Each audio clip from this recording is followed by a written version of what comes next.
Hey everyone, I sincerely appreciate your support. If you enjoy my audiobooks, I would be truly grateful if you could subscribe to the channel. And if you'd like to support even further, you're welcome to become a Patreon member, where you can access audiobooks of novels as long as they are freely available on the internet. Your kindness and support mean so much.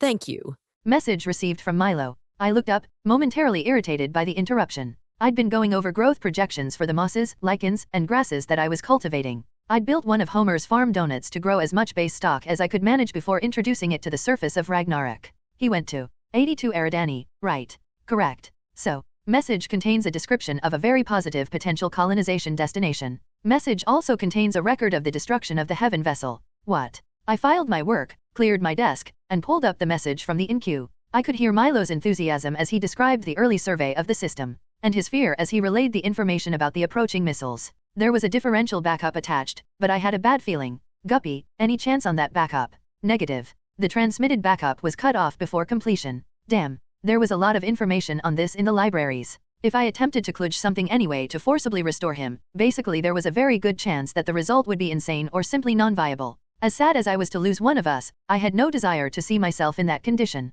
Okay, Guppy. Archive the backup, mark it in memoriam. We've got 4 version 3 Bobs being built right now, correct? At Guppy's nod, I continued. Start another 4 as soon as physically possible. Give all of them extra busters. We're going to extract payment for Milo.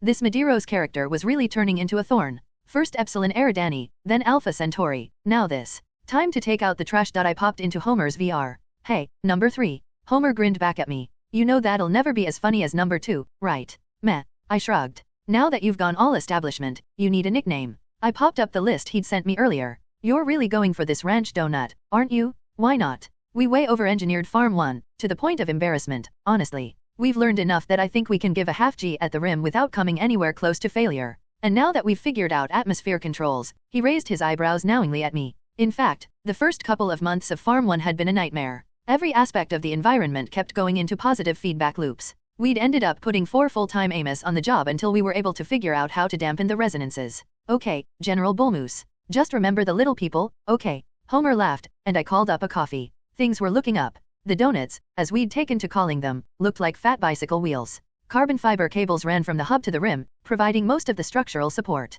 3 thicker spokes provided elevator access from rim to hub. The donut was oriented perpendicular to the sun, and mirrors between the rim and hub reflected sunlight into the interior through the transparent roof of the rim. Everything was designed as simply as possible, to minimize construction time and material requirements. I sipped my coffee in silence for a few moments. What I'm really liking is that Vement can't get at these things. Sabotage-proof. Unless they develop ground-to-space capability, Homer replied in an offhand tone. I glanced at him, but I don't think he was suggesting it as a serious possibility. There had been more attacks on food supplies Earthside, and we'd been shifting supply schedules to compensate. The new farm would hopefully take the pressure off. Farm 1 was delivering raw kudzu on a regular basis, allocated by population and by need. I had been assured by Julia that no amount of inventive spicing could make kudzu anything other than, well, kudzu.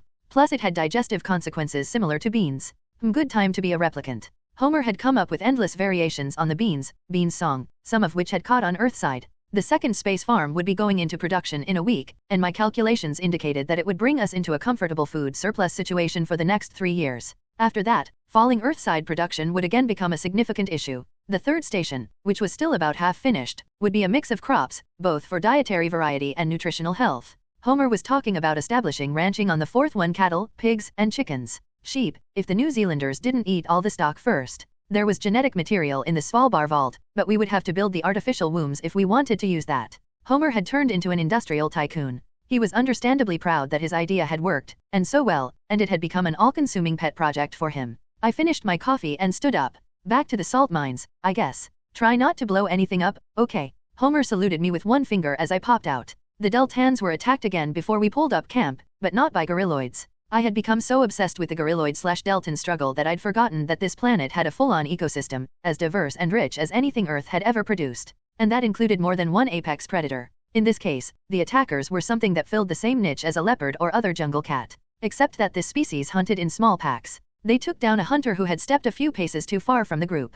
The rest of the Deltans jumped to his aid and laid into the predators with spears. It was over in moments. Fortunately for the intended victim, I guess, the leopard analogs, I was not going to call them leopardoids, didn't kill their prey instantly. Like many big cats, their strategy was to get a death grip and suffocate the victim. The bad news was that the hunter was left with some pretty significant wounds. As they helped him back to the camp, one of the other hunters joked that he'd be entitled to one of the carcasses for being such good bait. I really like these people, I said into the air. Marvin turned to glance at me. Damned good thing too. Otherwise you'd have to work up a fire and brimstone routine.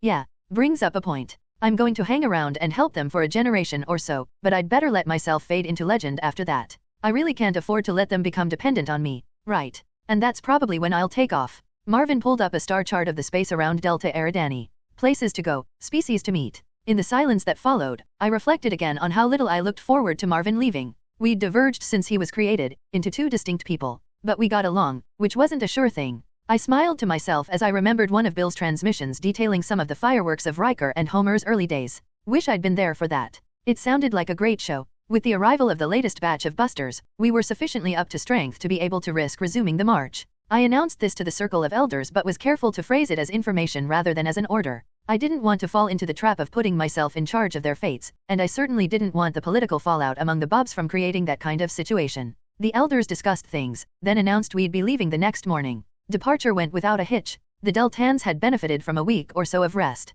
Most of the wounded were now mobile enough to keep up, and they had built up their supplies during the stop. I had doubled the overnight guard and had every single available buster in the air, ready for so much as a butterfly to twitch. Maybe the gorilloids felt the bad karma, because they were nowhere to be seen. The going was slower than the first half of the migration. The land was a little rougher, and the forest verged on being jungle. We were on the south side of the mountain range, and the climate reflected the slightly more tropical latitude. On the minus side, between that and the enforced stopover, we would arrive well behind estimates. On the plus side, it really didn't look like the approaching winter would be much of a concern on this side of the mountain pass. I decided to be philosophical about it. As the Deltans walked, I floated along beside Archimedes. He had recently become quite attached to one of the females from his cohort, whom I had named Diana. She was obviously afraid of me but didn't want to look bad in front of Archimedes. She stuck as close to him as she could, while trying to stay as far from my drone as possible. It was a little comical, but I didn't give in to my more immature urges. At the moment we were discussing medical knowledge and procedures. The Deltans were in the potion and poultice stage, and while I had no doubt that some of their concoctions had some medicinal value, I was pretty sure that some root wasn't going to fix a broken leg. Yes, I understand, Bobby. You've brought enough new ideas that have worked. I'm willing to take your word for it. Archimedes shrugged. But the medicine woman has been doing things her way all her life. I'm not going to go head-to-head with her. Okay, point taken. How about you introduce me to her, then? Archimedes nodded, then turned to Diana, who was somehow managing to look even more alarmed. You don't have to come, he said. I want to, she answered. Maybe she'll kill him. Wow, maybe I'd line up a buster or two for the meeting. We endured 3 more attacks before we arrived at the Flint site. None of them were as big as the first attack, and we only lost a couple of people overall. On the other hand, gorilloid losses were extensive, a fact that made me very happy. Engo, we're going to hunt them out. Marvin looked shocked. Hell yes. Take out gorilloids for miles around. I waved at the relief map. Thin them down to the point that the Deltans can handle them. And what about when they repopulate? It'll just be the same thing all over again. You'd be better off to kill the ones that attack and leave the others alone. Eventually, you'll breed a type of gorilloid that doesn't like attacking Deltans. I thought about that for a moment. You have a point. Well, we'll see how bad it is when we get to the site. It may need some upfront thinning just so the Deltans have time to sit down and eat in peace. I hear that. Final assembly. 2 magical words that sent a thrill through me. Homer, Charles, Ralph, and I drifted a half-kilometer from the 2 ships. We'd all agreed that it was pointless to be physically present when a video feed from a drone was every bit as good. But we'd done the agreeing while rushing to be here in time for the event. So much for logic. Even Colonel Butterworth had talked about taking one of the shuttles up to watch, but he'd eventually regained his senses. As the ships had approached completion, we'd deliberately adjusted construction resources to bring their status into sync. Both ships were now complete except for the final connection of the drive rings to the hull. Damn, dude. We've actually done it. Homer's voice was filled with the sense of awe that we all shared. For someone who grew up in the 20th and 21st century, this was by far the largest single engineering project ever undertaken. I couldn't help thinking of the Utopia Planitia scenes in the Star Trek movies when a starship was being constructed. This had much of the same flavor. I looked over at the summary window. Every UN delegate was online, streaming the video. The UN had had a rare rush of common sense to the head and decided not to make speeches. I suspected that the fact that every single one of them would want to make a speech had figured into that. It would have worked out to about 8 hours of speeches. Kill me. And finally, the construction army reported that all connections were successful. The 2 colony ships, officially Exodus 1 and Exodus 2, were complete. I was surprised to find myself tearing up. Okay, maybe not all that surprised. So now what, Will? Julia was surrounded by several members of her family in the video window. Conversations with the famous ancestor had become a regular thing at the Hendricks household. There were always people entering and exiting the video window. I didn't mind at all. The sight of my sister's descendants made me feel real, much more than the VR could. Knowing that a piece of me had lived on was satisfying on a level that I couldn't come up with words to describe. It might not be quite like being a parent or grandparent, but it would certainly do as a next best.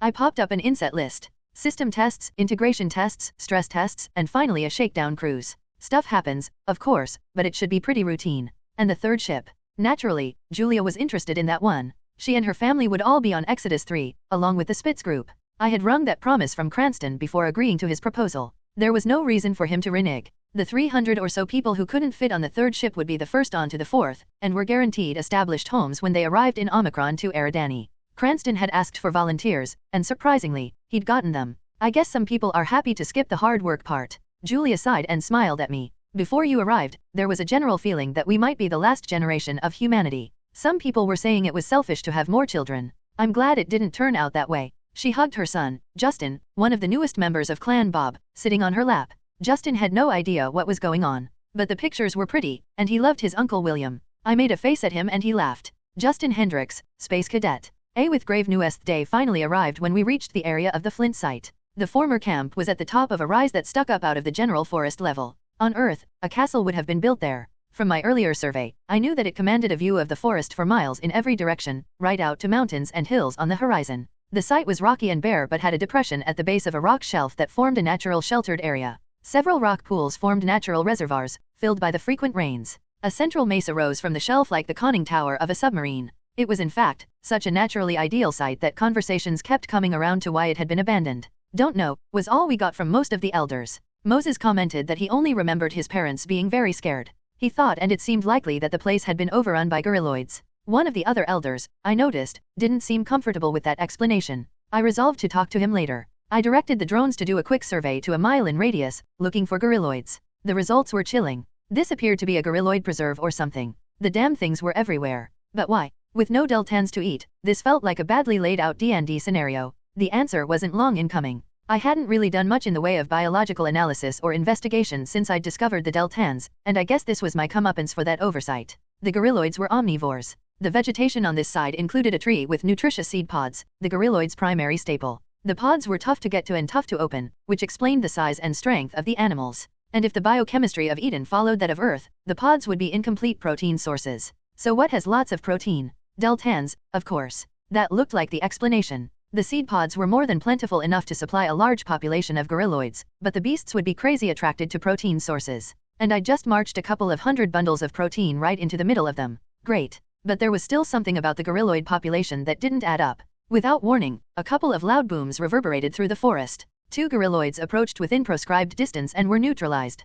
Thanks, Guppy. Good job. I didn't want any surprises, so I'd instructed Guppy to busterize any gorilloid that strayed within 100 meters of the Deltans. The Deltans were quite used to the sonic booms now and only looked up to check for more gorilloids. But drone sensors showed gorilloids leaving the area in a hurry. Arnold, we need to get into a defensible position. Arnold nodded to the drone, then turned and started yelling orders. Deltans moved with alacrity toward the bluff. Outriders on guard brandished the biggest and best spears. The Deltans settled in without difficulty. There were old fire pits, cleared off sleeping areas, and even piled up rocks usable for building small walls. Arnold set up sentries immediately and asked me about the distribution of local gorilloids. He didn't look like he liked my answer. Couldn't really blame him. The moment their luggage hit the ground, Archimedes and Moses headed off for an area that Moses pointed to. The Acme Axe and Spearhead Manufacturing Company Unincorporated was about to be launched. I assigned a drone and a couple of busters to shadow them. Well, are we going to do a culling? Marvin's expression indicated pretty clearly what he thought of the idea. Nah, you're right. We need a long-term solution, which involves gorilloids learning to avoid this area, and teaching their young to avoid it as well. I'll keep the Buster Amos on sentry duty, and we'll just take out any gorilloid that comes too close. They'll eventually make the connection, and the tribe will learn to expect the protection of the Bobby. Marvin laughed, but I sensed an edge to his humor. I directed a raised eyebrow his way. Have a look, boss man, he said and pulled up video output from one of the drones. In a corner of the Flint site, some Deltans had carefully arranged pieces of a buster and had placed small torches around them. My eyes widened. That's an altar. Yep. All hail the Bobby. The orbital schematic display laid it all out, and I didn't like the message. I looked over at Guppy. No help there. Admiral Akbar stared back at me, blank fishy expression revealing nothing. Can we still save the iceberg? Probability greater than 50%. However, we may not be able to save the asteroid moving equipment. I rubbed my forehead, and tried not to swear. Okay, Guppy. You take care of the course corrections. I'll set up a script for the drones for retrieval of the drive. Maybe we can cut some corners. The iceberg coming up on Ragnarok was one of the biggest we'd found so far in the Kuiper belt. This particular piece of ice had come in a little off course, and we were going to have to run the asteroid drive at maximum until the very last moment to get it into the proper trajectory. I didn't want to fumble it and have the berg sail off into the sun. Or worse, impact the planet at speed. Guppy began applying course corrections, with the changes registering on the schematic in real time. I watched the display absently, while I weighed my options. If necessary, I was prepared to let the drive go down with the iceberg and just build a new one. For a smaller chunk of ice, I'd have just shrugged and let it sail on past the planet, but this baby was huge. I could lose every other incoming chunk for the next 6 months while I built a new drive, and still come out ahead. But if I lost the drive, I'd have no control over the pieces following this one. If one came in dead center, I would have to watch it go splat. We were shepherding chunks of ice from the Kuiper belt, spaced about a week apart. Garfield found them and sent them inwards using his asteroid-moving drive, and I caught them at this end with mine. In another 10 years, we would have dropped enough ice on Ragnarok to connect its small seas into actual oceans. My long-term plan was to make the planet fit for humanity to colonize. Coming up on alignment. 2 minutes to shut down.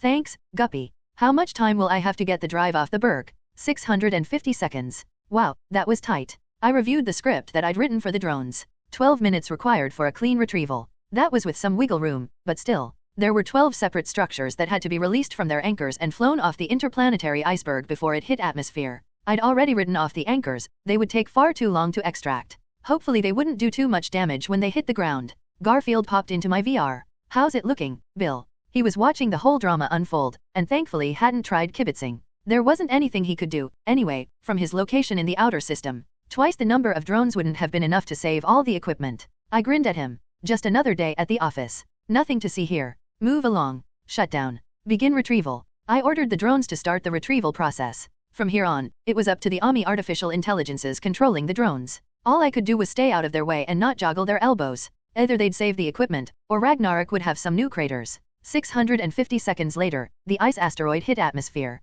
We were out of time. If the berg was left to itself, it would skip through the upper atmosphere and sail on into the sunset. Quite literally. Instead, I activated a number of explosive devices, and the iceberg fractured into a huge number of chunks, small enough to be melted before they made it through the layer of atmosphere. As the air dragged at them, they separated into diverging trajectories. They would all melt at high altitude, and fall to the ground as rain over the next several days to weeks, except for a bunch of anchors, and 2 drive segments, which would suffer a slightly different fate. Nuts. I looked at Garfield and shrugged. Well, I did warn you that could happen. Far be it for me to say I told you so. No, of course not. I grimaced at the video. The next chunk of ice is due in a week. It's going to go splat, I'm afraid. Nothing we can do about that one, but if you can fly a couple of segments here ASAP, I can catch the ones after that in Gobes. And then build some spares. Short term, yes. Longer term, Garfield, the whole anchoring thing bugs me. Slows down the installation, slows down the removal. Something was bound to go wrong, eventually. I've been thinking of ways to do this without actual ground contact.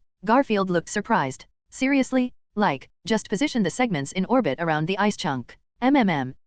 It would require 2 separate drive channels, but there's nothing wrong in principle with the idea. It would speed things up a lot. And I need a break from the Android project. Working the bugs out of that thing has become a game of whack-a-mole. Garfield laughed. Okay, old man. I'll pull a couple of segments and head them your way. Despite my comment to Garfield, as soon as I had parked the surviving drive segments, I opened up my Android project file. A video window opened up, showing my current prototype, located over on one of the orbiting labs. The Android was currently powered down and draped on the support rack. Bullwinkle was a quadruped design, about the size of a moose, and every bit as pretty. The external comms array on its head was strangely reminiscent of a famous pair of antlers. Probably not coincidence. Did I mention I'm not very mature? This was Bullwinkle version 5 Cajillion or something. The basic concepts weren't that difficult. Artificial skeleton, made from carbon fiber matrix, muscles made from memory plastics that would contract when a current was applied, and sensors to replicate the normal 5 senses. Package the whole thing up with a remote control system, and a replicant like yours truly should be able to control it as if it was my own body. Well, that was the theory. Getting it working was an ongoing exercise in frustration. Bullwinkle was working fine, mechanically. The problem was with senses, reflexes, and communications. Wiring for touch, heat, and cold sensitivity required micro-precision akin to neurosurgery. Printers could only help so much. And the more of the contextual processing I built into Bullwinkle, the bigger the required local computer system. The more of it I designed to be handled remotely, the greater the required bandwidth. And the more that light speed latency screwed things up. FTL communications would alleviate that, but I was still nowhere near making a SCUT small enough to fit into the moose. I ultimately wanted controlling the android to be an immersive experience. I wanted to feel myself running across the ground. I wanted to feel heat and cold and touch, and the wind on my face. This was a far cry from controlling a drone or buster, which was more like playing a video game. I was 90% there, but the last 10% was turning out to be a real PETA. With a sigh, I closed the folder, and reopened the Asteroid Mover project. Back to work. Beta Hydri was 23.4 light-years from solution. Rather than argue and compete with the other new Bobs for the closer candidate stars, I had decided to head for the far reaches.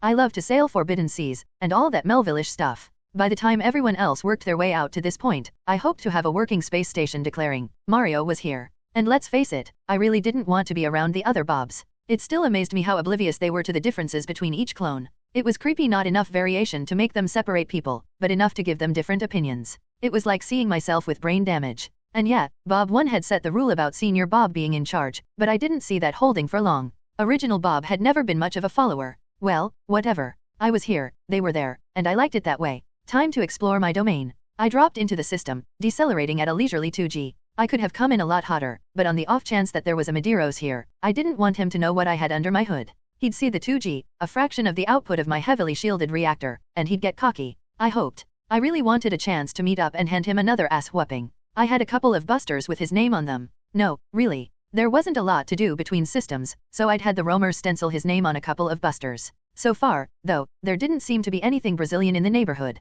Actually, there didn't seem to be much of anything. It was a large, well-filled-out system, but so far, I'd found no metal or, seriously, nothing. This star's spectral lines showed about 2/3 Sol's metallicity. Generally, the composition of the system would follow the composition of the parent star. Hands behind my back, I walked around the balcony of my tree house, enjoying the view and the 1,000-meter drop to the forest floor. This forest had never existed except in literature, and even there, it was an amalgam of a lot of different books. Mostly it was from Foster's Midworld, but I'd thinned things out so there were good lines of sight. I'd added lots of earthbirds and deleted any large, hungry, dragony things. I raised an eyebrow at Guppy. Got an opinion. Above my pay grade. I chuckled. The version 2 heavens had more core and memory space than Bob 1 had started out with. Guppy had a lot of room to expand in the standard design, and I'd given him even more. He was becoming a person in his own right. He was acerbic and flip, just this side of insolent. I loved it. And, of course, he wasn't a Bob clone. Okay, wise guy. Got an analysis. Those I have. Analysis, there's no metal.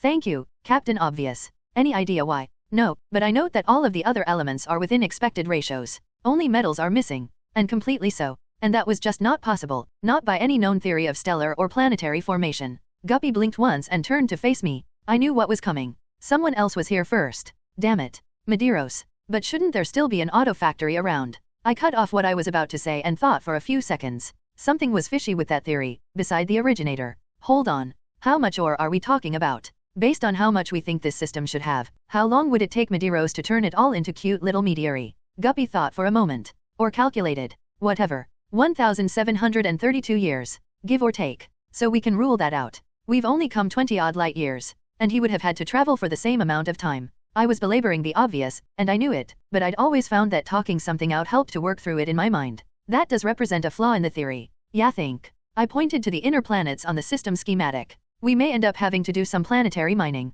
Let's go take a look at some of the rocky planets and see what's available. Your wish is my command. We took a few days to get to the 4th planet. I still didn't want to show all my cards in case someone was watching. GL-19-4 was a brown ball of mud with gray oceans and a thick, murky atmosphere. It looked like the result of a lot of volcanic activity, but I didn't see any immediate candidates in the way of rings or chains of volcanoes. I inserted myself into a polar orbit and began deep scans for, well, anything, really. Metal deposits, of course, but also volcanic activity, and anything else interesting. It was one of those good news, bad news situations. Good news, I found lots that was interesting. Bad news, no metals. None. Not within reach of anything in my arsenal, anyway. The planet had a magnetic field, so it obviously had a metallic core. But next to nothing in the crust. Oh, a patch here and a patch there, but not worth grubbing for. RNS. Anomaly detected? And this isn't anomalous enough already. Double plus anomaly detected. Better. Not loving it quite so much. For a fleeting moment, I thought of reinitializing Guppy. Only for a moment. Not that I needed to worry. One of our redesign items was to not allow Guppy to read our thoughts. That was just too creepy. He now required voice commands, however you define voice in a computer system that talks to itself. Okay, Guppy, what is it? Accumulation of refined metal detected. An artifact. Holy crap. I thought for a moment. Deploy 3 of our exploration drones. Send them down to the location of the anomaly. Have them carry a couple of roamers too. Set one of the drones to spiral outward from the site, while the other 2 and the roamers investigate the site in detail. Guppy was all business now. This was serious. Had Madiros crashed? Was it a probe from one of the other nations? The drones got there in record time. I think Guppy might have driven them a little aggressively and settled around the anomaly. One started to circle, gradually getting farther from the center, while the other 2 landed and spit out 20-centimeter roamers. The drones lifted off and started on close-up visual scans. One thing was obvious right away: this wasn't one of the probes. In fact, this wasn't from Earth at all. I couldn't describe exactly what about it screamed alien, but no human mind designed that. The best metaphor I could come up with was the alien ship in Prometheus. It just didn't make sense. I took a moment to savor the thought. I had just found the first intelligent life outside of Earth. Well, okay, looking at the wreck, I might have just found the corpses of the first intelligent life. But still, it was obvious that this had been some kind of cargo carrier. The thing had crashed and split open. It had spilled out part of its contents, which seemed to consist of stacks and stacks of large metal ingots of various types. Each ingot was pure, all one element. Iron, titanium, copper, nickel, tons of the stuff. The carrier looked like it had only been a quarter full, though, unless some had been taken. It appeared we had found our metal thieves. Well, one of them. And thief was probably too strong a word. But still. Anomaly. Oh, for what now? See for yourself. I picked up the video that Guppy offered to me, and my jaw dropped. This planet wasn't lifeless. Well, it was now, but it hadn't been at some point in the past. I was looking at a dead ecosystem, what you'd get if everything in the Amazon basin died all at once. It was dry, it was weathered, it was corroded. But it was trees and bushes and the occasional animal. And it went on forever. I sent down some biological analysis drones to do some necropsies and try to figure out what had happened here. That wasn't quite what they were designed for, but I had all the accumulated biological and medical knowledge from Earth, and a very advanced piece of technology designed by, me. They poked and prodded and cut, and they got some suitable specimens. They had their orders, and the Amos were entirely competent within the parameters they'd been assigned. I just had to stay out of the way and not joggle their mechanical elbows. The drones and roamers continued to examine the wreckage. Without being able to say why, I sent a couple of busters down to hover menacingly. Things looked deader than dead, but I just had a spooky feeling. The report from the biological drones arrived on my desktop with a ding. I hurried over and opened the file. Oh, wow. Based on cellular damage, everything had been killed by something along the lines of a gamma-ray burst. Basically a huge surge of radiation, more than enough to kill instantly. I knew that because not only had the animals been killed but their intestinal flora, or the local equivalent, had been killed at the same time. There was no bloating, no rotting from the inside out. I had to make some assumptions, using terrestrial analogies, but I was pretty confident that they would be close enough. I also noted how few carcasses we'd found. The specimens were all small, in odd, inconvenient places, or in poor condition, even for dead bodies. I was pretty sure that 99% of the fauna were unaccounted for. Without decomposition to provide a clue, I couldn't immediately tell how long ago this had happened. But where an erosion on the carcasses and dead trees gave me some indications, as did an analysis of the number of forest fire tracks with no new growth. I estimated somewhere between 50 and 100 years ago. I sent the biological drones off to check another couple of points on the planet, especially a point as close to antipodal to this location as possible. Emergency? Hostile activity. What? What's happening? One of the roamers is under attack. Get the drones to do point-focused SADAR pings. I want as much detail as you can get. Done. I dissolved my VR and cranked up to maximum frame rate. The video feed was real-time. It showed a window from the perspective of the roamer that was under attack, and another from the perspective of the second roamer. The first roamer seemed to be infested with mechanical ants. As I watched, the roamer was being eaten, metal parts thinning and dissolving. Guppy, blow both roamers. Self-destructs. Now, Guppy didn't argue or question. The video feeds disappeared. And firewall our device comms. I doubt those things had time to finagle the encryption keys from the roamers, but why take chances? I turned to the SADAR analysis, which was just assembling over the desk. To one side, Guppy had brought up the video record received from the roamers. I played back the video record first. The first roamer had opened a container or locker or something. It appeared to have activated the ants. Whether that was a defensive reaction, or the ants just considered the roamer to be a resource to be acquired, was anyone's guess. I doubted there was really much practical difference. Either way, the ants had started to disassemble the roamer. The SADAR point scan showed that they were separating it by element. They didn't seem interested in the plastic and ceramic components. I didn't regret blowing up the roamers. I certainly couldn't have brought them back with the possibility of one of those ants coming along for the ride. And, silly as it was, I'd read and seen enough science fiction in my day about advanced technologies taking over the communication system and getting into the computer. That's me we're talking about. After all, I can build more roamers. Where did the ants get their power from? I scanned the ship again and found that about half of the ants that had survived the roamer suicides were now still. I didn't know if they were dead or just on standby. I decided to scan at 5-second intervals to see what they were up to. Strangely, every time I scanned, more ants became active. The hell? I cut off the SUDAR scans for a full minute. When I did another scan, about a quarter of the ants were inactive. Oh, hell. I stopped scanning for 5 minutes, then did a quick scan, with as low power as I could manage. Sure enough, most of the ants were inactive. Damn it, they're powered by the SUDAR beam. It was my scans that reactivated them. Well, that was a fine pickle. Any attempt to find out what they were doing would power them up. But that meant that the aliens had found some way to beam power through subspace and use it at the receiving end. I needed to examine those ants. I waited an hour, then sent a single 1 centimeter roamer in. No way an ant could piggyback undetected on a roamer only slightly bigger than itself. The roamer picked up a couple of ants and brought them out of the hulk. I had prepared a couple of small coffins for the ants, filled with a plastic goop. The roamer stuffed the ants into the goop, then added the hardener. I now had ants under glass, more or less. While they might be able to cut their way out of those, I hoped they couldn't do it before I completed a scan. I brought my 2 drones in close, and they did the most intense and high-precision close-in scans of which they were capable. That would produce almost a molecular-level map of the ants. I watched in fascination as the ants both powered up and produced little cutters from their front appendages. Fortunately they couldn't move, so all they did was drill a couple of holes in the plastic. Good to know. I detonated the roamer, can't be too careful, and retired to my treehouse to ruminate. I had completed my survey. There was no sign of a civilization on this planet, so the wreck was definitely alien. The aliens had come in, presumably killed all life with some kind of radiation weapon, mined the star system, collected the carcasses, then left.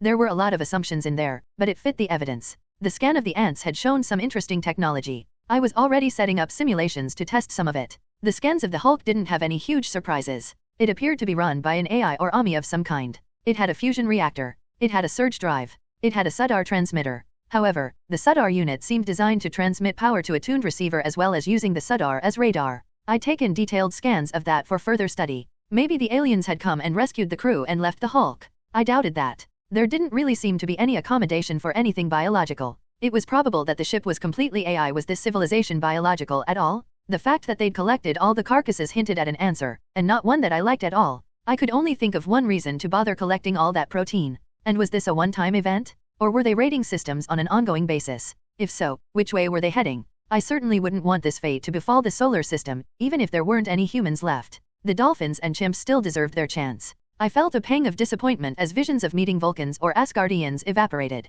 This was more like an alien scenario. As first contact situations went, this one sucked. Like it or not, I had to bring the other Bobs into this. Which brought up another problem. At this distance, I couldn't send a message back to Bill. I would need the space station for a transmission, and I would need the raw materials in order to build one. The ore contained in the Hulk, even adding in the Hulk itself, wasn't enough. I would have to leave. The big day had arrived. The colony ships had been checked out end to end, they'd been inspected by the USE delegation, and they'd done a shakedown cruise to Jupiter and back. Now they were parked in low Earth orbit, waiting for their occupants. Homer was doing a kind of war dance around my captain's chair, and I was forcibly reminded of my lack of rhythm. The VR upgrades from Bill meant that we Bobs could interact physically instead of just talking to each other through video windows. It had its downsides. I turned my attention back to the status vids, which showed people lining up for the ground-to-orbit shuttles. Each shuttle could handle 500 people, packed in like rush-hour commuters. I remembered my early days as a working stiff, taking the C-bus across the harbor twice a day. Hard plastic benches, barely wider than one's shoulders, arranged in back-to-back rows so you spent the entire trip eye-to-eye with a total stranger. And that irritating recorded lecture, every single trip, telling you how to use the life jackets. Fun times. The shuttles carried more people, and the commute to the ship would take a little longer than 15 minutes, but it would be the same prosaic, boring ride. At the end of it, the passengers would be hustled along to stasis pods, given a sedative, then hooked up and locked into a box the size of a coffin, hopefully to wake up in less than 4 years ship's time, at a new home. That was the plan, anyway. 10 shuttles made a total of 40 trips to move the USE colonists to the ships. A percentage of the contents of the Svalbard vaults were loaded onto each colony ship, and the shuttles were docked in the cargo holds. Then came the inevitable ceremony. Everyone had to make a speech. You'd expect the USE bigwigs to make a speech, but why did the groups from the other side of the planet feel the need? By the time we were halfway through, I had turned off my proprioception emulation to avoid falling over, virtually asleep. I reanimated Sandbox Bob to take over the video and try to look attentive. Eventually, though, they were done. Howard, our newest Bob, was making the flight with them, acting as escort. And, just between Howard and me, to make sure that they behaved at the other end. I hoped that was just excessive paranoia on my part, but I'd loaded Howard's cargo hold with a few of Bill's recent inventions, just in case. The colony ships had a maximum sustained acceleration of 1g, so the trip would take slightly longer than it would have for a version 1 Bob. They would be on the road for a little over 18 years. About 6 years would pass on board, but no time at all for the colonists in their stasis pods. The ships were crewed by a couple of Riker clones and a crap ton of roamers. No need for humans to risk their DNA during the voyage. I had placed the replicant matrices in the ships as one of the final tasks, thereby giving no one time to pull anything underhanded. There had been no hacking attempts, so possibly whoever it was had given up. The third ship, designated for the Spitz and the Faith Enclave, would be leaving in 4 months. They would establish the first settlement on whichever planet the use contingent didn't pick. The first settlement's job would be to establish sufficient infrastructure for future groups to be able to settle in without undue hardship. It was the price of being first. Walter was philosophical about that. Even second prize is still a magnificent gift, he said in his speech. 3 more vessels were already under construction.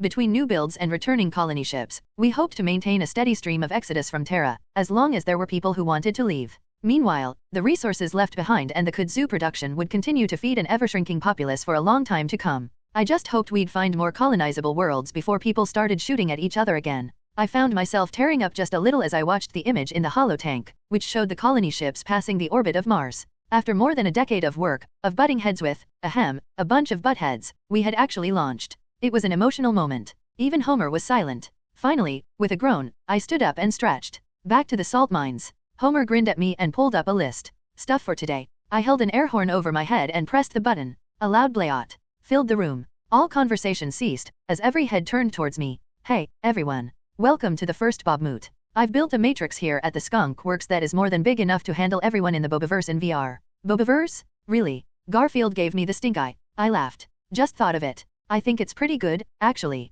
Bobiverse. Bobnet. This galaxy may not be big enough for our ego. Garfield tried his best to look disapproving, but it's hard to fool yourselves. I looked around at my audience. Not a huge crowd at this point. I had Riker, Homer, and the other clones from Sol, Bart and his clones in Alpha Centauri, and the Bobs on the way to Omicron 2 Eridani with the colonists. That last group would be out of touch in another month or so, when their tau got too high for VR interfacing. Hopefully by then, a few other Bobs would have picked up the SCUT plans and linked in. Homer cupped his hands around his mouth and gave me a loud boo. I looked around the group. Okay, guys. I'm hoping we can make this a regular thing. It helps to keep everyone up to date.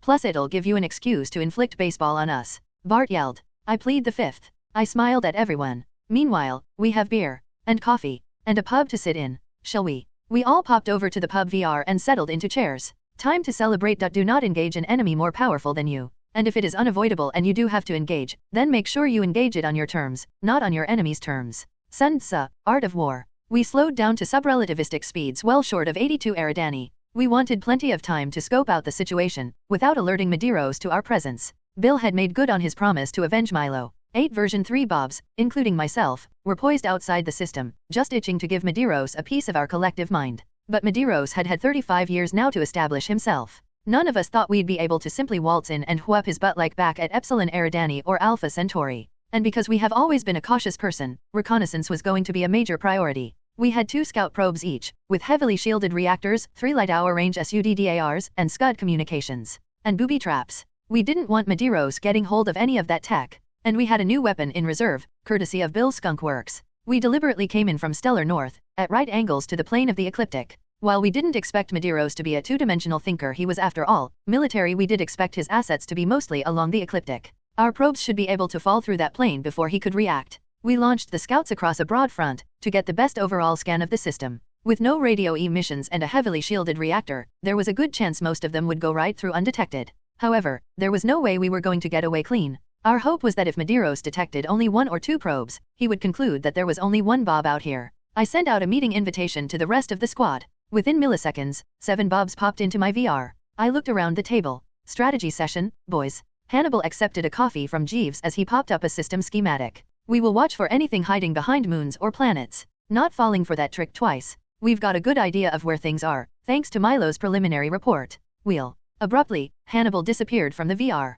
We looked at each other in shock, then as one we abandoned our VRs and went into frame. Jack. Who's physically closest to Hannibal? I posed the question in reflex, although I was already checking our deployment diagram. Hannibal was at the end of the line of Bobs, with Tom next to him. Tom, got a SUDAR reading. Tom's response came back after a millisecond. I have a very diffuse SUDAR reading, but no Hannibal. Hold on. We waited for an eternal 4 milliseconds for Tom to continue. The diffuse area is spreading and thinning. I'm guessing an explosion of some kind. Everyone might want to do a full sweep, and hang the surprise factor. I decided that was a good idea, and I cranked my SUDAR up to full power, going for a 3-light-hour full spherical ping. The response was negative, except for a vagueness like a shadow seen out of the corner of your eye in the direction of the system. I refocused and sent a tight beam ping in that direction. Pay dirt. Something is headed our way, guys, at very high speed. And it's cloaked, or shielded, or something, to the point that I could only see it when I was pinging straight at it. Grunts from a few of the others acknowledged the information. I've got one, too, Barney reported. Same, from Tom. It took a few milliseconds to compare notes, and we realized that 3 unidentified objects were heading our way, and still accelerating.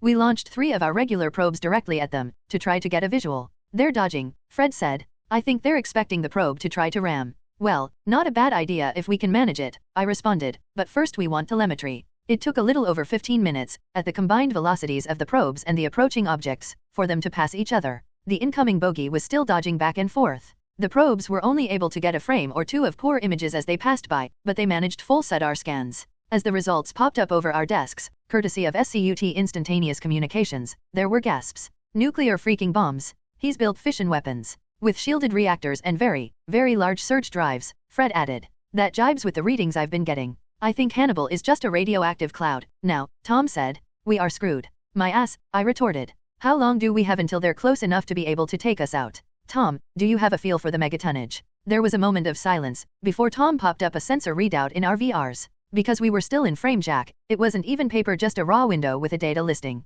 Here's the min-max analysis. We've got 4 minutes an eternity. No chance to dodge, given their speed and spread. We don't have time to get outside the blast radii our Nigerian Nairo Thailand bodies. So, Kyle said. Madiros seems to have set this up well. He probably thinks he's outflanked us, but good. I smiled at Kyle's dry delivery. Okay, let's melt them down. 2 bobs per bomb, and I'll add a follow-up shot if needed. Everyone acknowledged when charged. We were about to roll out our secret weapon. Bill had taken the lightsaber tech, which was essentially a high-temperature ionized plasma in a magnetic bottle, and used it to build something new. He found a way to project the plasma, and the magnetic field with it, like a torpedo. The result was a 1,000,000-degree, highly charged sphere that splashed against whatever it ran into and generally melted right through it, while delivering a very localized EMP. The weapon had been tested extensively at Epsilon Eridani, but this would be the first real-world use. When everyone indicated a full charge, I said, fire. 6 plasma spikes shot out at close to light speed. One of the biggest advantages to this weapon was that it was invisible to SUDAR, since there was very little actual mass involved, and any other form of detection was limited by light speed. The plasma spikes couldn't follow a dodging target, but the target wouldn't know they were coming until they arrived. It took only moments for the spikes to cross the distance, and all 3 shadows disappeared. Full-on SUDAR pings, at the narrowest and most intense setting, detected nothing but small fragmentary blips. Ned spoke for all of us. Well, that was unsettling. Fred added, we were barely able to detect those things at all, and even that only because of Bill's SUDAR improvements. Did Madiros invent some kind of SUDAR cloaking? I doubt it, I answered. He never struck us as anything but career military. I think it's more likely that the Brazilian Empire had this tech developed back on Earth. They may have uploaded all their top-secret military tech to him before sending him out. That would explain the nukes, too. So this might not be the last surprise. A round of curses and grunts answered that statement. There was silence for a few moments before Ned spoke up again. I guess we need to have another strategy session. Cloaking. Bill's face was a study in surprised interest. Yup. That's the only explanation we can come up with. I replayed the entire sequence for him in a window, including pop-ups of the sensor readings of the bombs. Well, crap. See if you can grab a sample or something. Meanwhile, I'll work on it from this end. I guess the element of surprise is gone, though. Bill gave me an informal salute and disappeared. Great. 8 of us, no, 7, now against an unknown number and disposition of meteorite. I did not like the odds. Meeting. I called out. 6 other bobs popped into my VR. Bill didn't have much for us. He pointed out, quite correctly, that if we leave now with the intention of coming back, Madiros will be even more prepared for us. He suggests we get our backups up to date and dive in. Easy for him to say. That was from Elmer, who had never been particularly enthusiastic about this venture. I think maybe quantum differences had left him a little light in the spine department. I was reminded of Bill Paxton's character in Aliens. I glared at Elmer for a second, then continued. We have the plasma spikes, and we have the busters, with the new controlled fusion detonation. It's not a lot. Best we can do, I think, is raise some hell before he takes us out. Make sure your deadmans are in order, do a differential, and kiss your asses goodbye. We're going in. With that, the bobs disappeared from my VR, 7 ships turned toward the center of the system, and we began to accelerate in at 10G. The first part of our dive into the inner system was relatively easy. Madiros was still working on the assumption that we all had the same SUDAR, and that he could see anything we launched at him. By the time we'd destroyed a half-dozen of his flying bombs, I guess he finally got the memo. SUDAR area pings showed everything with a surge drive scattering in all directions. At the same time, over 100 fusion sources lit up the area and started to move. Decoys, I guess. Effective, too. We had no way to know which ones were real targets. Meeting. As soon as the other Bobs showed up, I started. Okay, some of these fusion sources are decoys. Probably most. But some will be meteory, and some will be weapons. And there will be cloaked bombs as well. Suggestions. Elmer spoke up first, which surprised me. The bombs need to be within a certain distance to do any harm. If we move as a unit and assign certain Bobs to watching for the cloaked devices, we should be able to prevent any from getting too close. And, Fred cut in, if we destroy any decoys that get within that range as well, we might be okay. Certainly better than splitting up, I conceded. But the plasma spikes are only useful until Madiros figures it out and starts jinking around. Plus, recharging the spike cannons takes time. They aren't like Hollywood 6-shooters. Then we need to do as much damage as possible before he figures it out, Tom said decisively. Let's just start blasting. Maybe no plan will throw him off a bit. That was just stupid enough to be brilliant. We looked at each other wordlessly, nodded, and got to work. It became a game of cat and mouse. Madiros knew that we had something that could destroy his units without warning. He may have thought it was a cloaked missile. He reacted by scattering his units and using the decoys to distract us. We destroyed many units, but had no idea if we were destroying anything useful. Finally came the moment we'd been dreading. One of Madiros's units dodged several plasma spikes and managed to get within detonation range. Barely. The resulting EMP and blast of radiation played hell with internal systems for a few moments. Fortunately, the version 3 heavens had multiple redundancies. 5 of us were able to continue. The other 2 must have lost too much functionality. Their deadmans activated and they disappeared in reactor overload. I hoped Fred and Jackson's backups were recent and complete. But Madiros must have twigged to the fact that our weapon didn't chase its target. In the time that it took him to send out commands at light speed, every Madiros-controlled unit in the system was bearing down on us, jinking like crazy. Plan B, guys. Split up and do as much damage as possible. We headed off in random directions, jinking as well. While we ran, I did an analysis from the recorded telemetry of Madiros's change in tactics. His units were given orders via radio. The ones closest to Madiros would have started the new tactic first, followed by units farther away as the signal spread from the center. The center, of course, was Madiros. It took about 40 milliseconds to determine where he must be, to within a few thousand km. That was too large an area for random plasma spike shots, but not too large for intelligent busters on a mission. I transmitted the coordinates to the other Bobs, and we simultaneously launched every buster we had. At the same time, we all activated SUDAR jamming at maximum intensity. Everyone in the system was now blind, except for traditional visual and radar. The trick would be to keep it going until Hector and Tom's SCUT signals cut off without warning. I felt a pang of sorrow. They'd almost certainly been caught by a nuke.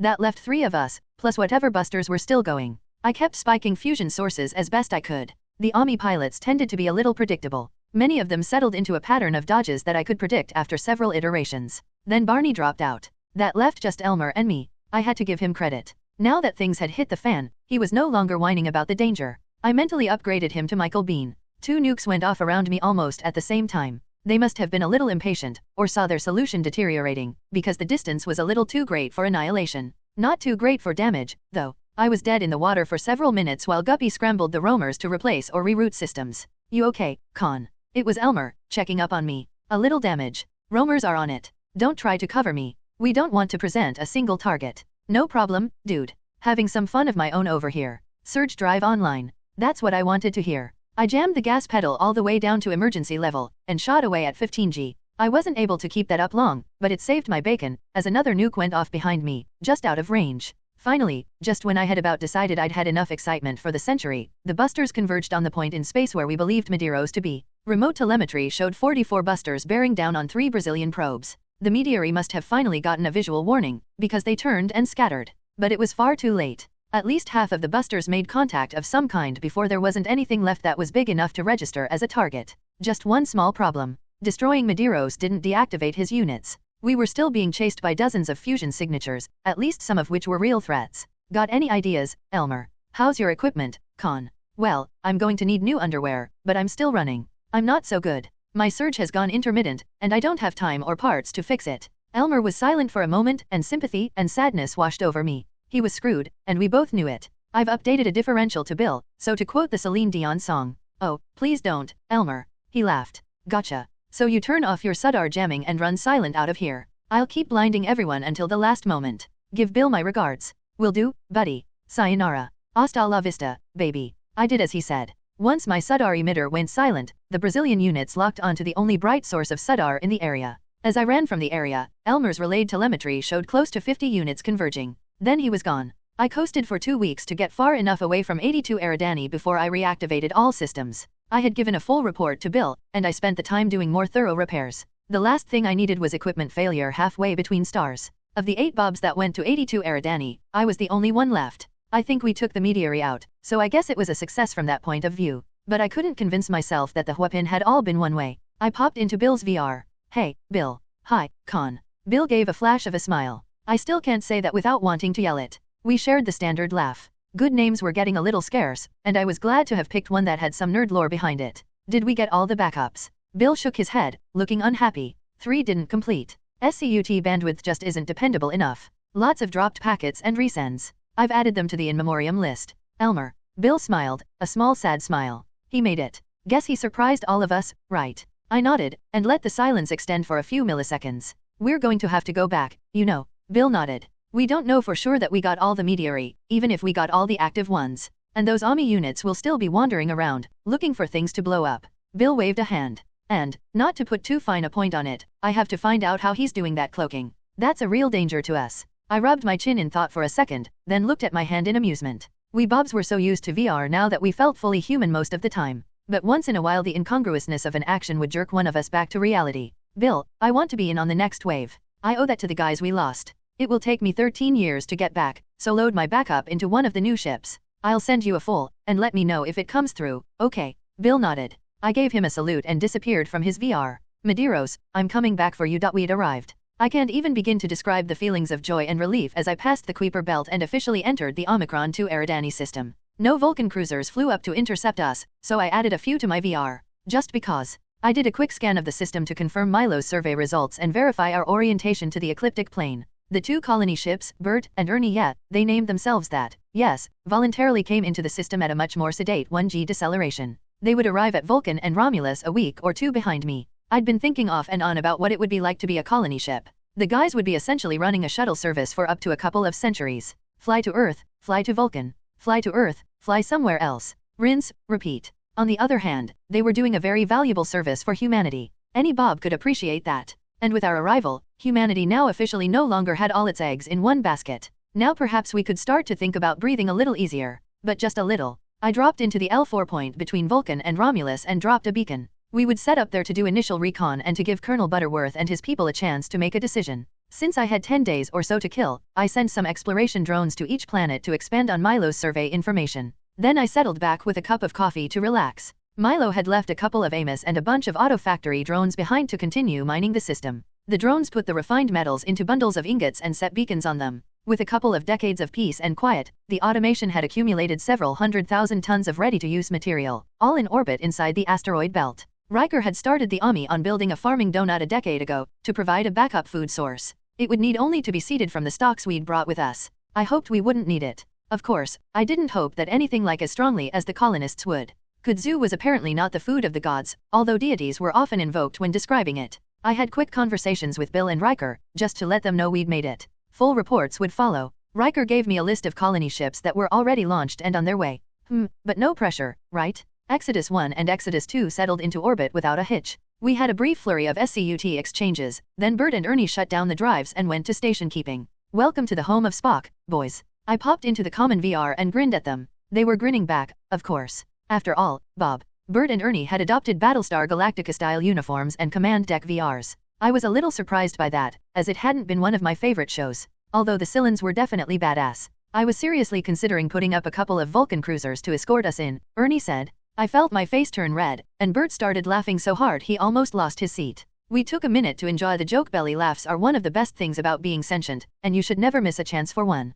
We wiped the tears from our eyes, and I pulled up a holo of the system, with Vulcan and Romulus showing in an inset window. We'll want to push Butterworth to make a decision as quickly as possible. I want the colonists offloaded at the earliest possible date, and you guys on your way back to Earth. I gestured toward the holo. Butterworth already has Milo's survey results, and I've been adding to the data. This isn't going to be a negotiation. He picks A or B, and we move. Ernie nodded. Guppy advises me that Butterworth has come out of stasis, and he'll be ready to talk within an hour. I'll package it up for him, let him have some quiet time to study it. Meeting in, say, 3 hours. Bert and I nodded, and we moved on to the next item. There really was never much doubt, Colonel Butterworth said with a smile. The video showed him sitting in the Exodus 1's common room. Barring significant new information coming up at this end, Vulcan makes much more sense. We will need time to establish our own food production, so a robust ecosystem will bridge that gap for us. He nodded to the camera. Thank you for confirming biocompatibility of the local ecosystem. It settles a lot of uncertainties. I smiled in acknowledgement. Colonel Butterworth had become much more relaxed now that his civilian population seemed to have a future.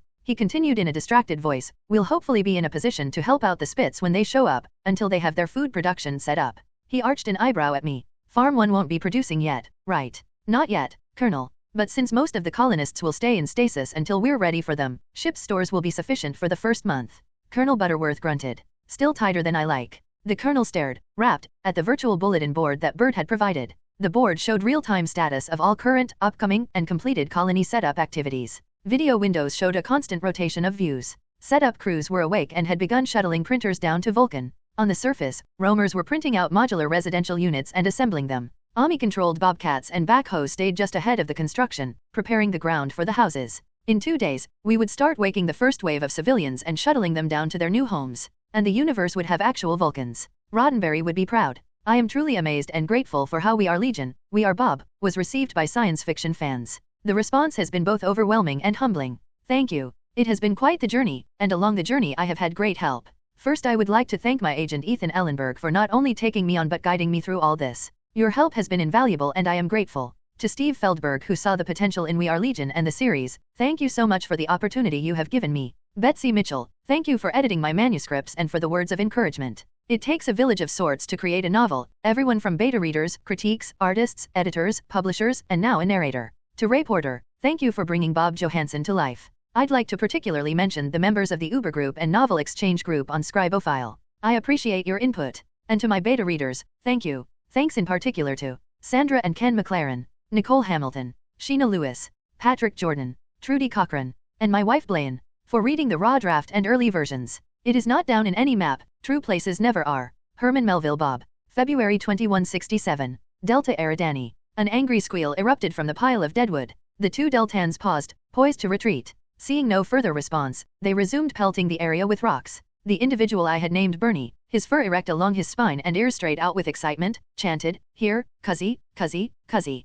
I moved my observation drone to the rear to get out of their line of sight. They were okay with me observing the hunt, but I didn't want to distract them when even a slight misstep could result in injury or death. Mike glanced up at the movement, but the Deltans otherwise paid no attention to the football-sized drone. Someone must have scored a direct hit with a rock. Screaming like an irate steam engine, the pigoid erupted from the entrance to its den. The 2 rock throwers sprinted out of the way and the other hunters moved up. Each braced the butt of his spear on the ground and placed a foot on the end to hold it in place. The pigoid reached the hunting group in less than a second, screaming in rage. The Deltans held their positions with all the courage of medieval pikemen facing a cavalry charge. Even though I watched the action remotely via a floating observation drone, I could still feel my nether regions puckering up in fear. At times like this, I wondered if I hadn't gone a little overboard with the level of detail in my virtual reality environment. There was no reason for me to even have nether regions, let alone for them to pucker. The pigoid crashed into the waiting spears without slowing. Fast, yes. Smart, not so much. I'd never seen a pigoid try to dodge the spear points. One of the hunters, Fred, was thrown to the side as his spear bowed and then snapped.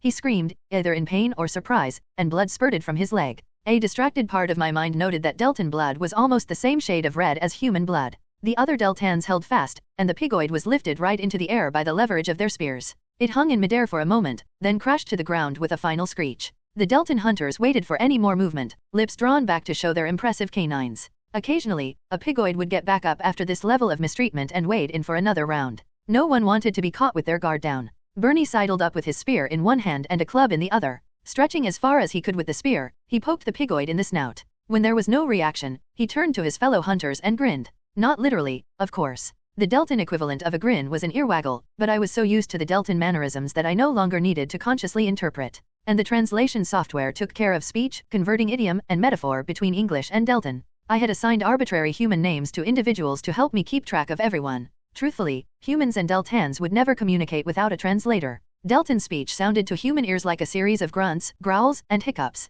According to Archimedes, my main contact among the Deltans, human speech sounded like 2 pigoids in a mating frenzy. Nice. The Deltans looked like a kind of a bat/pig mashup, barrel bodies, spindly limbs, large mobile ears, and snouts not too different from a boar's. Their fur was mainly gray, with tan patterns around the face and head unique to each individual. The Deltans were the first non-human intelligence I'd ever encountered, in only the second star system I had visited since leaving Earth more than 30 years ago. It made me wonder if intelligent life was perhaps as common as Star Trek would have us believe. Bill regularly transmitted his news blogs from Epsilon Eridani, but they were 19 years old by the time I received them. If any of the other Bobs had found intelligence, Bill might not even have received the reports yet, let alone retransmitted them to the rest of us. I returned my attention to the Deltans as they began to organize their post-hunt routine. The hunters checked on Fred, who was sitting on a rock, swearing in Deltan and pressing on the wound to staunch the bleeding. I moved the drone in to get a close look, and one of the group moved aside to give me a better view. Fred had been lucky. The gash from the splintered spear was jagged but not deep, and appeared clean.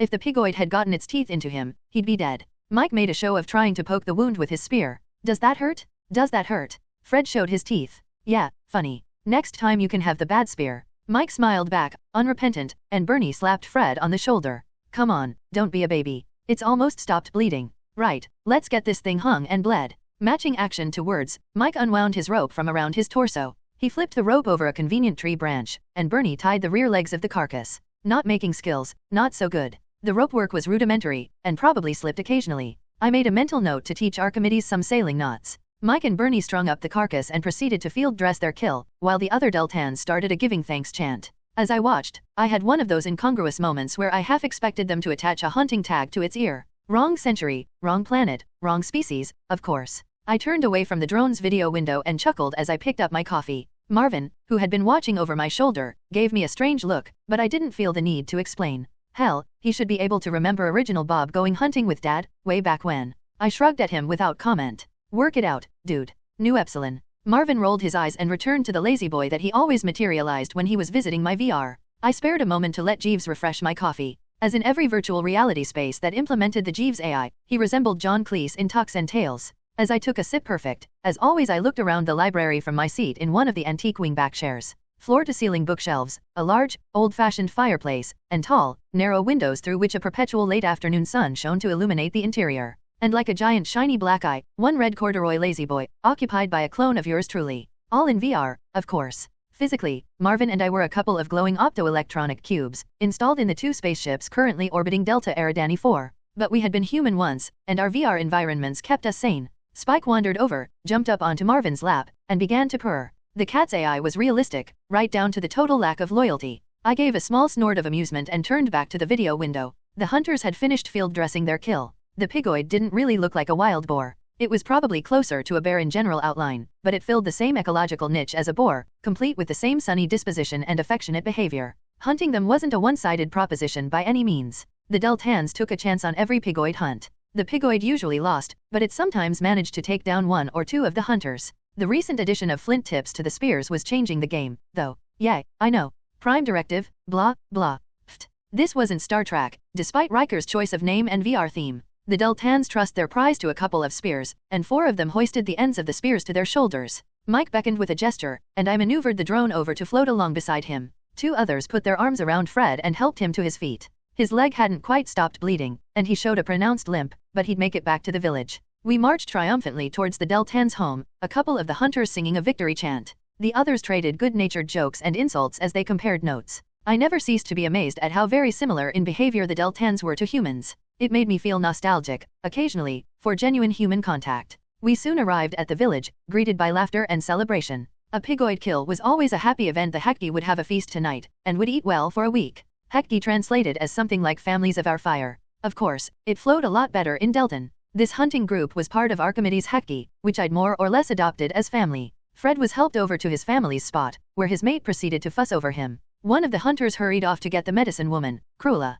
I sighed and prepared myself for yet another argument with her. The messenger returned moments later with Krula and her apprentice in tow. Krula bent down to examine the wound, and I brought the drone in close. Too close, I guess.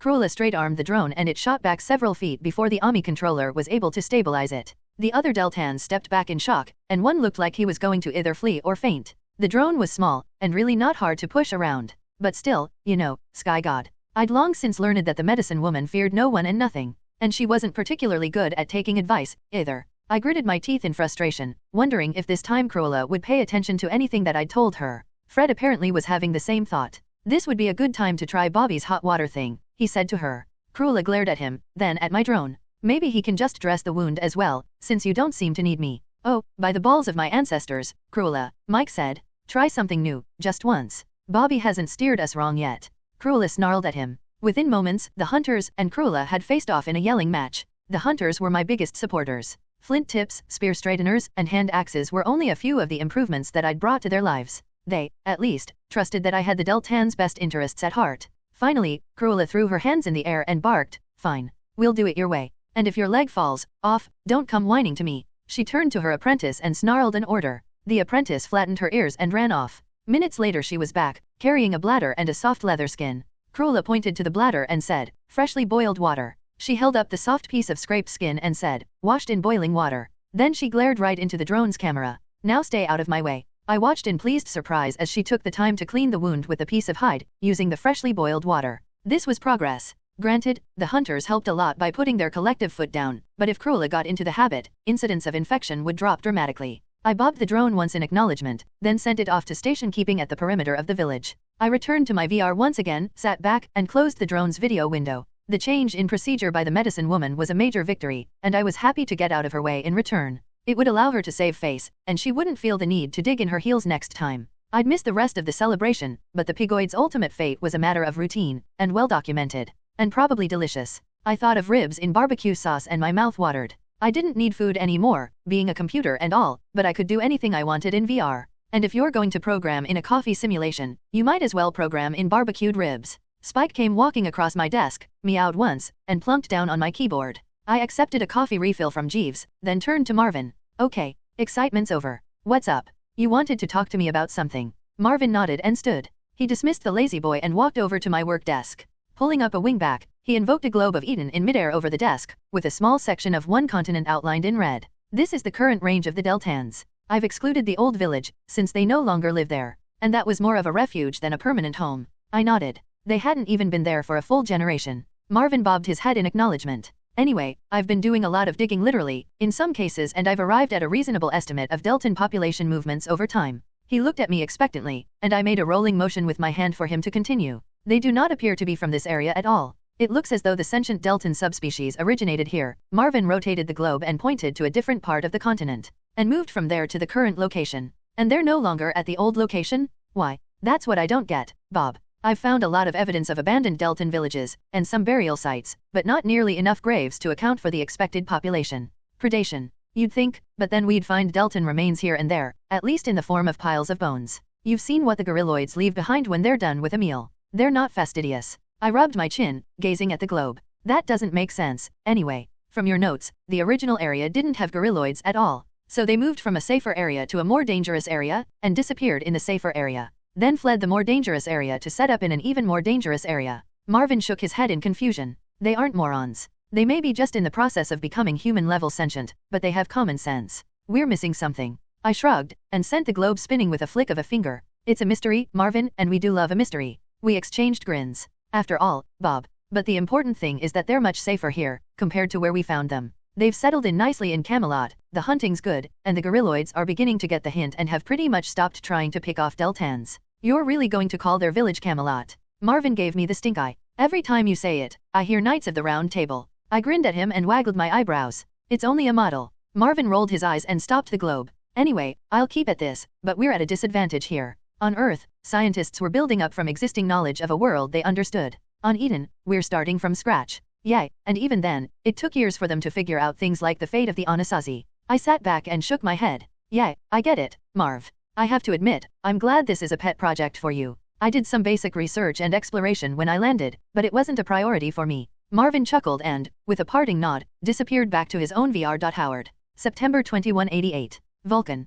Colonization of a new planet was always so easy in science fiction. Actually, scratch that. It was never easy. Something always came out of the woodwork to endanger the colony. Well, they got one thing right. Sort of. On the plus side, nothing was bursting out of people's chests. However, setting up a human colony on Vulcan was turning out to be a little bit like being pecked to death by ducks. Large ducks. With teeth and claws. Milo's notes and planetary catalog made it very clear that setting up would require attention to defensive strategies. The ecosystem was prolific and competitive. The colony ships Exodus 1 and -2 orbited Vulcan, most of the colonists from the Use Enclave still in stasis, waiting for the settlement teams to prepare a site. Construction teams, security teams, and engineers worked day and night to clear enough jungle and build a home for this first wave of humanity. The Use colonists would also be expected to provide some support to future colony ships. Exodus 3 was only a few months behind us, and more would be coming as fast as Riker could build them. Like we needed the extra pressure. 5 days after humans set foot on Vulcan, the planet claimed its first casualty. Message from the security chief. There has been an attack. I nodded to Guppy, acknowledging the information. I took a moment to minimize the monitoring window that had been floating in the air in front of me, and ordered the construction Amos to continue on their own. They could handle most of the tasks involved in building the orbiting farm donut, and they would text me if they ran into something above their pay grade. I turned in my chair and raised an eyebrow at Guppy, inviting more information. But the Guppy system interface, in the form of an avatar resembling Admiral Akbar, wasn't inclined to volunteer anything beyond the basic facts. Huge fish eyes blinked at me, waiting for a command. Accepting the inevitable, I motioned with my hand, and he pushed the video window to me. The window showed the head of security, Stephen Brodeur, with that look people get when they're on an adrenaline high, wide eyes, slight sheen of sweat, nostrils dilated. He began to speak as soon as he saw me. There has been an attack. The theropod-like predators that we've tagged as raptors. Northwest corner, at the fence construction boundary. Brodeur spoke with a pronounced Quebecois accent. I wondered idly how he had managed to get into the use colony, but dismissed the question as irrelevant. I frame-jacked for a moment and sent a couple of drones to the fence construction area, then returned my frame rate to normal. A human being wouldn't even notice the millisecond glitch in my image. Casualties. 1. Dead. No, but it will need the new paint job. Brodeur grinned at me. I raised an eyebrow, and he continued. A small group of raptors attacked a backhoe. The equipment will need the paint touched up. We killed most of the animals, and the rest ran off. One of the carcasses is being sent to Dr. Sheehy for necropsy. So what can I do? The security chief shook his head. About the attack, nothing. It's done, and we've taken care of the attackers. I am hoping you can set up surveillance of some kind. A reasonable request. I nodded in thought. Mr. Brodeur, I have some drones I can put on guard duty now, although they aren't really optimized for that. Bill, over in Epsilon Eridani, has been refining surveillance and exploration drones for a couple of decades now. I'll get some plans from him and start printing up something suitable. It'll take a week or two before they're ready. Can you hold out? I will talk to the construction chief and see if we can cut back on some of the tasks until you're done. We would be spread too thin, right now. Do that, chief. I'll keep you updated. I closed the connection, and sent an email to Bill, requesting information on his observation drones. He'd designed them more for use by Bob's exploring new systems, but they'd do fine for my purposes as well. *****. Security personnel were still swarming the area when my drones arrived at the fence construction site. Blood covered the ground, fortunately all raptor. A very sad-looking backhoe sat off to one side, long scrapes and scratches marring the bright yellow paint job. I wondered idly if the backhoe's Omni controller would need therapy. Personnel were hauling several carcasses into the back of transport trucks. The raptors resembled movie velociraptors closely enough to give nightmares to anyone who'd seen Jurassic Park. But instead of the peg-like teeth of the canonical carnosaur, their teeth resembled those of sharks, triangular, serrated, and razor-sharp. So far, the use of military-grade automatic weapons on them hadn't blunted their enthusiasm for the newly arrived food group. RA Beta. I found Chief Brodeur overseeing the cleanup and floated over to him. He turned as the drone approached and grinned.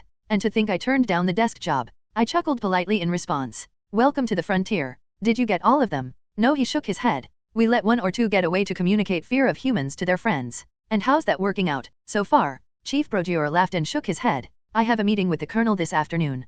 Perhaps you could attend. He's already invited me, Mr. Brodeur. I'll see you there. Chief Brodeur nodded to the drone, then turned back to help his staff with cleanup. I took the opportunity to inspect the progress on construction. A fence stretched about a third of the way around the planned town site. 5 meters tall, it was built from a combination of native wood and metal. The Vulcan trees were close enough to their Terran equivalents that the setup crews were able to adapt them with little effort. The trees were harvested from the area immediately around the fence, forming a clear cut for additional security. I had my doubts about whether the fence was tall enough to keep the Brontos at bay, but no one had asked me. Not that the Brontos would eat people or anything. They were more of an accidentally step on you kind of danger. To the west, Vulcan's sister planet Romulus hung in the sky, clouds and seas clearly visible. When Exodus 3 arrived, the passengers, from the Faith and Spitz enclaves, would be settling there. I expected life to get very interesting once the Faith colony got started. I doubted that 19 years of stasis would improve Minister Cranston's disposition. The Faith leader wasn't what I'd call a people person to begin with, and his relationship with the Bobs had developed into kind of a hate-hate thing. I sent another drone up a few hundred meters and set it to circle the area, watching for any movement of native life. Nothing lurked nearby, probably due to the noise of the automatic weapons. Things appeared to have calmed down, and everyone was back to work. I backed out of the drone and back into my VR. Sighing, I rubbed my forehead. Sometimes I missed sleeping for a third of each day. It had been a nice break from reality. Guppy, I have some printer schedule changes. Guppy popped in and waited silently for me to continue. Looking at him, I wondered if I should change the Admiral Akbar image. But nothing else came to mind, and anyway it had become a kind of tradition with the Bobs. We need more observation drones. All printer groups are currently engaged in producing parts for the orbiting farms. Do you want to bump this activity? Not really. Okay, put half the printers on drones, and produce 4 full squads. Then back to building the farm donuts. Guppy went into command fugue while he reprogrammed the 3D printers. I turned back to the video windows from my active drones. I would build more drones as requested, but I had a bad feeling that we'd go through a few colonists before we got the fence completed. *****. Good afternoon, Colonel. The video window showed Colonel Butterworth, as usual looking impeccable and wrinkle-free. I wondered how he did it. Morning, Howard. He nodded toward my image on his desk phone. Good to see you. I heard about today's attack. I took a moment to be surprised. I didn't remember Colonel Butterworth ever greeting Riker with that level of friendliness back on Earth. I wasn't sure if I should be offended for Riker or pleased for me. The leader of the Use Enclave had been at odds with Riker since day one. I had all Riker's memories of those days, of course, right up to the moment that Riker had cloned me. It would be an understatement to describe Butterworth as pushy, although at least he was always professional. With a mental shrug, I decided not to worry about it. Different time, different place, and let's face it, I wasn't Riker. Yeah, but we won't be so lucky next time, I replied. The Raptors are smart. They'll figure out that backhoes aren't edible. If they've got good color vision, a high likelihood they'll probably associate bright yellow with inedible things with hard shells. Then they'll start concentrating on the soft and squishy two-legged things. Butterworth snorted. I saw your immediate strategy with the drones. I'm just reading your plan for observation and surveillance systems. Looks comprehensive. I have a few small suggestions, which we can go over when convenient. I nodded without comment. The Colonel's suggestions would be good ones, and I'd very likely implement them. So, where's Mr. Brodeur? Wasn't he supposed to be here? He was. The Colonel shrugged. Something came up. I'll debrief him separately, and call you if anything requires more discussion. I nodded, then glanced over the Colonel's shoulder, where the town site plan was posted on the far wall. I motioned at it with my chin.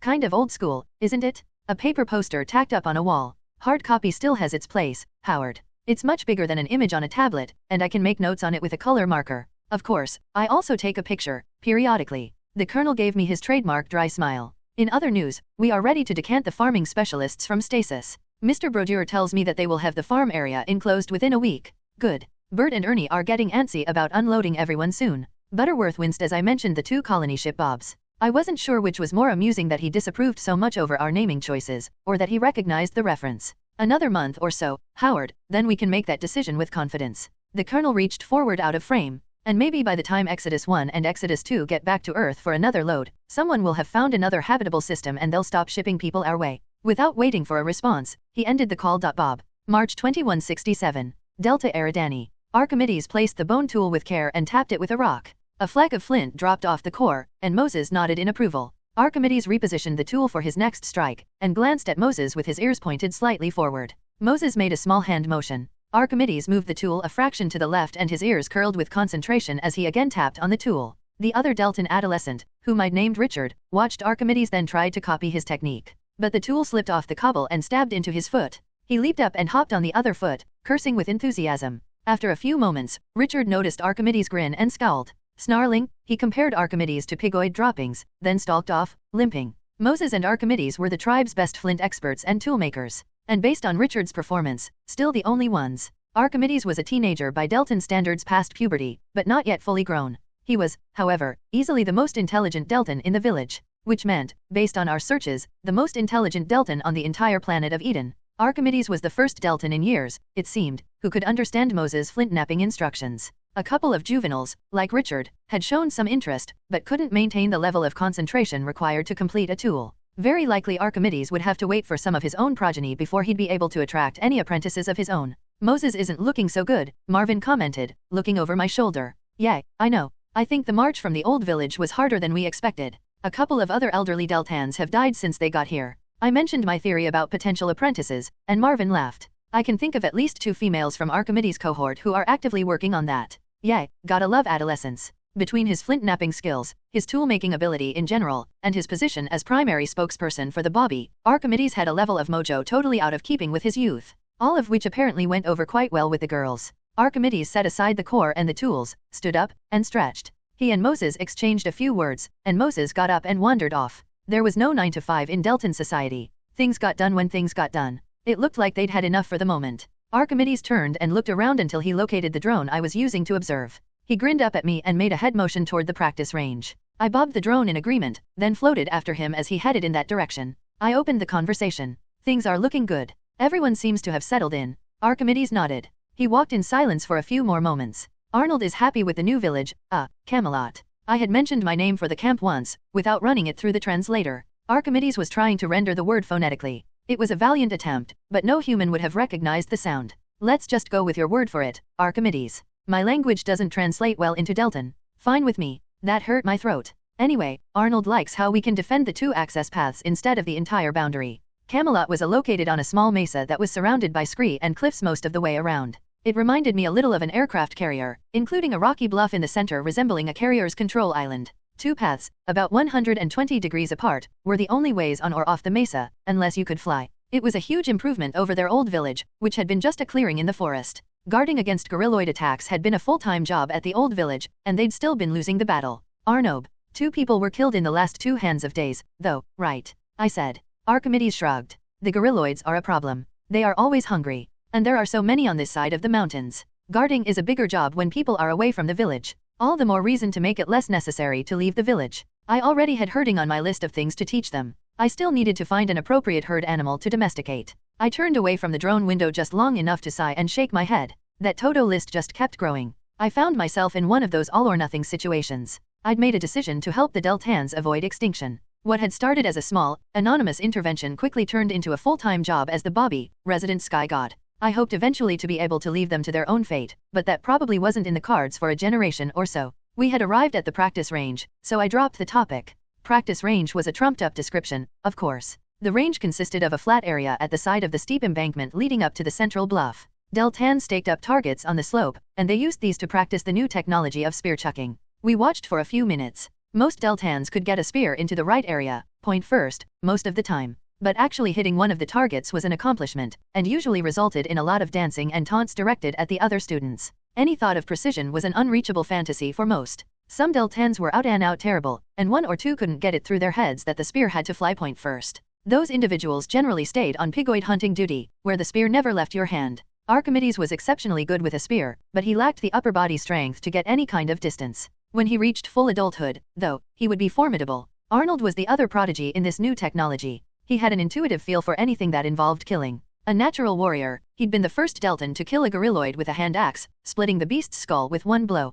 Arnold was almost as big as a juvenile guerrilloid, so he generally got very little backtalk. Arnold paced back and forth, helping individuals with their technique and yelling encouragement. I chuckled, without letting it play out through the drone. I'd rigged the translator to render his speech with an Austrian accent. It never got old. How is it going with the medicine woman? Archimedes asked, interrupting my train of thought. I cringed inwardly. One of the surprising things about Deltans was their lack of awe for the divine authority of the Bobby, and Krola took that philosophy to new heights. A tribe of primitive humans would have been hanging on to my every word, but Deltans were much more skeptical and inclined to question. My first attempt to introduce them to Tense still smarted a little. Not so well. She either flat out doesn't believe most of what I say, or she just doesn't want to change her ways. I am able to get the occasional concession, but it's an uphill battle. Archimedes grinned up at the drone. Welcome to my tribe. Maybe you should use one of the flying rocks on her. I laughed, not only at the comment, but at the fact that Archimedes was sounding so much like me. He'd picked up the concept of dry humor right away, but it was completely beyond any but maybe a half-dozen other Deltans.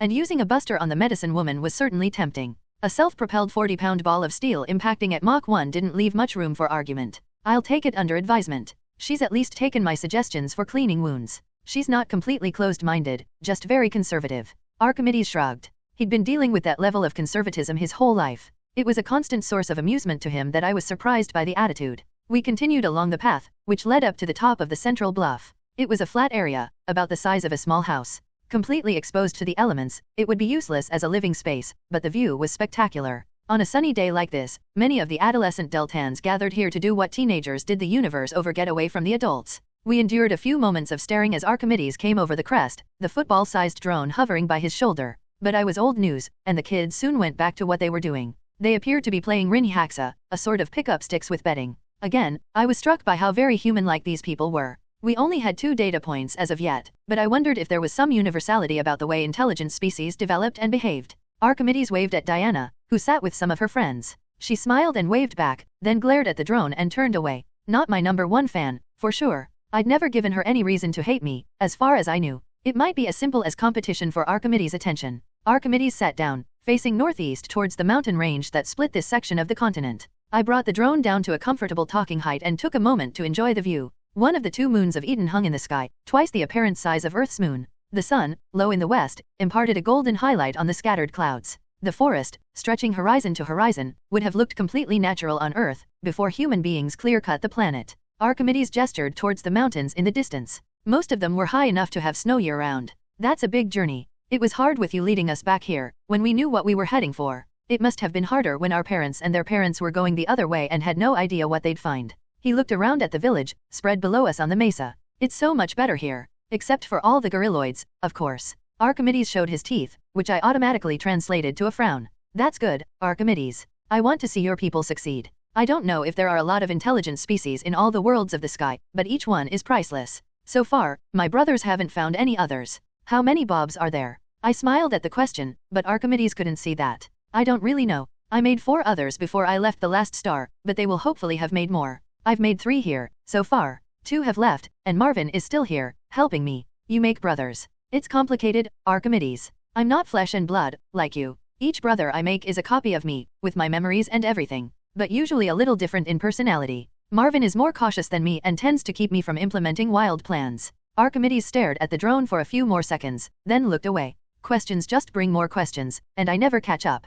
I should stick to things that affect my people. I laughed, which the translation routine converted into the Deltan expression of humor. That's fine, Archimedes. I have a very similar problem. I call it a to-do list. It only ever seems to get bigger. Archimedes grinned in response and turned to the vista spread out before us. He sat and I hovered in silence, enjoying the scenery. Mulder. October 2170. ETA Cassiope. ETA Cassiope was a long-period binary. The brightest of the pair, ETA Cassiope, was class G3V, only slightly larger and more luminous than Sol. At 19.5 light-years from Epsilon Eridani, it was a bit of a hike. But all of the closer good candidates were spoken for. As part of Bill's 3rd cohort, I had to take potluck, I guess. Most stars are K and M class, and I just didn't see a tidally locked planet sitting practically inside the chromosphere of its parent star as being a desirable vacation getaway. So, here I was, 20-odd years later. By now, Homer and Riker would have gotten to Sol, and whatever situation they found would be resolved one way or another. I chuckled, remembering the early days back at Epsilon Eridani. Homer was a real card. I think he picked his name at least as much because it bugged the other Bobs as anything else. I wondered if Riker would kill Homer himself in a friendly fire incident. That made me laugh out loud, and Guppy looked at me with fishy concern. I lifted Spike off my lap and put her on the desk, then got up and stepped outside into the sun. My VR was a tropical location, with open-air huts, reminiscent of Gilligan's Island. It would be totally impractical in the real world, of course, but in VR you could do anything. Guppy followed me out. Results are in. We have found no Jovians. None. I frowned. I wonder if that's good or bad. Insufficient information. I nodded distractedly, and turned back to face the beach. I took a minute to enjoy the sun on my face and listen to the surf. I suppose I might eventually get tired of this scene, but not anytime soon. It made me regret that I'd never taken the time for this kind of vacation when I was alive. Taking a deep breath, I stepped past Guppy and back into the hut. The holotank showed the layout of the star system with about 95% confidence at this point. There might be a few smaller bodies floating around that we'd missed, but I doubted they'd be major players. The companion star, ETA Cassiope b, had a closest approach of 36O at periastron, which meant planets were unlikely outside of about 9O of ECA. It also meant that the Oort and Kuiper objects had been disturbed many times. Any planets in this system would have taken more than one good pelting. The good news was there was probably very little left out there to send inward. That one, I pointed to the 3rd planet, is right smack in the comfort zone. Any indication of size? No, but spectroscopic analysis is showing oxygen and water lines. Oh, that's excellent. There is also indication of a wobble, which would indicate a satellite. Better and better. Okay, Guppy, plot a course to Planet 3. Deploy mining and survey drones. Nah, let's see if this system is worth hanging around in, first. Guppy somehow managed to look disappointed, although if pressed, I couldn't for the life of me describe what a disappointed fish looked like. I stared in thought at the image floating in front of me. We'd detected 4 other rocky planets, 2 inside and 2 outside the comfort zone, but no Jovian planets. That worried me a little, as Jovians tended to keep the inner system relatively safe by perturbing anything coming straight in from the outer system. Of more concern was the lack of a significant asteroid belt. The general plan for the Heaven project was to use the mineral wealth of asteroid belts to build the space station and future Bobs. No asteroid belt could spell trouble. Meh. One thing at a time. It took a few days to get there. I spent that time doing fine scans of the system for any sparse asteroid belts that I might have missed. No such luck. This system really had been swept clean. I had 5 planets, and whatever moons they might have, to work with. Planetary mining would require a lot of rethink. No, I also got a bead on the moons of Planet 3. There were 2 bigger ones, one about half the size of Earth's moon, and one about a fifth the size, and 2 smaller ones, closer in, really not much more than big rocks. The planet itself was a little smaller than Earth, with a 0.87 surface gravity and a 26-hour rotation. The atmosphere was delightfully Earth-like, maybe a little more oxygen-rich. I inserted myself into a polar orbit and started deep scans. The planet had a lot of cloud, just like Earth. That was good, since it indicated robust weather patterns. It also had a lot of water. In fact, so far, all I'd seen was water. Have we detected land, yet? Negative. Well, that's irritating. Alert me as soon as we find something.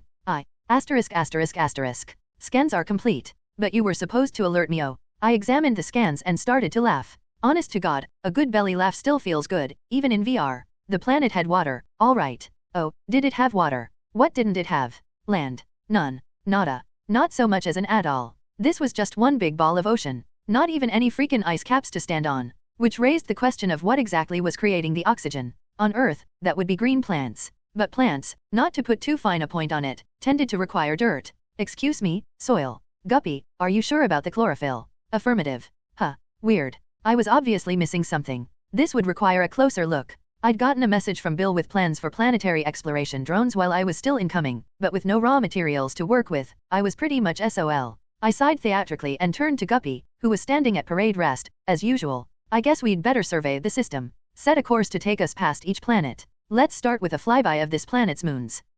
It took a couple of weeks to hit all the other planets and their satellites. While I was buzzing around, I did manage to catalog a couple of asteroids with relatively eccentric orbits. I sat back in my beach chair, with a coffee in my hands, and reviewed the reports. There was lots of metal in this system. It appeared to be a little richer than Sol, in fact. But everything was planetside. It looked like the space junk that normally infests a system had virtually all become an impactor at some point. I could only guess that the effect of the binary partner, combined with the lack of a Jovian, had resulted in some weird chain of events that cleared the system. I'm sure an astrophysicist would have an explanation at the ready, and I promised myself I'd give that a think when I had the time. I flew out to the 4th planet, the second moon of which had good ore deposits close to the surface. I set up the auto factory in orbit and fed several of my drones and roamers into it to use as construction material. A week later, the auto factory had built a couple of small cargo vessels. I loaded them up with mining drones and sent the whole crew down to the moon's surface. While I waited, I re-examined the scans of Planet 3 and pondered. I remembered reading that all of Earth's water could have been supplied by a single icy comet about 1,000 kilometers in diameter.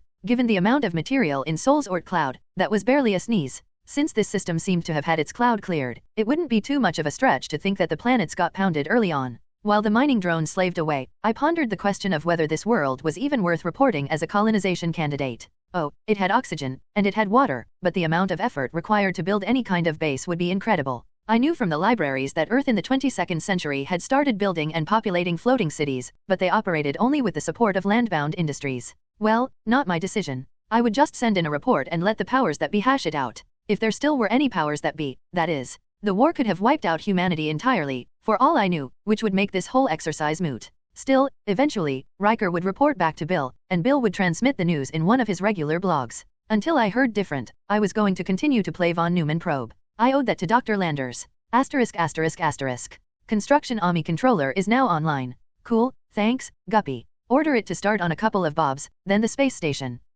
The artificial machine intelligence could handle routine construction using standard plans, and would contact me if it ran into any issues that were beyond its programming. The various construction tasks would take months, so I flew back to the 3rd planet with a couple of exploration drones to look around. I started with a deep scan of the ocean, and got my money's worth. I had to retune 3 times before I was able to detect ocean bottom, 800 kilometers deep. That was just nuts. I'd had some thought of artificial islands, but unless there was a Mount Lukathat down there somewhere, there wasn't going to be anything close enough to anchor to or build up. I stared at the result in disbelief, then turned to Guppy. Start a detailed mapping survey of the ocean floor, using the current SUDAR settings. Let me know when you have a complete globe. Telescopic surveys indicated some kind of green patches on the ocean, so I sent some drones down to investigate. It didn't take long to discover the source of the atmospheric oxygen. Plants had discovered that by sitting on top of the water, they could get much better light. The plants formed large mats, and by large, I mean literally kilometers in diameter. I dispatched a biology drone to take samples. The drones couldn't go underwater. That would just screw up the search drive something fierce. Even atmosphere required careful tuning to avoid futzing up the field. But SUDAR scans from in close revealed that the underwater ecosystem was rich beyond belief. Well, this is looking not so bad, suddenly. Assuming any of this is edible, people could live here and work upstairs. I looked at Guppy for a reaction. I might as well not have bothered. The biological drone spent weeks surveying the mats and immediate area. The mats actually seemed to be comprised of multiple species of plant in symbiotic relationships. The animals had found the free ride, and there was a thriving commensal zoological ecosystem in and on the mats. At the end of 2 months, I took the completed survey results and reviewed them. Biocompatible. And according to the report, exceptionally so. In fact, other than a few amino acids and vitamins, it looked like humans could go native on the mats, barring anything poisonous. I formatted a complete report and handed it off to the space station Ami, to be transmitted to Bill once the station was completed. The auto factory had completed a couple of computer matrices and cradles, so I did a backup and restored it into the matrices.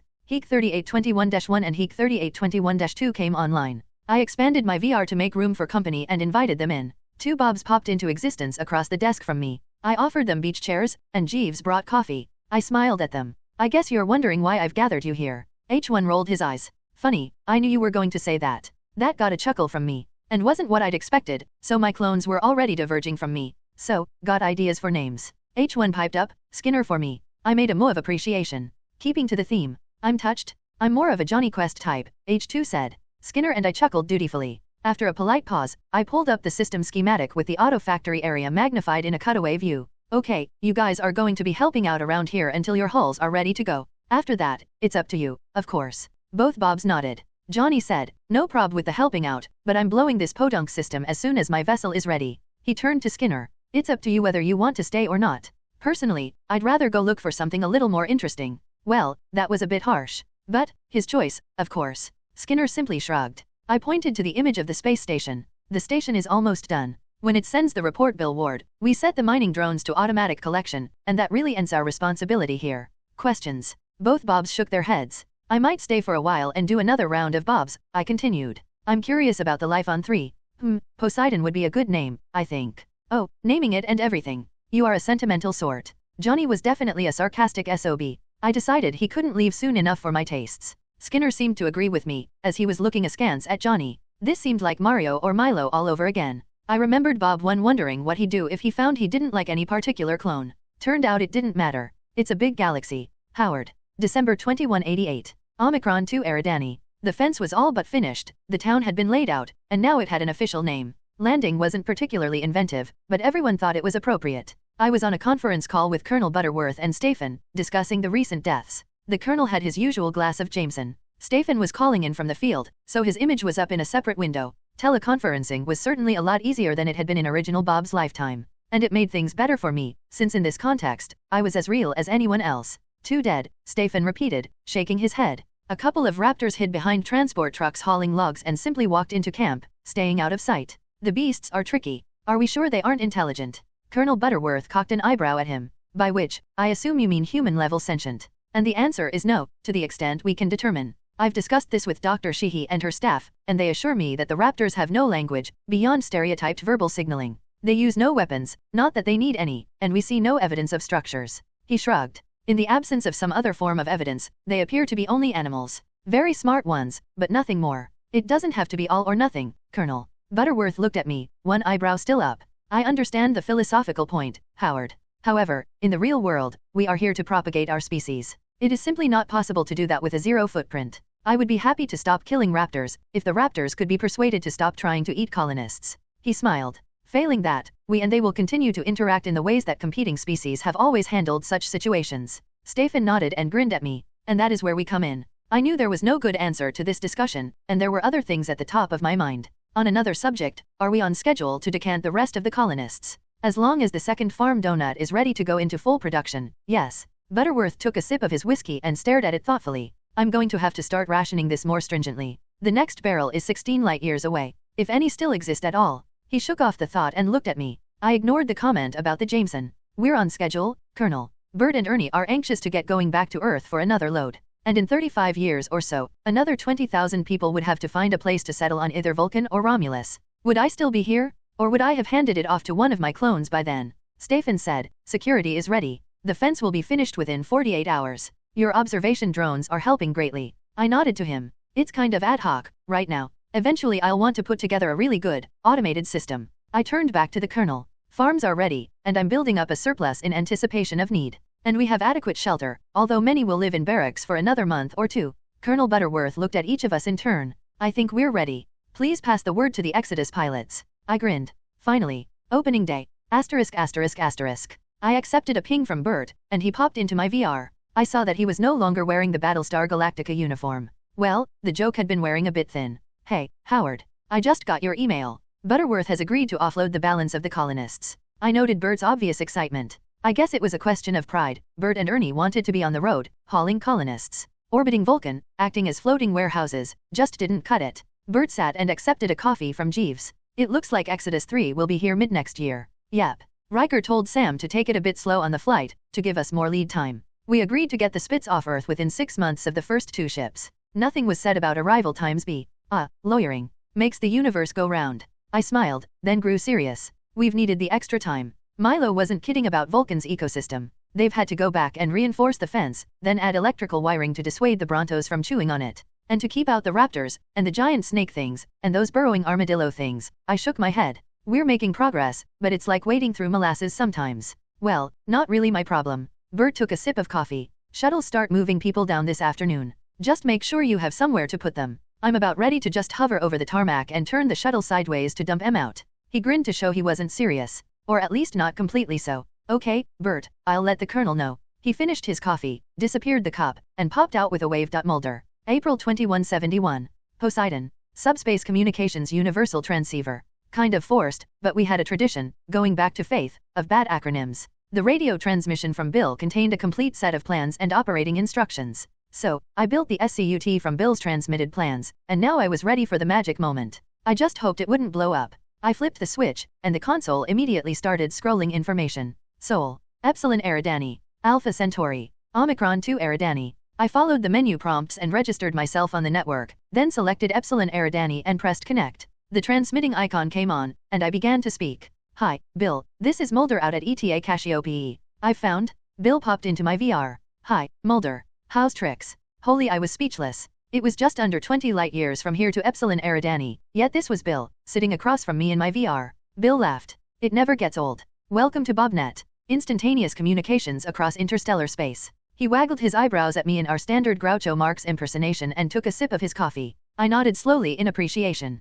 And is that your standard entrance? Oh, hell, yes. And I'm keeping track. Notches on the holster and all. We both laughed, and I materialized a coffee of my own. This was huge. Real-time communications changed everything. No more decades-long turnaround times for communications. So, anything interesting here? Bill waved his coffee in a vague out-there gesture. I think so. We have a colonization target. It's not ideal, but I don't know if you're in a position to be picky, or if we even need colonization targets. Did Riker find anything? I pushed a file towards him. Bill went into framejack for a moment while he absorbed the contents. When his avatar unfroze, he looked pleased. Not bad. I see your point, though. Colonists would have to establish a space presence immediately. Still, to answer the question, no, we're not in a position to be picky right now. And yes, Riker found something. Check out his blog on Bobnet. We spent several more seconds getting caught up, and I promised to read all the blogs. Bill gave me a wave and popped out. Well, that was interesting. It appeared I should put some effort into preparing this system. The standard plan was to have a supply of refined metals available in orbit when the colonists arrived.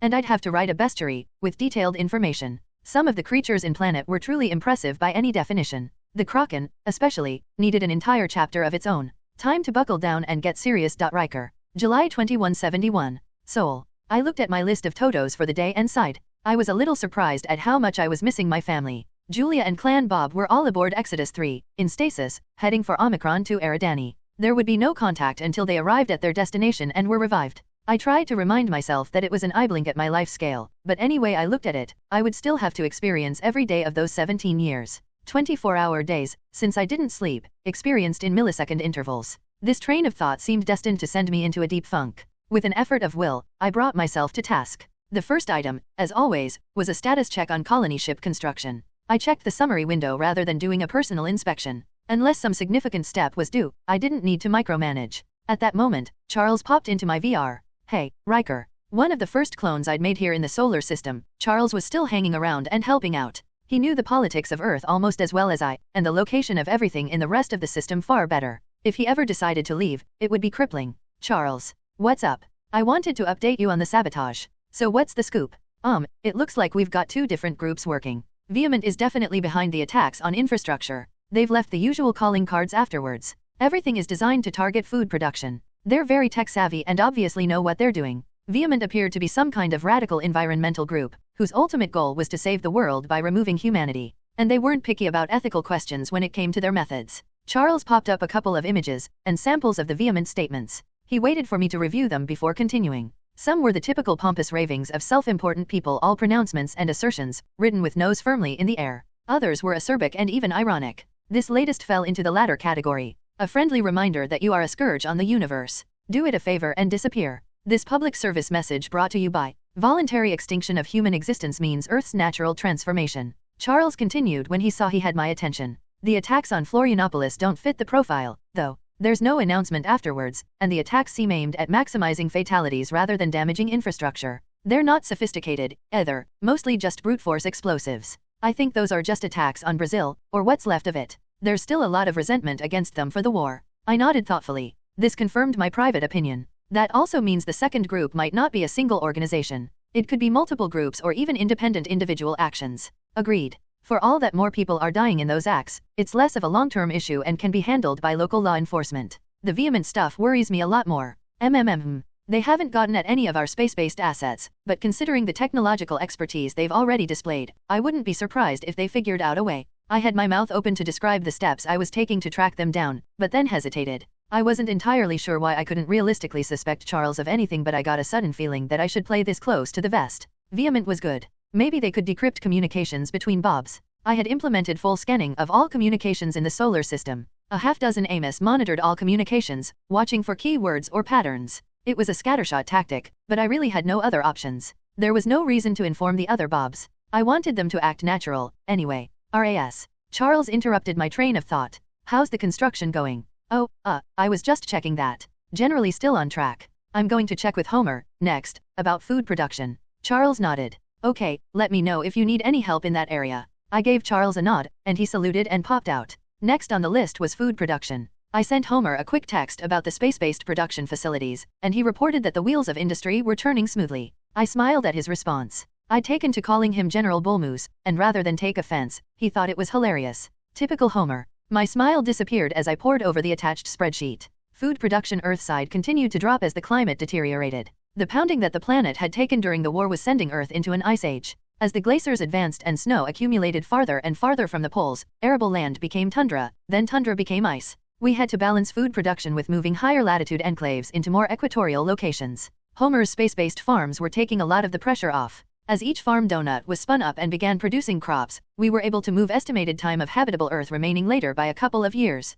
The farm donuts were Homer's idea, and he ran them like a military operation. However, the 30,000 people we'd managed to get off-planet so far were barely a drop in the bucket. 15 million human beings were all that was left of Homo sapiens, but it was still a lot of bodies to move. 1,500 ships or 1,500 trips. I put down the document, and took a moment to massage my forehead. The UN session had started a few minutes ago, and I needed to be there. Highlight of my day, for sure. Not. Since the departure of the Use and Spitz enclaves in the first two ships, I didn't really have anyone I talked with regularly. All the other enclaves maintained a very arm's-length relationship, except for a few like New Zealand who were actively antagonistic. Between that and my relatives being in stasis, I felt very isolated these days. Well, at least today's session would be interesting. We'd just gotten word about Poseidon from Mulder at ETA Cassiopeia. The biology was compatible, and the floating mats were more than adequate to live on, at least in the short term. Longer term, the system had enough resources to support construction of floating cities. Several of the smaller island nation enclaves had expressed an interest. The problem was one of priority.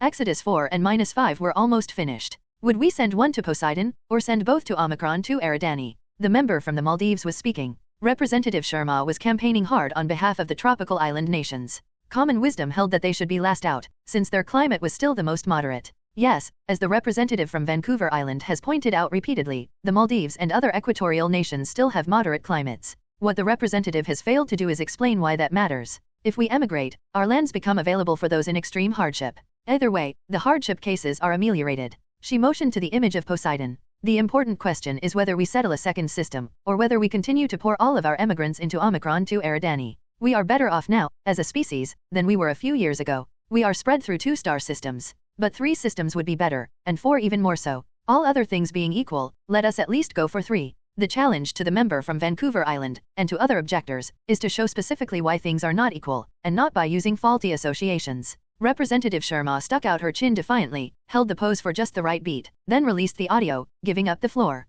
I wanted to clap, but that would be unseemly. I really had no particular skin in the game on this issue, but I agreed about distributing humanity as widely as possible. The species had just finished almost wiping itself out in a single system. You'd think people would grow a brain. I looked at the board. More than half of the request-to-speak indicators were lit up.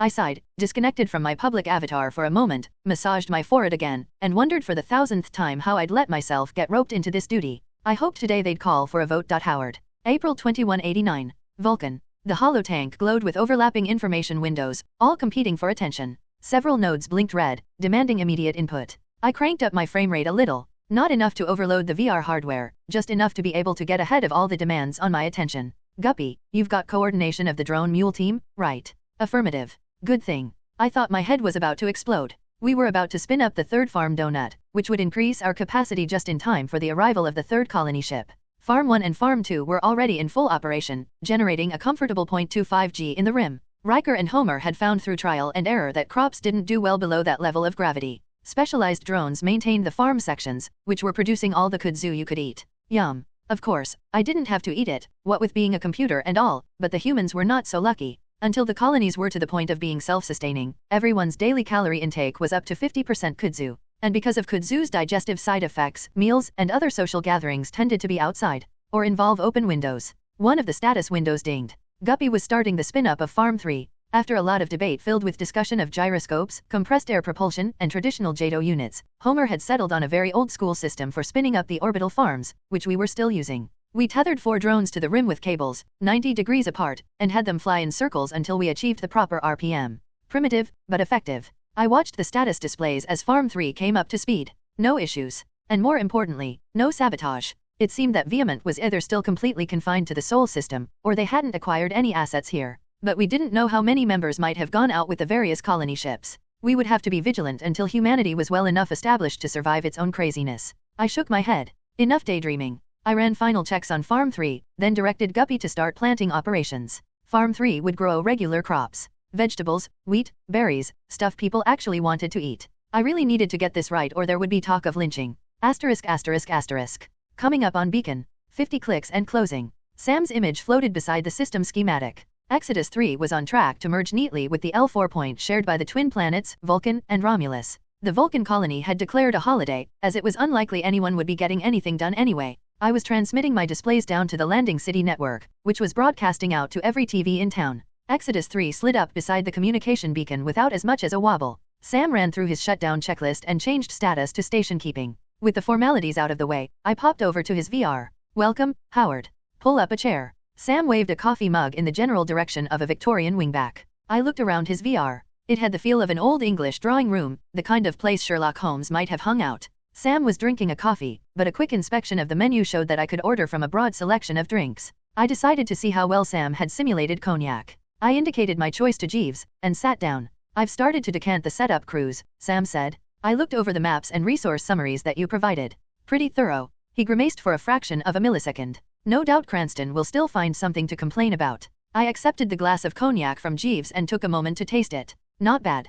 Quite good, really. Sam had obviously spent some time getting it right. I set a Toto to ask him for the template. I put the glass down and leaned forward. Your colonists will really need to tread lightly on Romulus. Milo was right, there was a recent extinction event, and the ecosystem is still very shallow. No large-scale clearing, and especially don't let any Terran biota get loose. Make sure both colony groups understand that. Sam nodded, eyes focused on infinity. With an obvious effort, he turned his attention back to me. You're really lucky, Howard, getting to see the colonies in the early stages like this. A lot more exciting than driving a bus. I'll be leaving in a month or 2, to go pick up another load. Sure, Sam, but I keep a blog. And lots of videos of anything that's even remotely interesting. Yeah, it's not real time, but the universe is our playground. Now, you know. He grinned in response. We spent a few seconds getting caught up on gossip, then moved on to the serious business of setting up a colony of 10,000 people on an alien world. Just another day at the office. *****. Only 2 days after the first Faith and Spitz personnel were decanted, and everyone was already at war.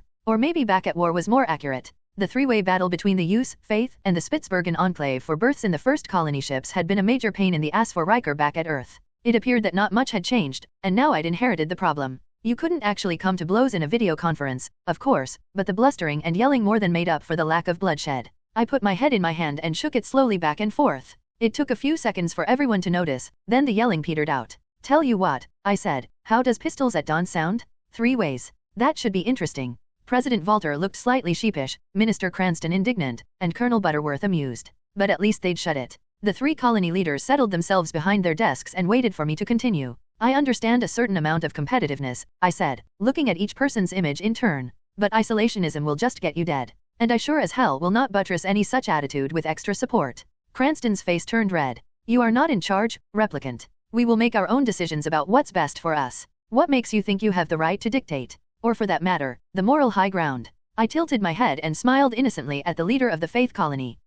I'm trying to remember now. Of all of us here, everyone who didn't participate in a war that virtually destroyed the human race, please raise your hand. I raised a hand, and waited a moment to see if anyone else would have the gall to do so. I'm a neutral party here, Mr. Cranston. Yay, even with jerks who treat me as a piece of equipment instead of addressing me by name. But I'm also a volunteer. I'll help who I want, and I'll leave if I want. As a good leader, you should take that datum into account when deciding how much of an idiot you want to be. I glared at the 3 video windows. No one responded. After a moment of awkward silence, Walter said, very well, we will trade some of our decanted livestock. If necessary, for future considerations. Howard, I am hoping you will act as adjudicator in such cases. Absolutely, Mr. Walter. And thank you, Colonel, some breeding stock now will help you until we've finished force growing the animals in the artificial wombs. I turned to Cranston. Minister, your repayment should consist of setting up and running a large batch of artificial wombs to take the pressure off the spits. The both of you can pay them back with interest once your own stock is high enough. I looked around at the various windows.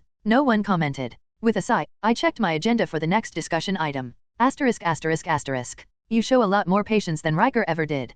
Colonel Butterworth raised a glass of Jameson toward me. Thanks, Colonel. I think we Bobs are definitely different as individuals. I wonder why they never picked up on that back on Earth, when they were working on the whole replicant thing. Butterworth shrugged. Science-wise stuff like that didn't interest him, except to the extent it affected his job. He poked at a pile of paper on his desk. This native vine that I mentioned before is turning into a significant problem. The level of invasiveness puts anything from Earth to shame, except possibly bamboo. If we don't get ahead of it, we might end up expending all our energy just beating it back. The native ecosystem has the home court advantage, unfortunately. Doesn't it serve as food for any native species? As far as my scientists can tell, it contains a toxin of some kind that the native browsers find disagreeable. Even the Brontos won't eat it, and they are the unpickiest herbivores I've ever seen. I laughed. The Brontos would eat almost anything that provided net calories. They would eat all the leaves from a tree, then the twigs, then the bark from the main trunk and branches. What they left behind looked very sad. Fortunately, Vulcan trees could survive having their bark stripped. The Brontos had even started munching on the fence, when they could get close enough. A couple of strings of electrified wire had nipped that habit before it could catch on. How does it affect people? Butterworth shook his head. The vine is not edible as such. However, the toxin doesn't seem particularly effective against Terran biology. As soon as we have some livestock, we'll see if they'll eat it. I nodded silently. Colonizing an alien planet, as with everything else, was more complicated than TV and movies let on.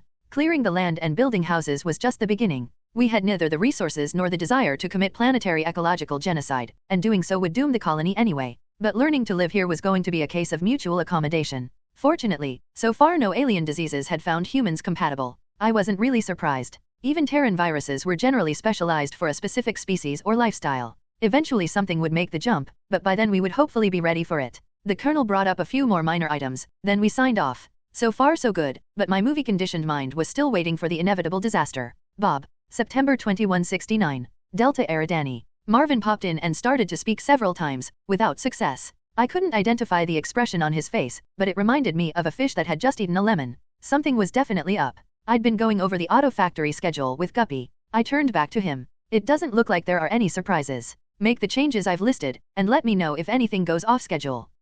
Guppy blinked huge fish eyes once and disappeared. Marvin was still doing a pretty good imitation of a fish himself. I grinned at him. Come on, Marv, spit it out. You know you wanna. He took a deep breath. Something, and by something I mean damned if I know what, hunted the Deltans almost to extinction at their original location. Say what? I found a number of disarticulated Deltan remains. In different places, so it wasn't just a one-time thing. The damage was not indicative of gorilloids. We've seen their work. They're lazy. They strip the meat, not even thoroughly, then go back for a new victim. Whatever this was, it did the full workup. And chew marks on the bones indicate something much bigger than a gorilloid. I sat back and rubbed my chin in thought for a moment. So there's another apex predator out there. Great. I may have to break out the exploration drones and put them on a kilometer-by-kilometer survey. I think that would be a good idea, buddy. And if we have the printer cycles to spare, maybe print up a few more sets of drones. Of course. Because screwing with the auto factory schedule is never a problem. I stood up, stretched, and wandered to the end of the library, gazing at nothing. After a moment's thought, I pulled up the files from my initial exploration of Delta Eridani 4. I knew that my survey had been less than thorough, but I wasn't a professional exobiologist, assuming such a job had ever even existed. And once I'd found the Deltans, everything else had taken a back seat. I replaced the library bookshelves with a blank wall and spread the images of the fauna I'd catalogued across its length. Pacing along the collage of images, I tried to imagine any of them able to take out a full-grown Deltan. Marvin materialized a lazy boy and settled in with a coffee. Spike immediately assumed an invitation and hopped up to settle in his lap. The collage offered no inspiration. The leopard analogues and the gorilloids were really the only animals I'd encountered that would prey on Deltans, and they just didn't fill the bill. I waved a hand and killed the collage. In frustration, I cancelled the room VR and activated my Deltan Village VR. Marvin jerked in surprise, and Spike leaped up and fled. I felt a moment's guilt for not warning him. Marvin gave me the Spock eyebrow, and I answered with an apologetic grimace, then turned and started walking through the village. The recording was incredibly detailed, but still just a recording. No interaction was possible. I wished for the millionth time that I could interact with the Deltans through something a little more immediate than a floating mechanical football. Finally, I turned back to Marvin, who had refused to give up his lazy boy. He was reclining, drinking a coffee, right in the middle of a group of Deltans who were skinning a pigoid. I laughed and he grinned back. Okay, Marvin. Let's get going on that search. Guppy. Guppy popped into existence. You rang. Cute. I suspected that Marvin was feeding lines to Guppy just to bug me. Printer schedule change, Guppy. Print up 4 more complete squads of exploration drones. Looks like we're going snipe hunting. Guppy's huge fish eyes blinked. This will result in another delay to the armaments project. I remind you that you have assigned that project high priority. That's fine. I think we're ahead of the curve with the gorilloids. Attempted attacks are down to almost 0. We've got enough spare busters to bash their heads if they try any kind of large-scale attack. Guppy nodded and disappeared. Marvin stood up and waved the chair away. I'll get started on the full survey as soon as they're ready. Meanwhile, I'll map out some search strategies. We gave each other a wave and he disappeared. I closed the village VR and brought back my library. Mario. November 2176. Zeta Tucani. It took 7 years plus change to get from Beta Hydri to Zeta Tucani, although less than 3 years ship's time. I spent almost the entire voyage going over the records from Beta Hydri 4. I didn't want to believe that someone could have done that. I wanted so much for it to be a natural disaster of some kind. But the evidence was, if not conclusive, at least pretty damned convincing. Someone had killed off an entire planet and collected all the bodies, literally all the animal life on the planet, then mined all the metals from the entire system. My mind kept playing all the movies where aliens came in and tried to strip the Earth. This was worse. They killed everything, and they left nothing. But how? And why? I sighed and dismissed the theorizing for perhaps the 1000th time. I couldn't know without more information. But I wasn't going to wait. I needed to report this to Bill. The Bobs needed to be warned. I couldn't know in advance if Zeta Tucani would be stripped of metal as well. If so, I would just skip to the next system, and keep doing so until I either found a good star system in which to build a space station or had traveled back close enough to simply transmit a message to Bill with shipboard comms. I did the usual cautious approach into the star system, watching for Madiros, aliens, other probes. It would be funny if I wasn't so nervous. I didn't actually know if there were more Madiros clones out in the galaxy, but since Brazil's plan had been to keep producing them, it seemed a reasonable concern. Bob had prevailed against him in Epsilon Eridani, but that had been as much luck as anything. It took a week or so to determine the system layout. The star was a little more luminous than Sol and a bit bigger, but slightly less massive. The metallicity of the system was lower, but not so low as to make things difficult for me as long as the others hadn't already cleaned it out. I found a single asteroid belt and several inner rocky planets. Actually, this system was similar enough to Earth's to make me a little homesick. I headed for the asteroid belt, while I continued to scan for any activity. I went about halfway around the belt before giving up. The others had already cleaned up here as well. I decided I would get a quick look at the single planet in the habitable zone, then continue on to the next system on my list. What I found was the worst possible outcome. Exploring the planet through various drone cameras, I could see that something had caused massive destruction. Based on the ruined structures, entire cities had been taken apart. Concrete pylons indicated where bridges might once have spanned rivers. Huge washouts indicated where dams had been disassembled without regard for the downriver effects. And junk littered what looked like roadways, where presumably the contents of some kind of vehicles had simply been discarded when the metal and the passengers were collected. Guppy, I need a full scan of the planet. Set up the drones to do polar orbits, and get the whole surface. Guppy nodded without comment and went into command fugue. I sensed the blips as more drones launched. I settled back to wait. Asterisk asterisk asterisk. If I'd been still living, I would have thrown up. As it was, I couldn't watch for long. The destruction was total, the devastation worldwide. These, whatever they were, these others had callously killed billions of sentient beings the way a construction crew would clear the ground before starting to build. and I could think of only one reason for collecting the dead bodies. When we met them, it would be war. Bob. November 2169. Delta Eridani. The Deltans were coming into their breeding season, and the tension in Camelot was climbing. In the past, stressors like the gorilloid threat had kept things low-key. It's hard to get amorous when you're looking over your shoulder every few seconds. But this year the Deltans were top dogs in their environment. The gorilloids had finally figured out the new pecking order. There hadn't been an attack in almost a month. A lot of that was due to the busters. Any gorilloid coming within a certain distance of Camelot was met head-on by a 40-pound ball of steel. The encounter was fatal to both, but I could produce more busters faster than the gorilloids could produce more gorilloids. The Deltans rarely even looked up any more at the occasional sonic boom. I knew more or less what to expect from previous years. Male Deltans vied for the attentions of the females in any of a number of ways. Wrestling matches, mock battles, tests of skill, even good old-fashioned bluff and bluster. It was great fun to watch, and generally no one got badly hurt. This year, though, Archimedes had introduced a new test of skill, spear chucking, and you couldn't refuse a challenge. But that wasn't working out entirely in Archimedes' favor. The other young males had figured out that they should avoid that particular contest with him, so they were challenging Archimedes first, based on contests of strength. Unfortunately, Archimedes was rather bookish, as Deltans went. I wondered if nerd DOM was a universal thing. After Archimedes got dropped on his head in a couple of encounters, I decided to teach him some basic jujitsu.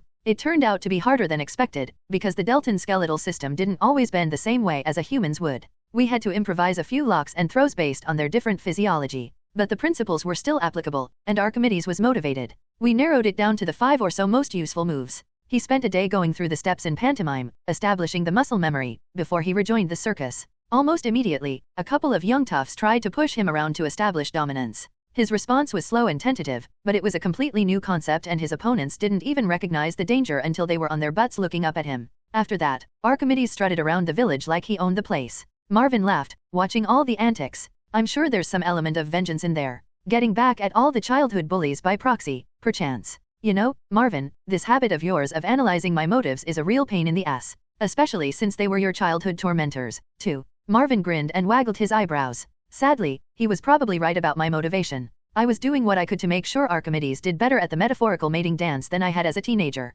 And the more descendants Archimedes created, the sooner the entire tribe would be at or near his level of intelligence. Win-win, as far as I was concerned. Now if you could only change Archimedes' mind, Marvin observed. Yeah, I know. Having kicked butt yet again, Archimedes was making the moves on Diana. She had to be a knockout in Deltan terms, because I couldn't figure out what else he could see in her. She intensely disliked the drones and wouldn't hang around anywhere near us when I was with Archimedes. An obvious symptom of low intelligence, in my books. Asterisk asterisk asterisk. Marvin popped in without warning. Things just got creepier. I looked up from the observation window. The mating season was almost done. Most pairings had been decided by this point, but some Deltans hadn't gotten the memo. You could tell when that happened, because the miscreant would find himself, and sometimes herself, being beaten on by both members of the pairing on which he or she was trying to intrude. That was usually enough to make the point, but there were 3 or 4 individuals left who couldn't seem to get lost for an answer. Archimedes and Diana had formalized their mating without further challenge, so it was purely scientific interest on my part. I glared at Marvin, ready with a sarcastic comment about the interruption, but I changed my mind when I saw his face.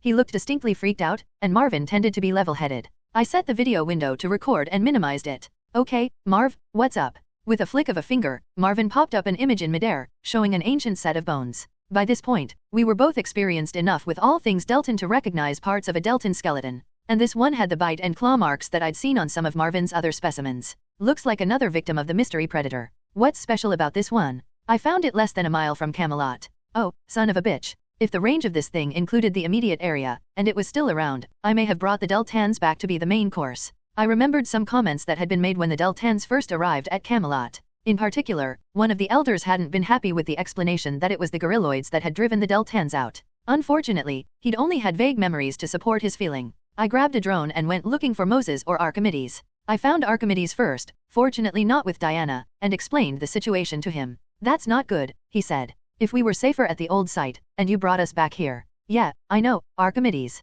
Don't rub it in. On the plus side, we may have some lead time to prepare. But I need to find the elder who was making those comments. Moses would know, I think. We found Moses with very little effort. He'd found and laid claim to a favorite lounging spot on the south side of the bluff, where he spent his afternoons sitting in the sun, relieving the pain of his stiff joints. I allowed myself a moment of sadness. Moses seemed to have entered that long slide into failing health that was all too common in the elderly. I went through the story again. It does sound familiar, he said, thoughtfully. That was Exile, I think. The translation routine was programmed to render Deltan names in human pronounceable sounds. It would tag that particular translation for permanent association with the name. Sadly, he died 3 or 4 hands ago. I don't think anyone else is even close to that old. Wonderful, I said. Archimedes, Moses, don't say anything to anyone else about this. I don't want to start a panic without more information. Marvin and I will do some more investigations. I will also set some drones to a wide perimeter guard. If anyone sees them and asks, just tell them I'm doing a gorilloid count. The two nodded, both looking worried.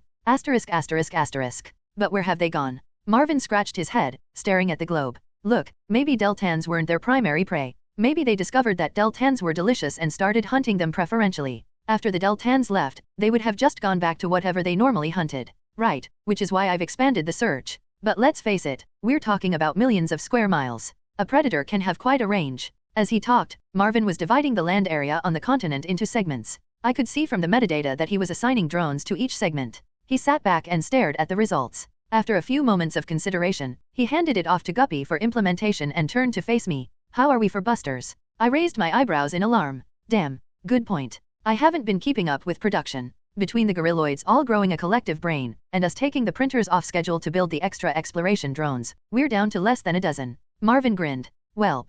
There goes the schedule again, I guess. Bill. May 2171. Epsilon Eridani. Incoming SCUT connection. New node. Guppy made the announcement with the same fishy poker face that he would use to announce the end of the world. I looked up and grinned. Garfield dropped the file he was working on and came running over. Only a handful of Bobs, so far, had received the SCUT plans that I'd been broadcasting and had built their own FTL transceiver. Each new connection was an event. I held the moment as long as I could. Just as Garfield drew a breath to yell at me, I said to Guppy, play the incoming. This is Bob calling. Bill, you actually cracked FTL communications? I'm impressed. I did a fist pump, and then Garfield and I hooped and performed a high five the nerd kind, where you miss. Logically, Bob 1 was no more significant than any other Bob that received the SCUT plans, but this wasn't a matter of logic. Bob 1 was like Odin the Allfather. He started the whole thing. For me it was special, since he'd cloned me. For any of the 3rd generation or later Bobs, it would be like legend walking among us. Of course, that wouldn't stop me from pulling the usual prank. I popped into Bob's VR without warning, coffee in hand.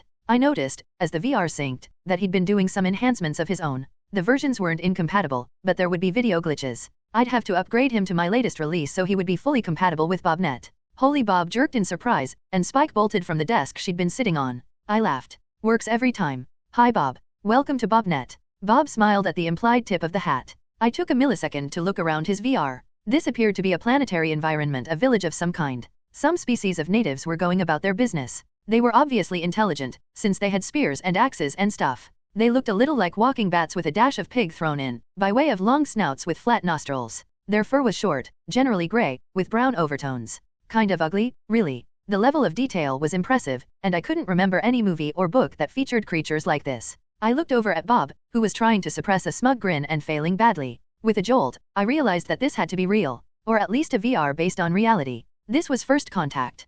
Keeping my expression neutral, I turned in a circle to take in the full tableau. Who are the neighbors? Bob, now grinning unabashedly, swept a hand around the virtual campground. This is a recording of the Deltans village. I use this to experience their environment. Get a better feel for how they live. Interesting. Have you made contact? There was a barking laugh from off to the side, and I looked over to see another Bob. I turned back to Bob 1 and was surprised to see he was blushing. That was better VR realism than my version supported. I decided I'd do a merge on the VR features before upgrading him. Bill, this is Marvin. Bob gestured toward the newcomer. He's a disrespectful pain in the ass. And that's one of his better qualities. Marvin and I smiled and nodded to each other. I said, I recognize the tone of that laugh. I guess Bob has gone overboard. Marvin smirked. You might say that. He's become the great volcano god. Did you say the spears and axes? Hey, Bob interjected. I resent that. I'm more of a sky god. We all laughed together. Despite the joking, though, I was still a little lightheaded. An intelligent species, the first we'd ever run across. I had a pretty good idea which blog was going to be #1 on Bobnet for the next little while.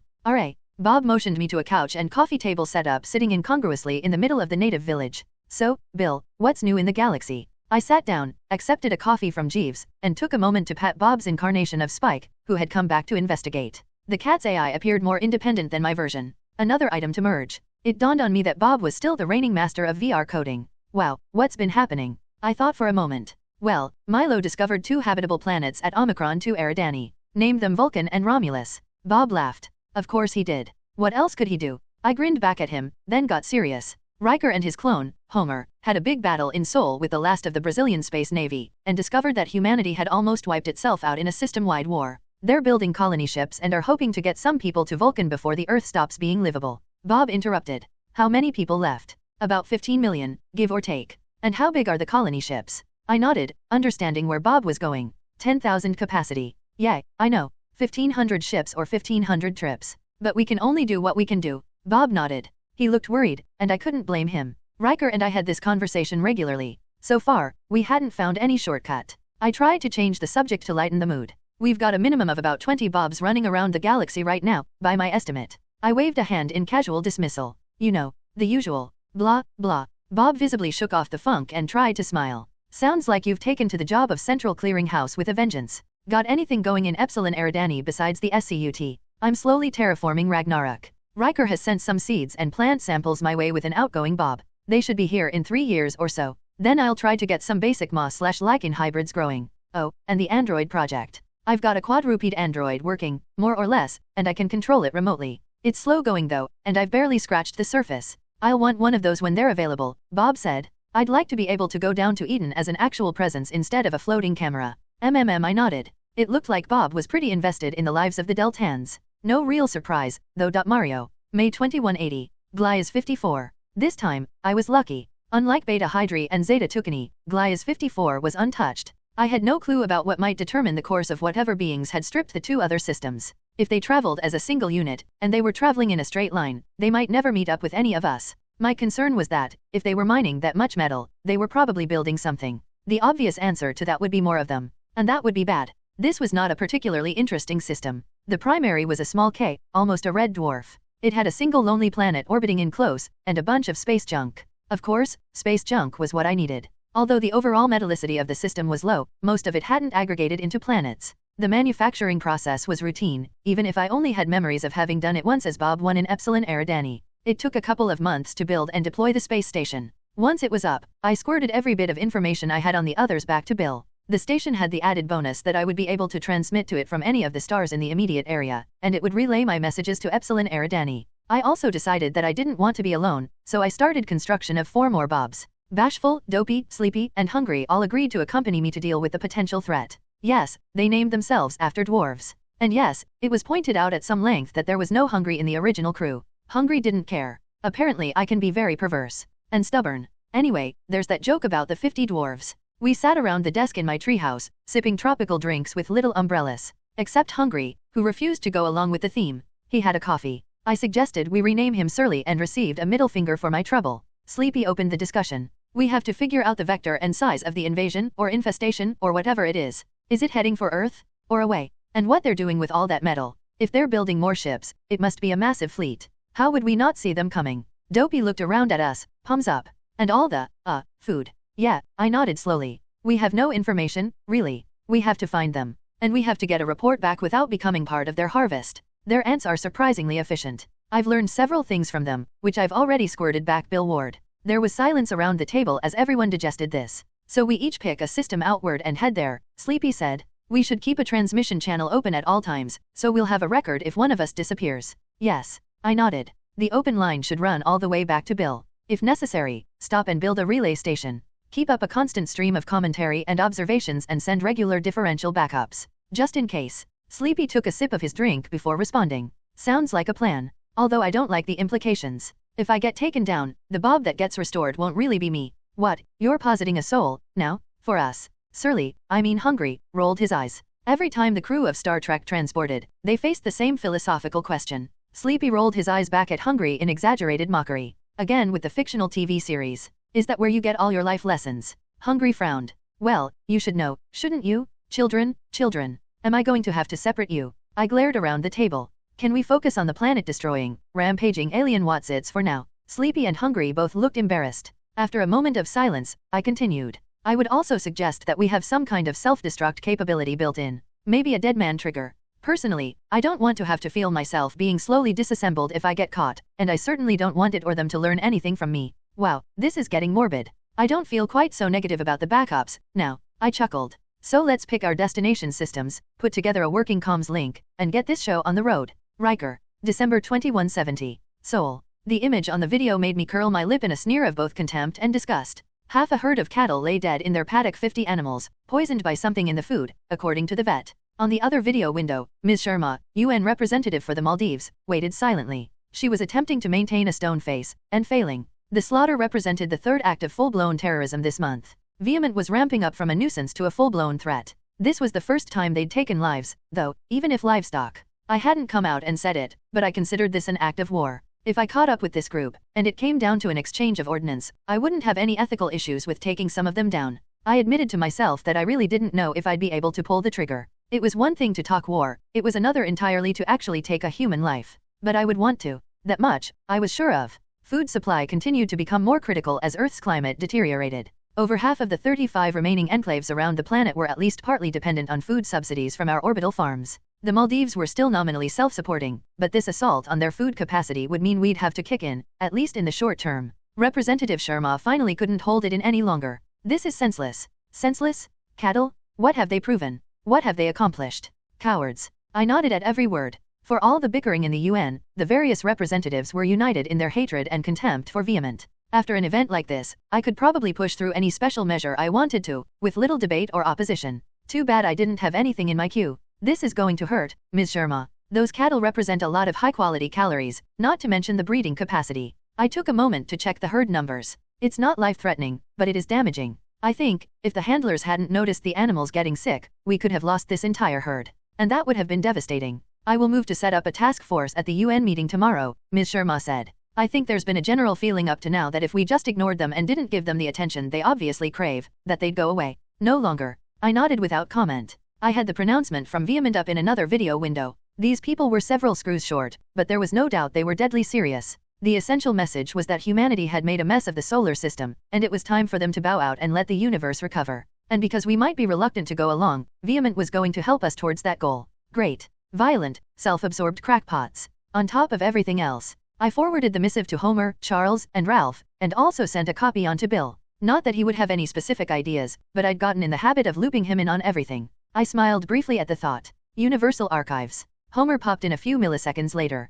Number 2, I am forced to admit I'm coming up blank. These clowns trump anything I could possibly say, just by existing. Yup. Just when you think humanity has found the limits of stupid, they go and ratchet up the standard by another notch. I shook my head. We're going to have to modify our schedules to replace the calories that the cattle would have supplied. Got any ideas? Homer bobbed his head back and forth. Could be. It's just possible that I've been underreporting production a bit, to establish a small surplus. I suppose now would be a good time to notice the error with a gasp of relief. He grinned at me, and I smiled back. Homer was full of surprises. That was fine for right now, but what about next time Vement struck? I had a bad feeling that it was going to get worse, rather than better. Mario. November 2180. Glyas 54. I stared in frank amazement at the header on this latest communication from Bill. Plans for a subspace communications universal transceiver, SCUT, with zero latency. Holy crap. On a cracker. Well, the big guy had delivered. I examined the plans and attached notes. Bill was candid that this was an early version, and probably cantankerous.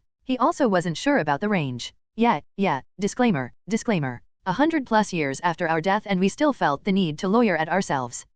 And keeping up the faith tradition of bad acronyms, too. Simple math said other stars had received the plans already. I didn't know if any of them had Bob screwing the stations rather than Amos. That would have been a decision made by the Bobs involved at the time. But there was a good chance I'd be able to get a line all the way back to Bill. The specs indicated that the system took care of discovery, routing, and encryption. Cool. I was lucky to have been still in the system when I intercepted the radio transmission. Bill was obviously beaming the plans to all stars within some arbitrary radius of Epsilon Eridani, but if I'd been between stars, it probably would have missed me entirely. With no further ado, I suspended all other projects and turned every printer and roamer I had to the task of building myself a SCUT. *****. It wasn't visually impressive. Kind of kludge looking, really, almost steampunk. I held my virtual breath and flipped the switch. Within moments, connection confirmations began to flood onto the console. Tau CD, Omicron 2 Eridani, Sol, Epsilon Eridani, Epsilon Indi, Alpha Centauri, Delta Eridani, Pi, 3, Oriones, ETA Cassiopeia, Kappa CD. I checked the console menus and found that I could register myself on the global directory, which would get me on email, IM, and chat. Very nice. I set up my account, then pinged Bill. Bill here. Wow, that is truly amazing stuff. Bill, this is Mario at GL54. I have. Really? Mario? And with that, Bill appeared in my VR, sitting on the other side of my desk. Holy. Bill raised a coffee cup at me in greeting. Dude, long time. Yeah, well, that's what I get for aiming for the far reaches. I gave him a quick smirk, then turned serious. So, the lightspeed report won't reach you for a couple of decades yet, but we seem to have a problem out here. Here's the relevant data. I shoved a set of files over to him. R Alpha OES. Bill's avatar froze for a few milliseconds as he went into FrameJack and scanned the files. When he came back, his eyes were haunted. Entire planets, an entire intelligent species. Yeah, buddy. We thought Madiros was our biggest problem. On this scale, he doesn't even tweak the needle. Bill looked down at his coffee for a bit. I understood the feeling of shock, so I let him work through it uninterrupted.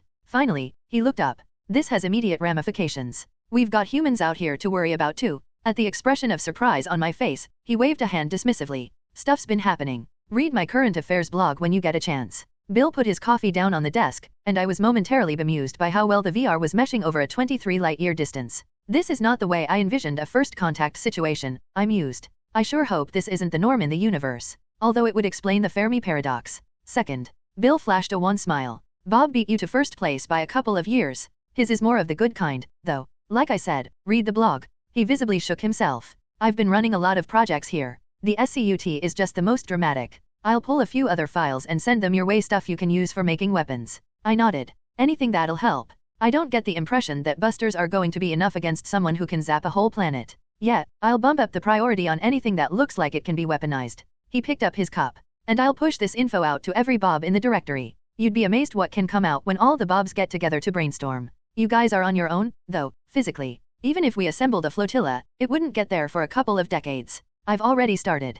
I built 4 to begin with: bashful, dopey, sleepy, and hungry, believe it or not. Bill threw his head back and laughed. So, dopey? Really? One of them suggested a name of one of the dwarves, then it became kind of a thing. Before they could grow some collective sense, they'd all taken dwarf names. Bill chuckled and pinched the bridge of his nose. Hungry? So, 50 dwarves. I laughed in response.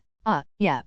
Half a century later, we're all still working from the same material. Asterisk asterisk asterisk. I'd been working on another cohort of Bobs. This was certainly worth a small delay to modify the plans to add FTL communications, and to upgrade them to version 3. I didn't expect any reports back from the first cohort for another decade. If I could send the new Bobs in the same directions, they'd intercept the return messages in 4 years or so and forward them to me via SCUT. Once again, I scrapped my schedule. Howard. September 2189. Vulcan. The buster struck the raptor at just shy of Mach 1, spreading fragments of carnivore over the hunting party, other raptors, and most of the nearby vegetation. The red cast that it added to the greenery lent an eerie, dangerous aura to the scene. Not that a dozen hungry raptors needed help looking dangerous. This was the 3rd hunting party this week to run into a raptor ambush, and I was glad I'd decided to bring a couple of busters along. The raptors were getting bolder since they'd been successful in taking down a couple of settlers. The Landing City Planning Committee was still smarting over that it was their decision to reprioritize guard details that had led directly to the deaths. The spectacular death of one of their number caused the raptor hunting pride to hesitate, just long enough for the humans to regroup and open up on them. The raptors were tough, but they hadn't evolved to withstand a 22nd century assault rifle. Within seconds, the raptors were down. The hunters bent over, panting, more from nervous reaction than exertion. My observation drone hovered nearby, keeping watch. The group leader, Stefan, looked up at my drone.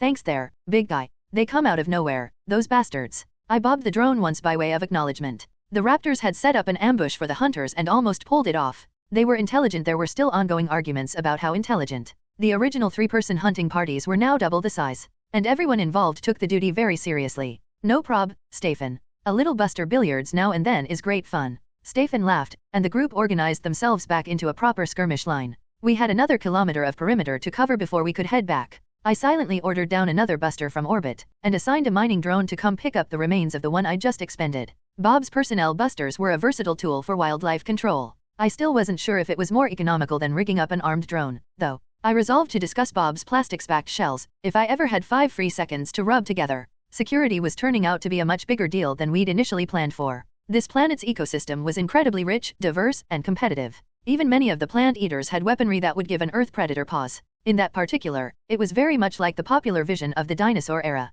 We'd gotten the hint in the first week on Vulcan, when a pride of raptors had paced through the new town site like they owned the place. Without so much as a please and thanks, they'd tried to eat one of the Ami backhoes. I grinned at the memory. The backhoe wasn't harmed, other than needing a new paint job. But it suddenly occurred to the planning committee that they weren't in charge. At least not yet. Hunting and guarding details had been beefed up forthwith, and we'd mostly managed to keep people and raptors separate. Mostly. And speaking of which, I had a job to do. I sent the drone up to 1,000 meters to get a thorough scan. The colony spread below me, looking a lot like 21st century suburbia except for the very large fence around most of the perimeter. The fence was backed with sonic stunners to handle the more unruly wildlife, and the trees had been cleared back an additional half-kilometer. A small herd of brontos munched on leaves at the edge of the tree line. Like the raptors, they only generally resembled apatosauri, and they were only half the size of their namesakes. The colonists had gotten on a dinosaur kick when naming the local fauna, even though some of the associations were a bit of a stretch. I did a quick overflight of the cleared perimeter. Nothing big enough to matter revealed itself.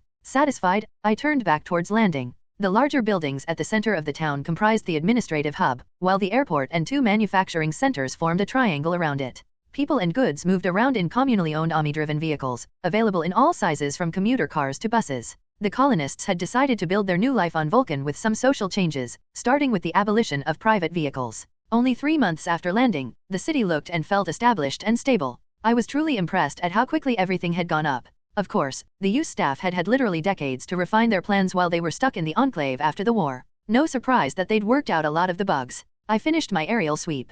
It looked like the raptors were done for the day. I called Stefan. Hey, Chief. All clear. There's nothing anywhere near the fence now. Stefan grinned into the phone. Bone? I guess the fence crew will have to come up with something new. They keep thinking they are finished. We both laughed. The fence construction group was taking a lot of flack lately. So, Howard, Stefan continued after a moment. We will be going to the groggery after our shift, to sample the latest attempt at beer. Care to tag along? I might just meet you there, Stefan. I have a meeting with the colonel first. I do love watching you guys fall over dead, though. Stefan grinned at me. The last batch did remind me a little of actual beer. I think they'll have it right, soon. I nodded and promised to be there. *****. Afternoon, Howard. Colonel. I noted that the colonel had his bottle of Jameson out again. Not that I disapproved, but there couldn't be much of the stuff left, and the supplier was 16 light-years away. And no longer in existence, but who's counting? I said, in an aside to Guppy that wouldn't show on the colonel's video feed. I have a Toto to build a distillery, right? Affirmative. And set to a high priority.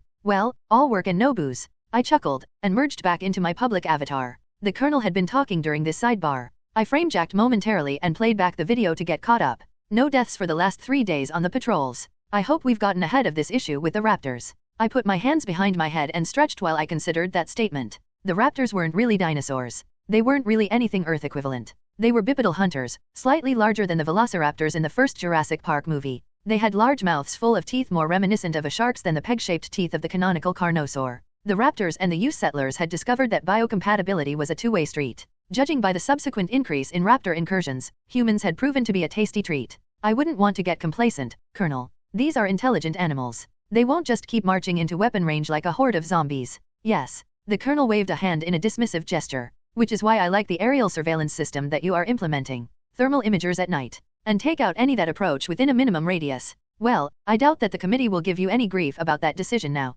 The Colonel snorted, nodded to me, and ended the connection. Colonel Butterworth and I got along much better than he and Riker ever did. Whether that was a difference in personality, or just the fact that the Colonel was less stressed, was anyone's guess. I sighed and scrubbed my hand across my chin. It was time to get back to work. I took a moment to check the status on the artificial womb construction. We were going to be force-growing a generation of farm animals, just in time for the completion of the secure ranching area. If raptors liked human, they'd love cow. Best be prepared. Everything seemed to be in order, so I called up a session with Bob and Bill. It took a few milliseconds for the connection, and then they both popped into my VR, sitting around the campfire. Hey, Howard, Bob greeted me with a smile. Always loved the camping theme. I smiled back, handed both of them sticks, and laid out the marshmallows and wieners. I'd put a lot of effort into getting the campground just right. Evenings around the campfire had been one of the highlights of my summers when my dad would take us out to the cabin. Even as a child, I had felt the spirituality and timeless zen of sitting around the fire with the trees looming in the semi-darkness. This fire had just enough poplar in it to cause the occasional pop,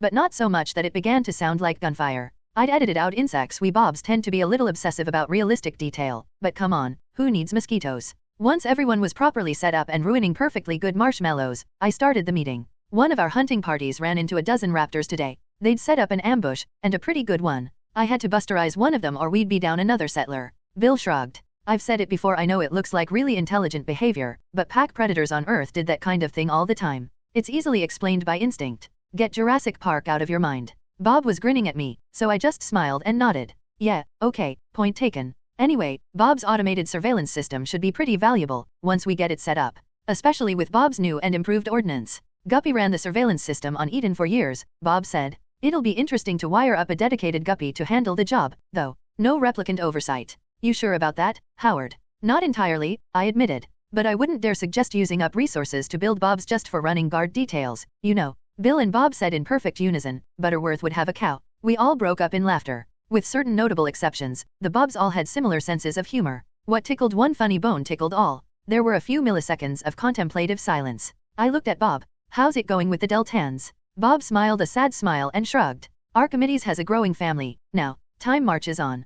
People age, you know? It's starting to freak me out a little. I'm watching people I know live their lives, getting older. Bill and I both nodded. Immortality had sounded like a great idea back on Earth, but there were costs, especially when you became attached to ephemerals. I glanced quickly at Bill as I had that thought. I knew Bill was touchy about the use of that term. But no, he couldn't read my mind. I hoped I didn't have a guilty expression. Probably a good time to change the subject. We're ahead of schedule overall. We'll probably be finished decanting the settlers from Exodus 3 this week. Riker will be happy to get back in touch with our relatives. Bill and Bob both nodded. Bob said, I enjoy watching the exchanges, but I have to admit that it would be too painful for me to talk to them. I'm glad Riker is up for it. I keep seeing the resemblance to my sisters in people's faces, and it's gut-wrenching. I smiled slightly. I don't think anyone had ever come out and said it to him, but the common feeling was that Bob 1 had gotten an extra dose of original Bob's anxiety. He tended to get wound up about stuff like that. I said to Bill, before I forget, I need to contact Riker. I want to find out if he can locate some oak and scan it for me.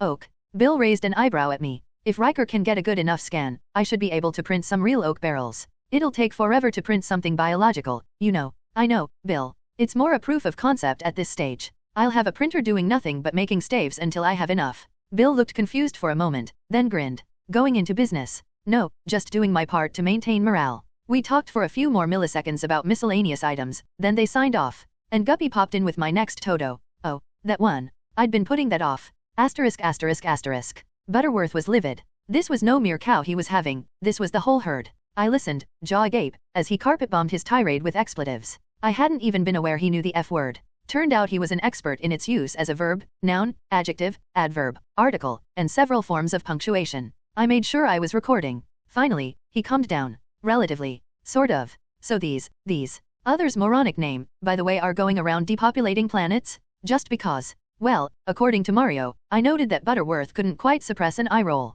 He didn't think much of our naming choices. They kill all the life on any planets in the system, then extract all the metals and rare elements. And we're parked out here like a juicy target. I looked down and took the time to rein in my tendency to sarcasm before answering. Colonel, it's not like you'd have been any safer on Earth. If anything, Vulcan is slightly farther away from where they appear to be operating. And Earth has been advertising its presence for a couple of centuries with radio pollution. The Colonel nodded, closed his eyes, and took a deep breath. I felt for him. He had no doubt thought that the worst was over with the landing on Vulcan. Now we were all back in the frying pan. So what plans do the Bobs have, Howard? Now I was on more neutral ground. Mario has built a bunch of scout Bobs, and they're checking nearby systems. He's going to keep building cohorts, and they're going to keep spreading out until they've mapped the others' depredations. Then we'll take it from there. Bill has turned his attention to methods of destruction. Unfortunately, the others are probably ahead of us technologically. We have some bootstrapping to do. Keep me informed, please. He wandered over and sat at his desk, rubbing his forehead. I enjoyed the few seconds of silence as he reviewed his notes.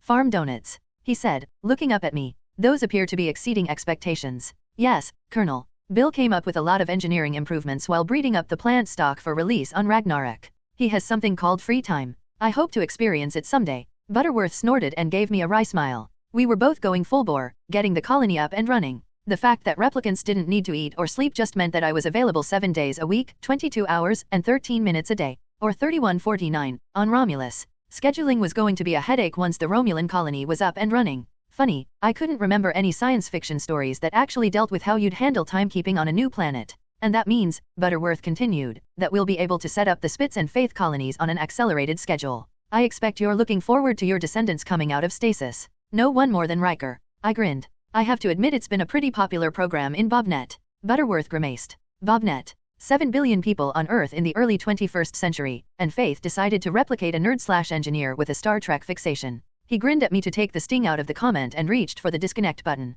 Until tomorrow, then. Bob. May 2171. Delta Eridani. The conversation with Bill had been both awesome and depressing. The idea that humanity was down to 15 million people was devastating. On the other hand, it sounded like that number had come close to dropping to a big fat zero. On the plus side, I wasn't surprised that he'd cracked the subspace problem, but I was impressed by how quickly he'd done it. It left a small, nagging question in the back of my mind as to whether I could have pulled that off. How different from me was Bill? Meh. No matter. The problem had been solved. Bill and I were working on merging the VR source from our two independent development branches, and real-time communications between Bobs was now a reality, at least in principle. I grinned to myself at the idea of a galactic internet. There still weren't a lot of Bobs online, but that would change as Bill's message spread through the local sphere at the speed of light. I was overjoyed to find out that I had the official first contact position sewn up. But I doubted I would be the only one. Luke and Bender hadn't come online yet. I hoped they would eventually intercept Bill's transmissions so we could get caught up. Just in case, I instructed the local space station to periodically retransmit the SCUT plans along their flight paths.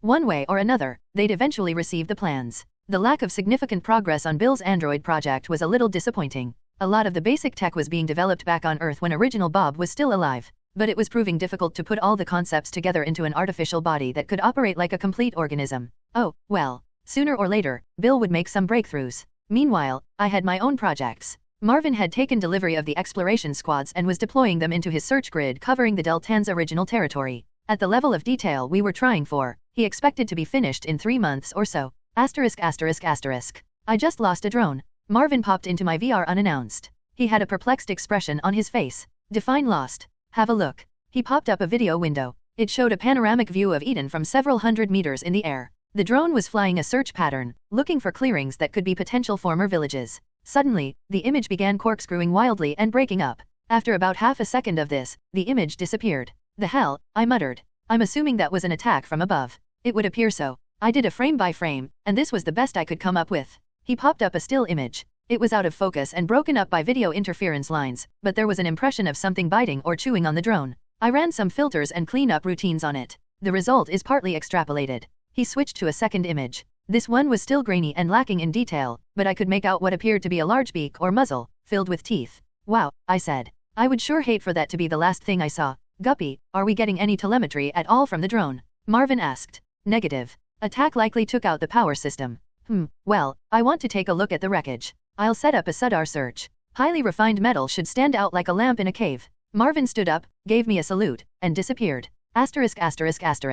The wreckage of the drone rotated slowly in the hollow tank. Marvin had found the destroyed unit several kilometers south of its last known location and had taken a full detail SUDAR scan. *N. The drone was bitten almost in half, and had 2 parallel claw marks dug into the shell. The units were designed to be lightweight unlike the busters, there was no armor. Still, anything that could dent metal like that had to be dangerous. And whatever it was airborne. Scary. Then there's this. Marvin popped up a couple of images. One was a close-up of the damage to the drone, and the other was a close-up of some bones. Interesting. I reached out and pointed to a spot on the picture. That looks a lot like the bite impression on the drone. Yeah, I've got a number of similar examples. Whatever this is, it used to snack on Deltans. Could that be why the Deltans migrated out of their original area? My eyes got wide at the thought. They weren't moving to a more dangerous territory. The gorilloids were the lesser evil. Or they didn't know, or care, about the gorilloids. Marvin's voice was hushed. Then the gorilloids chased them over the mountain range to the location where we found them. We sat in silence for several milliseconds. Marvin finally broke the silence. I still don't have enough information to narrow the search. Well, we know they're big enough to eat a Deltan. Or pull a drone out of the sky. I did not like this. Not a bit. Riker. Sept 2172. Seoul. A crowd stood outside the police lines. Hopeless faces, some crying, parents holding children by the hand, couples holding each other, wearing stricken looks. People who would be better off almost anywhere but here. 63 confirmed dead, so far. The apartment building, a rundown 6-floor concrete structure with no balconies, now had a huge bite taken out of it at ground level. That it would have to be condemned was a given. I was more worried that it might fall over any moment, crushing everything nearby. This wasn't a great neighborhood. By almost any pre-war standards, it would be a slum. Buildings all had their own power systems since the invention of dependable fusion, but the streets were dirty, unlit, and covered with graffiti. Windows and doors at ground level had long since been reinforced or completely covered over. Stains ran down the sides of the structures from weather, deteriorating paint, and contributions from birds. The people living in this favela hadn't been significant in any way. They weren't government, or military, or anything that would justify making them a target. Just people, probably unemployed, living on the edge of poverty. Most of them likely had no hope, no future, other than the possibility of eventual emigration to another star system. What was the point? What could possibly justify this? The perpetrators had attacked people with next to nothing, and taken even that. Sometimes it shamed me to think that I used to be human. I accepted a call from the Brazilian minister. This is the 3rd attack this month, Riker. And there has been no progress in catching the perpetrators. What assurances can you give me that something will be done? Minister Benedito looked more spooked than angry. Very probably he was worried about his job. Still, this wasn't the time to get my back up. Minister, I'm not in charge of the investigation. Really, I'm not in charge of anything except the global emigration effort. I'm here as, well, a consultant. I will help out the investigation any way I can. But you have to look to your internal security forces to get this resolved. Plus whatever the UN can do, of course. I could see from Benedito's face that he didn't think much of my response. But it was all I had. I made mining drones available to the emergency personnel, to help locate and extract bodies or survivors. I set up surveillance drones around the perimeter, in case the terrorists tried to send in a follow-up attack. And I made sure that those in charge had a direct line to me. And mostly, I waited. This was, as the minister had said, the third attack this month. This was terrorism, pure and simple. And not even for any political end, as far as I could tell. There had been no announcements, no demands. Someone simply seemed to be out to get Brazil. Since Florianopolis was pretty much all that was left of the former empire, this was the natural target. 1,500 ships, or 1,500 trips. The inexorable logic of mathematics mocked me. Asterisk asterisk asterisk. Minister Gerald, the representative from New Zealand, was holding forth again on my shortcomings, both real and imagined. He really hated me, for some reason, and had since day one. Not that I cared the man was a putz, but my orderly mind liked to have a link between cause and effect. Plus, if I was going to create this kind of reaction in someone, I would rather have an endgame. Fighting some random idiot was a waste of energy. Today's rant was about the sabotage and our inability to deal with it. I let my public avatar display alert interest, while I rolled my eyes in my VR. He finally ran down, and I prepared to offer a response, but the minister from the Maldives beat me to it. And beating a computer to the punch was an impressive feat. I wondered if I should do a systems check. The chair recognized Minister Sharma and she stood up. I'd like to thank the minister for giving us a summary of his speech from last session, which, if I recall, was also a summary from a previous speech. I'd be even more appreciative if it had been a prelude to some new information. Or at least witty. Minister Gerald, you've obviously got a problem with the replicants. I'd like to ask you to take it offline, so we can get on with actual business. The attention lights blinked rapidly, the remote meeting's equivalent of applause. Minister Gerald's face clouded up and he sat back, arms crossed. I made a note to send Sharma a thank you note. But she was right. He obviously had a pickle up his butt about replicants in general, and me in particular. The next item on the agenda concerned the deteriorating climate. Several enclaves in the higher latitudes were approaching non-viability. 2 ships, Exodus 4 and Exodus 5, were due to launch this month. The UN had confirmed that the island nations would be sent to Poseidon. The question on the table was whether we needed to switch the order of emigration, or whether we could just move the troubled enclaves into the vacated territories. Everyone had an opinion, and every opinion seemed to be different. I leaned back and looked around. I just realized that Homer wasn't here. He usually popped in to mock the UN meetings. I think I was starting to depend on his satirical take on things to get me through the tedium. Looked like I'd have to get through this one the old-fashioned way. I activated Sandbox Bob and handed off the video window. Freedom. Bob. June 2172. Delta Eridani. Archimedes patiently tied 2 strands of vine together while the cub watched. I smiled, observing the tableau in the video window. His mate, Diana, kept one eye on the drone. She had never liked the drones, or me, and still tensed up when one was around. Having a child to protect just made her that much touchier. Archimedes was oblivious. He was too busy teaching his cub basic skills. The cub took the vines and, tongue sticking out of a corner of his mouth, tied a perfect granny knot. Archimedes sighed and corrected it into a square knot. The cub smiled up at his father and I experienced a jolt of, well, something. Pride? Envy? Wistfulness? Maybe all of the above. It was hard to sort out. My eyes were watering, and I had to suppress a strong urge to rewatch one of the recordings of Riker's chats with our family. I minimized the window and turned to see Marvin watching me. He said nothing, and after a moment he dropped his eyes and went back to what he was working on. I took a few deep breaths and brought the window back up. The cub had successfully executed a square knot, although he still didn't seem to be clear on the difference. I chuckled. I'd given Archimedes some sailing knots over the last while, and he was learning them, one at a time. It looked like he was trying to pass that knowledge on to his cub. The boy would be given a naming ceremony as soon as he said his first word. Both Archimedes and I expected that to happen earlier than average. The Deltans quite reasonably considered language to be the difference between them and animals, and the first use of language was the proof that the child had, for want of a better word, a soul. The Deltan word didn't quite mean the same thing, but it was close enough. Diana was still eyeing me, so I decided to give her a break. I told Archimedes that I was going to go for a cruise around, then took off. I brought the drone up to a kilometer altitude and rotated slowly. It was still early in a beautiful spring day, and dew sparkled on the trees and grass. This part of Eden was mostly forest, but there were enough meadows and open areas to allow grazing animals to make a living. I was making a point of recording panoramas like this whenever I could. Someday, maybe 10,000 years in the future, the Deltans would be civilized, and would probably have done something to Eden similar to what humans had done to Earth in the 20th century. It would be nice to be able to show them what their world had once been like. I wondered if I would still be hanging around here by then. Wow, I needed to shake off this melancholy mood. I enjoyed hanging with Archimedes, but once in a while it triggered images of my parents and sisters. When that happened, a change of scenery was in order. I instructed the drone to fly back to Camelot and take up station keeping, and I switched to a drone stationed at one of the Lagrange auto factories. The armaments project was overdue for inspection, anyway. I had a section, carefully separated from everything else, where I was experimenting with explosives and munitions manufacture. I was playing with the idea of a shell powered by plastics instead of gunpowder. A primer triggered by an electrical current would remove the need for a hammer. Using ethylene glycol as the binder would result in a compound that was usable under all environmental conditions, including extreme cold. And the stuff didn't become unstable with age. Oh, and it was easier to work with safely than gunpowder. I moved on to the main auto factory area. 4 replicant matrices were currently nearing completion, to give life to the version 3 Heaven vessels lined up nearby. I hadn't decided yet if I wanted to upgrade myself as well. Granted, the 3s were significantly faster than my version 2 hull, but I had no immediate need for speed. Everything in the Delta Eridani system was accessible by drone.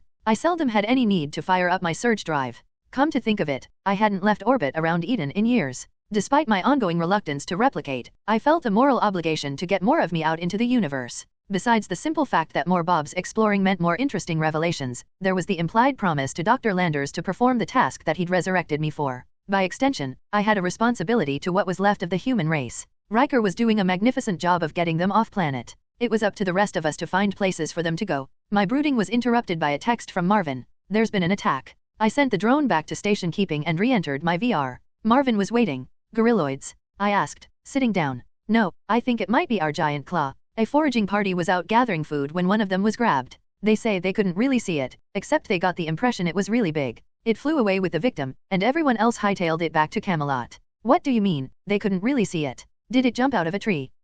No, that's the thing. They were looking right at it but couldn't make it out. The Deltans didn't really have a word for it, and the translation routine was having fits, then finally settled on invisible. Ah, geez. So a giant flying thing that can become fully or partly invisible, or maybe blend in. I trailed off as I watched Marvin's eyes get bigger. He flipped through the archives and pulled up a video segment from my early investigation of Eden, back before I'd even found the Deltans. The video depicted what I'd named a hippogriff. About the size of a robin, this little critter had 4 legs and a set of wings. It was predatory, and it could hide in plain sight because it could change its coloration to match the environment. Oh, crap. They'd be a lot bigger than this little guy, but what the Deltans sort of saw would fit the bill. I nodded at Marvin. Good catch. But we still don't know where it comes from, right? Arnubeta. Marvin shook his head. I'm still searching outward from Camelot. I've reached the ocean in one direction, but still lots of land left at the other compass points. I'm biasing it towards the original Deltan territory, although that's not a sure thing either. The big question, I said slowly, is whether any of our drones saw it.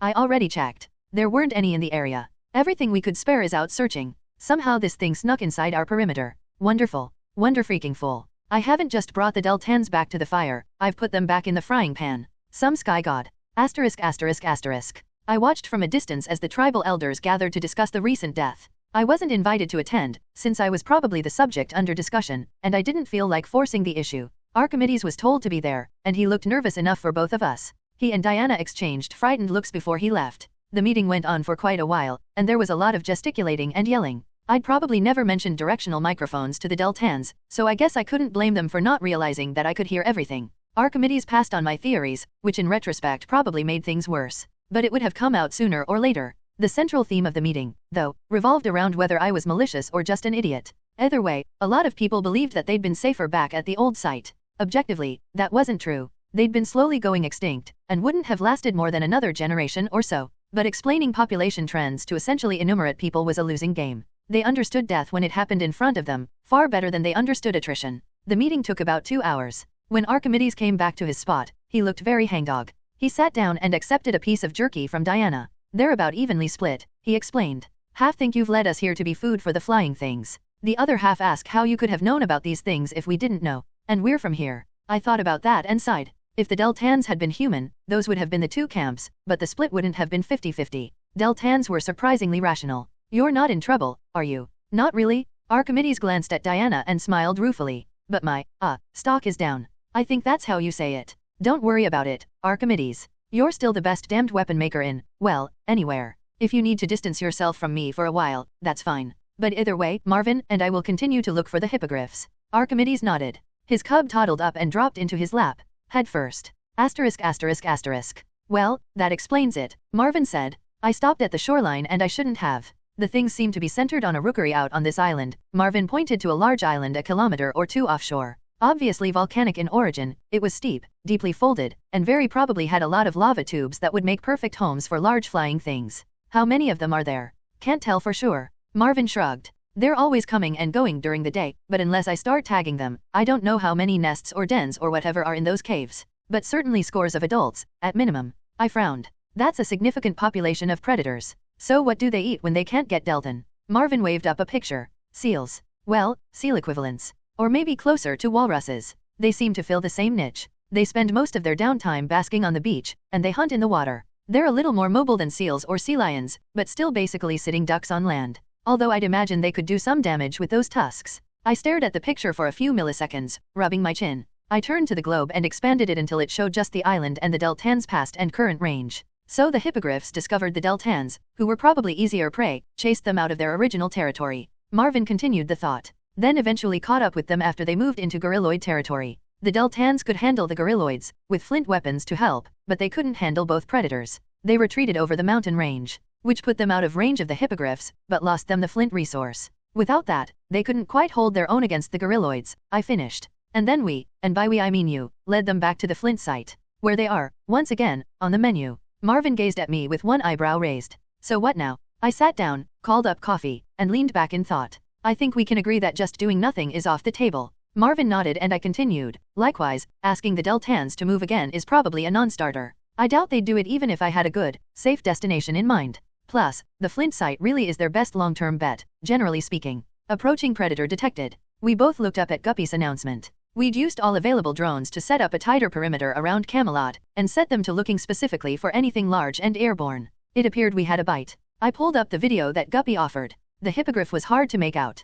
On a clear day, it would have been almost impossible to see. The blue of its hide matched the sky so well. But today there were too many scattered clouds for the animal to camouflage itself from all angles. It was heading directly for Camelot. There was no doubt in my mind of its intentions. And this was almost certainly the one that had taken the Deltan 2 weeks ago. Right, let's busterize it. I called up a buster and set it to full acceleration. It shot towards the hippogriff. At the very last moment, though, the hippogriff dodged the bullet. Literally. The thing's speed and aerial agility was unbelievable. We both stared for a few milliseconds, then I called up more busters. Don't overdo it, Marvin cautioned. Let's find out what the animal is capable of. We know we can get it if we throw enough busters at it. Let's find out what enough means. I nodded at him, and ordered most of my second wave to stand down. Instead, I sent in 2 busters in the fore/aft formation that Riker had used so successfully in the Battle of Seoul. Again, the hippogriff dodged the first buster. The speed of the animal was really impressive. But it was unable to correct for the second one. The splat created a cloud of fine red mist, which settled slowly to the forest below.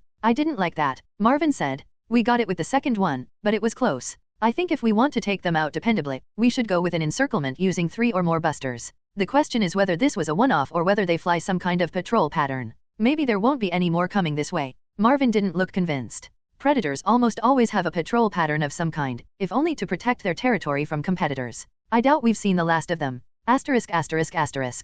It took less than a day to prove Marvin right. Multiple incoming detected. Oh, God, this just keeps getting worse. I pulled up the window and leaned forward. It was hard to tell from the returns, but it looked like about a dozen hippogriffs, give or take a few, were bearing down on Camelot. What the hell? Marvin said, popping in. What's attracting them? Just a guess, but I'd say the blood in the air yesterday from the busterized hippogriff. I'm sure a predator would be able to smell the spoor for miles. Maybe it draws them like sharks. Oh, for okay, a dozen of them will require 36 busters. We don't have that available. We're going to have to wing it, Marv. They're in a fairly tight group. Maybe we can thin them out some of the first pass. Marvin nodded, and we called up the 20 busters that we had available. I ordered Guppy to fly in reinforcements from orbit, and we set the ones we had on a direct line of attack with maximum acceleration. By the time they neared the flock of hippogriffs, they were doing about Mach 1.5. The first pass took about 5 hippogriffs, and allowed us to see that there had been 14 total. Now, we had 15 busters left for 9 attackers. There was a good possibility 1 or 2 might reach Camelot. While the busters were coming around for another pass, I activated one of the drones in Camelot. I flew towards the first recognizable face I saw, which was Arnold. Everyone was looking in the direction of the sonic booms, staring at the red clouds that had appeared. I shouted at Arnold, "Hippogriffs coming. Get everyone under cover." I shifted back to my VR without waiting to see if Arnold reacted. The busters were just coming in for the second pass, and Marvin had stacked them too deep. The leftover buster trailed the group, ready to take out a target of opportunity. The second pass took out 3 hippogriffs, and injured the wing of a 4th. The clouds of red were now making it hard to see. Sudar was not particularly effective with biomass. Bodies showed up as dim ghosts, and infrared was having a lot of trouble with all the fresh blood floating around. The injured hippogriff lost altitude quickly, but it was a controlled descent. We probably couldn't depend on the impact killing it. We now had 11 busters, no, 9. 2 busters had collided and taken each other out, and 5 attackers left. It was going to be tight, unless they turned around and retreated. If they were anything like sharks with bloodspore, though, that wasn't going to happen. The busters came around for a third pass. There were fewer hippogriffs now, though, and they were spreading out. And the damn things really had quick reflexes. Despite buster pairing, we only took out 3 of the attackers. We were down to 6 busters, and had 2 healthy and 1 injured hippogriff to deal with. Still reasonable odds, except that they were now close enough to Camelot to present a real danger. And we didn't have the uninterrupted line anymore for a supersonic approach. Switch to bludgeoning and harassment. Guppy, where are the reinforcements? 5 minutes out. Not good enough. I checked the action in Camelot. The mesa didn't have much in the way of caves or any other kind of overhead protection. It was ideal for protection from a ground assault, not an air attack. The Deltans were streaming out of the village, down the 2 available paths. But with the bottleneck, they couldn't get the whole tribe evacuated in time, and they would be sitting ducks until they reached the trees. We commenced low-speed bludgeoning of the hippogriffs. They were even better at dodging at this speed, but they couldn't really do anything else at the same time. We finally managed to bounce one off the head of a hippogriff. It went down immediately. The other hippogriff ignored the byplay and tried to take a pass at the Deltans on one of the paths. But the busters kept it too distracted, and it passed overhead without completing the attack. Unfortunately, a couple of Deltans panicked and fell or leaped off the path. I could see them tumbling down the steep scree. The Deltan hunters laid into the unconscious hippogriff. It was my first opportunity to get a good feel for relative scale. If the Deltans were human-sized, then the hippogriffs were about the size of a Clydesdale, with bat-like wings. The animals looked more reptilian than anything. Teeth and claws were disproportionately large, resulting in an impression of something built for nothing but killing. It took only a few seconds for the Deltan hunters to ensure that the animal wouldn't be waking up. The live hippogriff, though, was still a major threat, and I had no idea where the injured one had gotten to. The busters continued to harass the healthy hippogriff, and it apparently decided to reduce the defensive zone by landing. Well, not a bad strategy, really. Now the busters could only buzz it from above. As it landed, the hippogriff changed its coloration to match the ground and rocks, but no one was going to be fooled at this stage. The animal snapped at the busters as they came within range, and it managed to snag one. It looked as though this would turn into a process of attrition, until the Deltans brought in their A-game. 20 to 30 spears flew at the animal in a solid cloud. Fast or not, the hippogriff simply couldn't dodge that amount of incoming.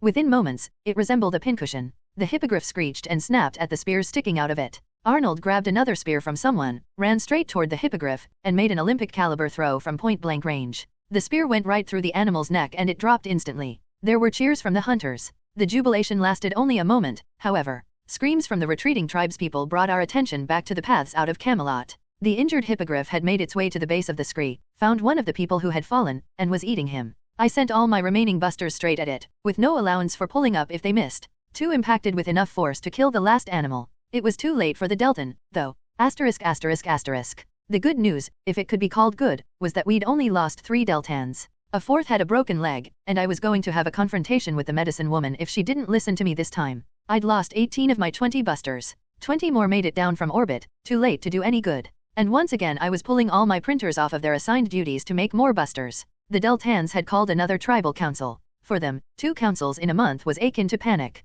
This time, I was invited, or maybe summoned. I doubted it was to give me a medal. I had noticed that some people were giving Archimedes a bit of cold shoulder. They couldn't overdo it, of course. He and Moses were still the only source of shaped flint, and Moses wasn't moving around much these days. If I was to describe the attitude in human terms, it would be coldly formal. Since Archimedes hadn't done anything to deserve it, I had to conclude that it was guilt by association. Arnold was sitting in council now. After that display with the hippogriff, he was man of the hour. Hopefully that would mean at least one sympathetic voice. There was some discussion among themselves, then they called me over. I floated down to head height and waited. "Are there any other surprises that you have for us?" Hoffa said without preamble. That was a surprise to me, too. You'll remember that I asked why you'd left Camelot. Only Axler had an inkling, and he didn't remember enough to warn us. Just the same, by following your advice, we seem to get deeper and deeper into trouble. By following my advice, you've retaken a location that you can defend against gorilloids, and that has Flint for weapons. I know a lot of you have trouble following my explanation, but I maintain that in the old camp,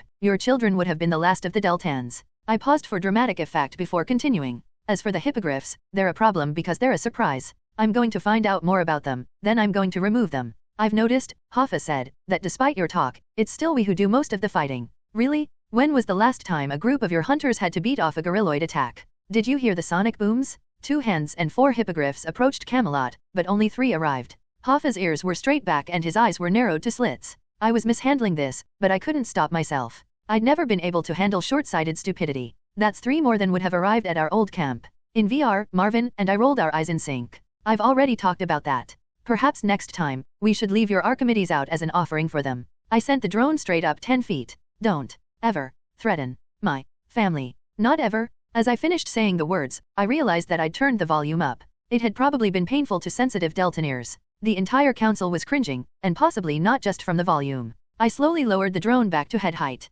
I mean it, Hoffa. I'll take care of the hippogriffs. And thanks to you, I've figured out how. Hoffa looked confused and somewhat concerned. I noticed that Arnold looked at Hoffa and smiled. *****. Okay, I'll bite. Marvin was grinning at me. How? And how did Hoffa help with it? I glared at him. I'm going to drop a rock on the island. Which is what I wanted to do to Hoffa. Geez, Bob, here you go again. You're going to perform planetary ecological surgery just because it's convenient. No, Marvin. I jumped to my feet. I'm going to do it because those things threaten my family. And you can analyze that all you want. I don't give a damn. I closed down his VR connection and he disappeared, effectively kicked out.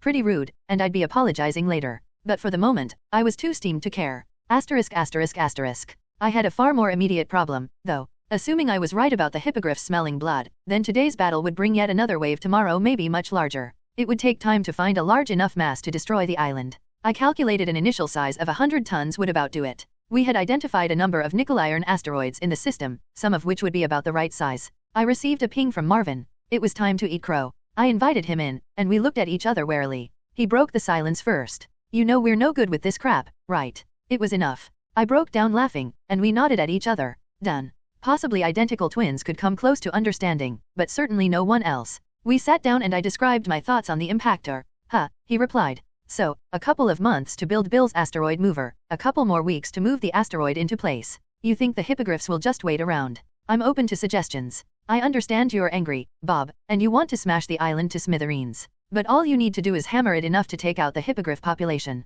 You don't need a Yucatan-level event to do that. I nodded. So, a bunch of small impactors. 1,000-pound steel ball will do a lot of damage. Ah, I nodded. Shipbusters. Yeah, I've still got 4 in inventory. The thing is, though, Bob, you don't want too big of a bang. Tsunamis, ground shocks, flying debris could do more damage to the Deltans than a bunch of hippogriffs. Get this wrong, and you could be directly responsible for the extinction of the Deltan species. I nodded, shocked. Time to get my temper under control. *****. We decided to use the shipbusters one at a time and gauge the results after each strike. I sent the first shipbuster in at what I hoped was a reasonably sedate velocity. The results were slightly more, spectacular than expected. In retrospect, maybe I didn't allow for the amount of material that would normally be shed by a meteor on the way down. Or I forgot to carry the 2. Whatever the reason, the impact produced a mushroom cloud that would have done a fission bomb proud. As the smoke and dust cleared, it was obvious that the island, and the hippogriffs, were gone. Well, that was the good news. The bad news was that this was definitely going to produce ground shocks all the way to Camelot.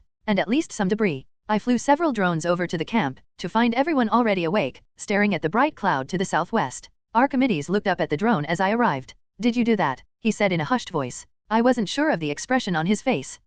Certainly, but I thought maybe a bit of fear. I hoped not. That wasn't the legacy I wanted to leave. Yeah, Archimedes. That's the Hippogriff Island being obliterated. Archimedes' eyes grew wider and his ears went down. He took a half step back from me. Damn. At that moment, the ground shock arrived. It wasn't the worst earthquake I'd ever seen, but was probably the first in the Deltans' experience. They hugged the ground, and there were many screams. The shaking was brief. It was followed a few minutes later by the sound of the explosion. The crack and roar seemed to go on forever, but couldn't have been a minute in all. The Deltans continued to huddle until it let up. But now came the hard part. I went to the elders. There may be some burning rocks falling from the sky, in about 100 heartbeats or so. You should get everyone into the lee side of the bluff. There were wide eyes and flattened ears, but no one was going to argue with me. In short order, every Deltan was huddled behind the central bluff. The debris arrived right on time. Drones hadn't been able to detect anything big. I hoped that would hold, as I wasn't really sure I could intercept incoming debris with a buster, or if it would do any good. The pelting lasted several minutes. It was impressive, and there was some minor damage to the village, but no one was hurt. The Deltans huddled for the rest of the night, unwilling to leave the sanctuary of the rock. When morning finally came, people spread back out to their normal locations. A few of them had to do some cleanup, but their neighbors pitched in. Overall, the amount of actual damage was minor. The council was having yet another session. Again, though, I wasn't expecting a medal. When they were done, they motioned to the drone. I flew it over, and Hoffa stepped forward. We understand what you've done. We understand your explanations. But everything you ask, everything you do, seems to come with a larger and larger cost. We're not sure if we're better off now or not. There's a lot of argument about that. He paused for a moment, a determined look on his face, then faced me squarely. We'd like you to go away. We'll face our fate ourselves. If you want to kill us, we can't stop you. If you want to kill me, I can't do anything about it. But you're not welcome here anymore. I stared at him, through the drone, for what seemed like forever. I was frozen. Numb. It was too much to process. The emotional circuit breaker had tripped. I'd lost a family already, now I was losing a second one. I backed out of the drone, and turned to Marvin. His face was gray. I was sure I didn't look any better. I guess I screwed up, I said.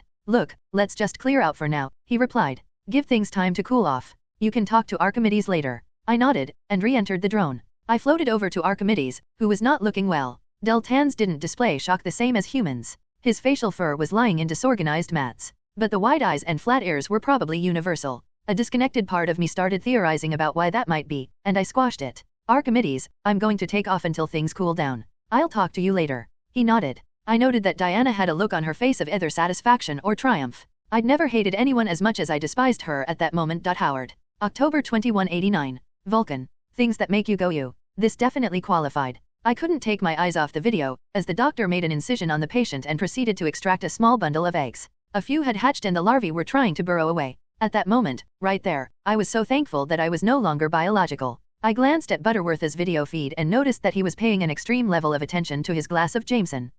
Not a bad idea. I invoked a glass of Sam's cognac and turned on my alcohol receptors. A slight buzz was just what the doctor ordered. Finally, thank the universe, the video ended. Butterworth turned to look at the video camera. A slight smile formed when he saw the glass in my hand. I shrugged. What about it? Shrug. The parasite appears to be a large insect, he explained. The bite itches a bit, then disappears. When the eggs have grown enough, though, it becomes a large swollen area. By that point, we have less than a day to remove the eggs. What if you don't? I knew I would regret asking, but I couldn't stop myself. The larvae go for the heart. Fatal within 2 days or so. Then the larvae feast on the corpse. That seems to be the life cycle. We've lost 4 people and 2 cattle so far. The doctors think they might be able to come up with a blood test, but I can't see poking every colonist every other day to draw blood. Wonderful. Have we caught any adults yet? Butterworth shook his head. No, nor do we have very good descriptions, other than that it's about hummingbird size. We're working on it, but I was hoping you might be able to throw in some surveillance drones. I'll crank up the auto factory and start pumping them out. I'll also see if I can modify the video and audio pickups to be more sensitive to insect sound and movement. Butterworth nodded to me and signed off. I gave orders to Guppy for the changes to the auto factory schedules, then sat back and shook my head. Gross.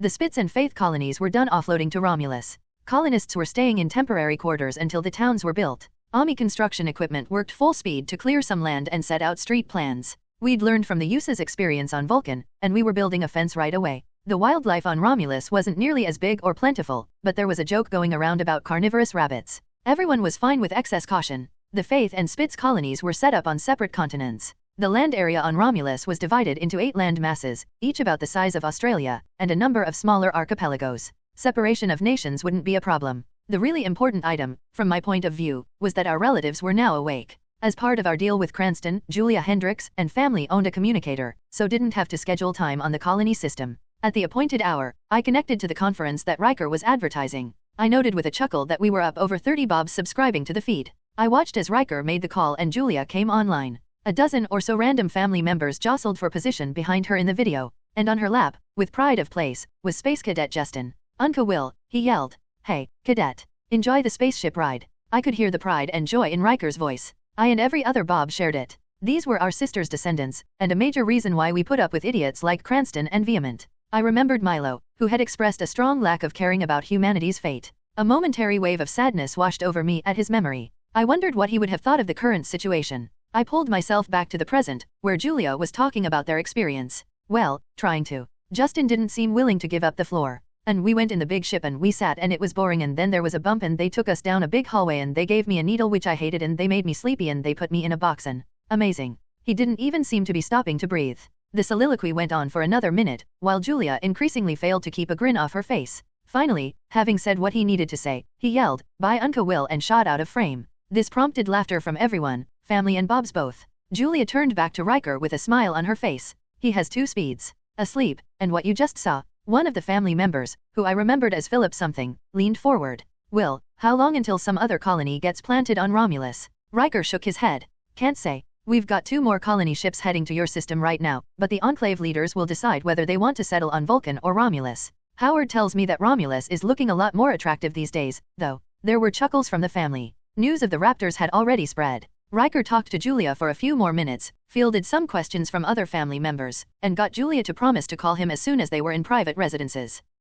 Then, it was over. As Riker hung up the call, I sat back to bask in the peculiar mix of joy, wistfulness, and melancholy that seeing our family always left me with. I had talked with a few other Bobs about it seemed to be a common reaction. I guess original Bob wasn't as much of a loner as he'd always claimed. I signed off of the conference call, and turned to Guppy, who had been hovering. What? Colonel Butterworth wants to talk to you. They've caught a parasite adult. Asterisk asterisk asterisk. Ugly little bugger. Hummingbird size turned out to be a little bit of an exaggeration, but it was still one of the biggest insects I'd ever seen. I didn't much care for insects, and I had an urge to stomp on this one. It looked like some odd combination of hornet and spider, with 2 sets of wings. The stinger was particularly nasty looking. Retractable, it could inject eggs in its victim up to an inch deep.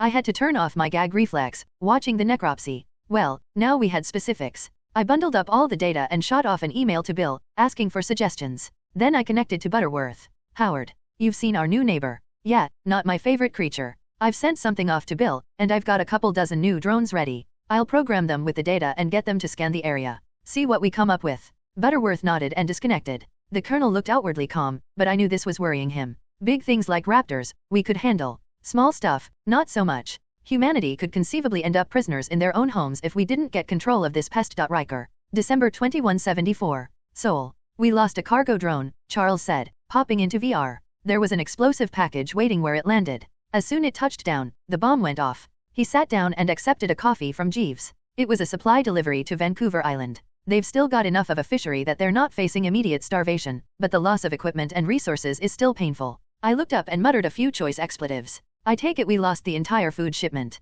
Charles nodded. I thought we had the landing area completely secured. Vement has already claimed responsibility. They're getting trickier. A light blinked on my console. Not surprisingly, it was Premier Grady. I accepted the call. We seem to have lost our delivery, he said without preamble. I saw the announcement. I do not blame you for this, you could just as soon blame me. However, the problem remains of hungry mouths to feed. What can be done? Short term, sir, I'm going to put together another delivery. Homer is in your area, so he'll arrange a time and place over a short-range laser link. No chance of intercepting the communication that way. I turned to look at Homer. He nodded and disappeared. I thought for a second, then turned back to the video call. Meanwhile, I think that Vement has graduated to major threat. They're not going to go away, and they're no longer just a nuisance. I talked to Grady for a few more moments, going over some backlogged items. Then he looked to his right and announced that he was receiving the connection from Homer. His eyes moved across the video screen for a few moments, then he turned back to me and nodded. After he disconnected, Charles said, "We also have the issue of the Florianopolis attacks." I know, Charles. A lot of people still blame Brazil for the war. I guess they're taking out their frustrations and getting some revenge. We have a task force going on that already. I just don't know how hard they're working on it. There seems to be a lot of sympathy for those terrorist attacks. Less so for the supply chain attacks, even though fewer lives are lost. Charles shrugged. Hits closer to home, I guess. Asterisk asterisk asterisk. There had been sabotage on one of the donuts. Some chemicals had been introduced into the irrigation system and had killed 3 sections of kudzu before the automated systems caught on and shut everything down for inspection. This Vement group was good. The only people that had legitimate access to the space farms were the Bobs. Since Vement demonstrably was able to gain access, we had to consider all other means. Ideas for how they might have done it included fake drones controlled by Vement, stealth devices piggybacking up from Earth on returning delivery vehicles, or even hacking of our legitimate drones. None of those alternatives really seemed realistic, but then that was the thing about being a good hacker. If people saw it coming, you wouldn't be able to get away with it. I set my Omni monitors to reviewing all traffic for the last month. Even if they found nothing, I was at least eliminating possibilities. I was archiving everything, though, in case I got inspired at some later date. Somewhere in all the communications around Earth, there had to be exchanges between Vement members. I went back to review, yet again, everything in the libraries about cryptography. Bob. December 2173. Delta Eridani. Archimedes. Archimedes stopped in mid-step and looked wildly around. Bobby. I cancelled the camouflage on the drone for a moment so he could locate it. He grunted an acknowledgement and settled carefully to the ground to sit, leaning against a tree. I brought the drone down to eye level, then re-engaged the camouflage. I don't think you're going to be allowed back. The statement was delivered in a low voice, without looking at the drone. Since you were banished, there have been no attacks. That's because I've killed 6 hippogriffs so far that were heading your way, I replied. I was irritated, and I let it show in my tone. Archimedes looked at the drone, eyes wide. You're still protecting us. You're still important to me, Archimedes. Especially you and your family. Speaking of which, how is Buster doing? Archimedes smiled fondly. He wants to help me make tools now. Of course, all he does is bash rocks together, but it's a start. He lost the smile and looked down for a moment before continuing. I'm getting a lot of what you call cold shoulder, still. Some of the other cubs have started to tease Buster. I don't want you to go away forever, but I can't have my family affected. I understand, Archimedes. I still need to get you up to speed with the bow and arrow eventually, but it can wait. The thing to remember is that I didn't wipe out the hippogriffs, just the local nest. As a species, they're still out there, and your area is effectively unclaimed territory for them now. You need to be ready to hold them off. At minimum, you need to have a supply of extra spears. And the bows and arrows will give you more range. Okay, I've been playing around with the short spears, arrows. I told people they're small spears for Buster. They laugh, but they believe me. The bow part, why does it have to be different materials? Laminated material is stronger and has much better spring. Eventually you'll glue it, but for now, tying is good enough. We talked for a while longer, plans for new weapons, suggestions for the medicine woman, basic math. I would bring these people out of the Stone Age one way or another. Eventually, Archimedes got up, said goodbye, and headed back to Camelot. It was enough. It was a good day. *****. Marvin had something to say again. I could always tell. He would open his mouth, then close it, then try again. I wasn't sure if I should be concerned or not. Last time, it had been hippogriffs. Not a good track record. Finally, he managed to squeeze it out. I think I'm going to be heading out, soon. I froze for almost half a second. As in, leaving Delta Eridani. Yeah, Bob, you've done a lot with the Deltans, but I think it's past the point where it needs 2 of us. This is a caretaker situation, now. He made a gesture at the video window I'd been watching. Truthfully, the council kicking you out was probably a good thing for them. They go back to deciding their own destiny. You can still tweak things here and there, but the Sky God business really wasn't healthy. For you or for them. I thought about being offended, getting mad, but the truth was that I'd been having very similar thoughts. I dropped my eyes and nodded. Still, it won't be the same without you around to give Guppy bad greeting lines. Hell, Bob, with SCUT we're never really out of touch. If I keep my speed below 0.75 c, my tau won't go high enough to preclude VR. I might just seem a little groggy to you. Funny, it still doesn't feel the same. I shrugged and paced back and forth a few times in silence. I guess I understand, though, Marv. It's always been my project. Luke and Bender knew that. Sure wish they'd intercept the SCUT plan's transmission, Marvin commented, changing the subject. It would be nice to know if they're okay. I nodded and sat down. What a crap year this was turning into. On the other hand, SCUT did make things a little easier. There were things to do, and Bobs to talk to. I shook my head and sighed. The moping was pointless. I would always be able to find a laundry list of things to be depressed about, if I worked at it. The Deltans were still there, even if they weren't talking to me at the moment. Riker. September 2175. Seoul. Pieces of space station mingled with desiccated plants and the carcasses of livestock that had been unlucky enough to be living on that donut. The debris had scattered with the explosion, but orbital mechanics and mutual gravity were bringing everything back together. Homer's image floated in the video window. We'd just brought this one online. 6 months' work, gone. I nodded silently. The donuts were Homer's babies. He'd come up with the idea and headmanned it to completion. This couldn't be easy for him. Any announcements? Yeah, Vement. The usual crazy-ass rant. Humanity is a cancer, the universe is better off without them, blah, blah. I'm sorry, buddy. But we'll get them, one way or another. Homer was silent. His expression said everything. Sadness, anger, confusion. He wouldn't meet my eyes. I felt guilty about all the bad thoughts I'd had about him in the past. He was a fully contributing member of the team, and this was killing him. I was concerned about Homer. He had pretty much stopped ribbing me. Hadn't called me number 2 in months. In fact, he seemed to have turned all business. I wondered if someone had offended him, but on the one occasion I tried to talk to him about it, he just deflected the conversation. We've got enough redundancy now that this won't leave us dead in the water, I said. But with the reduced planet-side output, it's going to mean short rations. Or more kudzu. I smiled, trying to lighten the mood. Homer wasn't having any. He shrugged, then ended the connection. Guppy, what have we got relating to Farm 6? Querying Ami team. One moment. After a short delay, Guppy continued. No related transmissions detected. No nearby activity except by heaven vessels.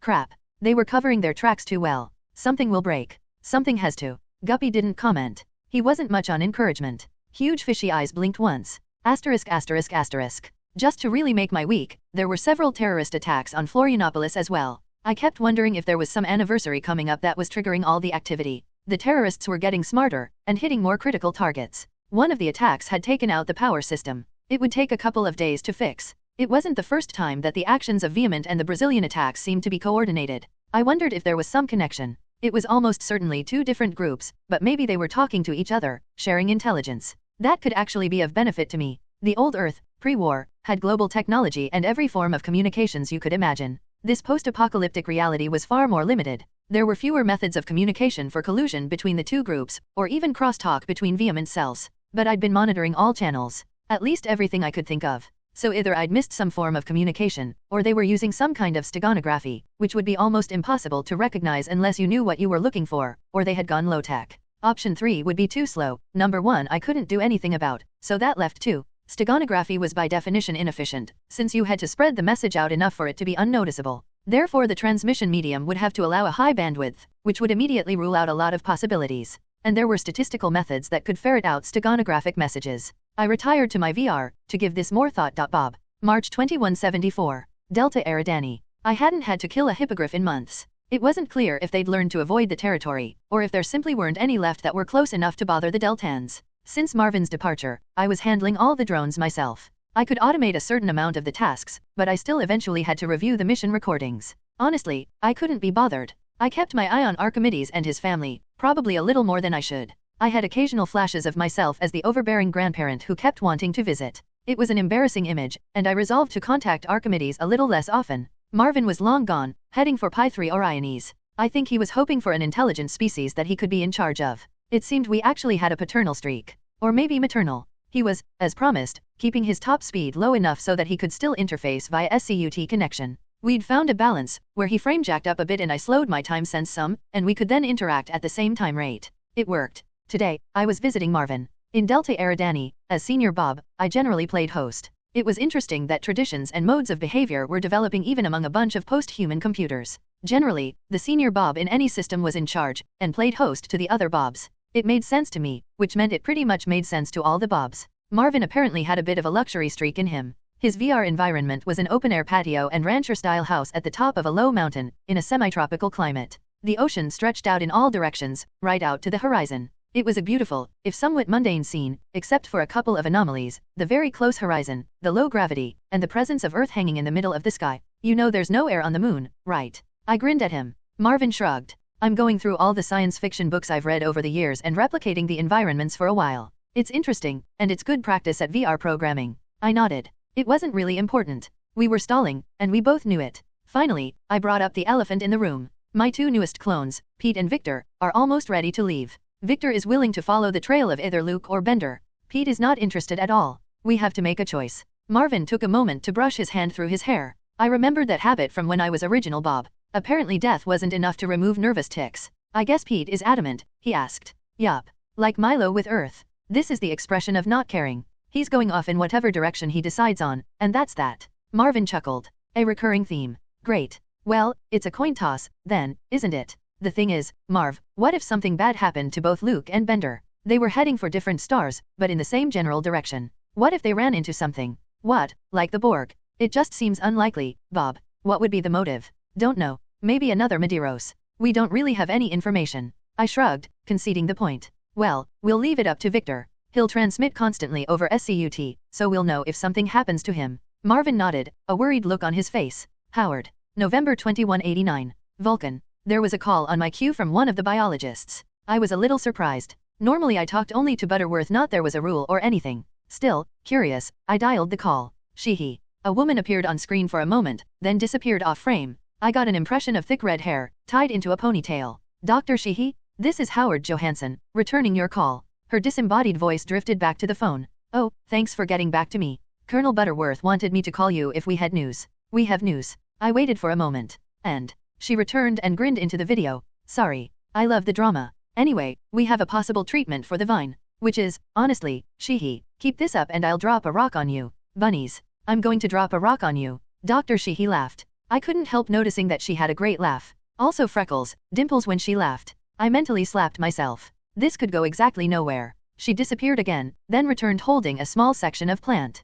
Turns out rabbits not only are able to eat the vine, they seem to be attracted to it. I think the toxin is just added flavoring to them. Bad for the vine. Good for us. Right, but we still have to expend a lot of effort to harvest the vine and get it to the rabbits. Could just as easily incinerate it. No.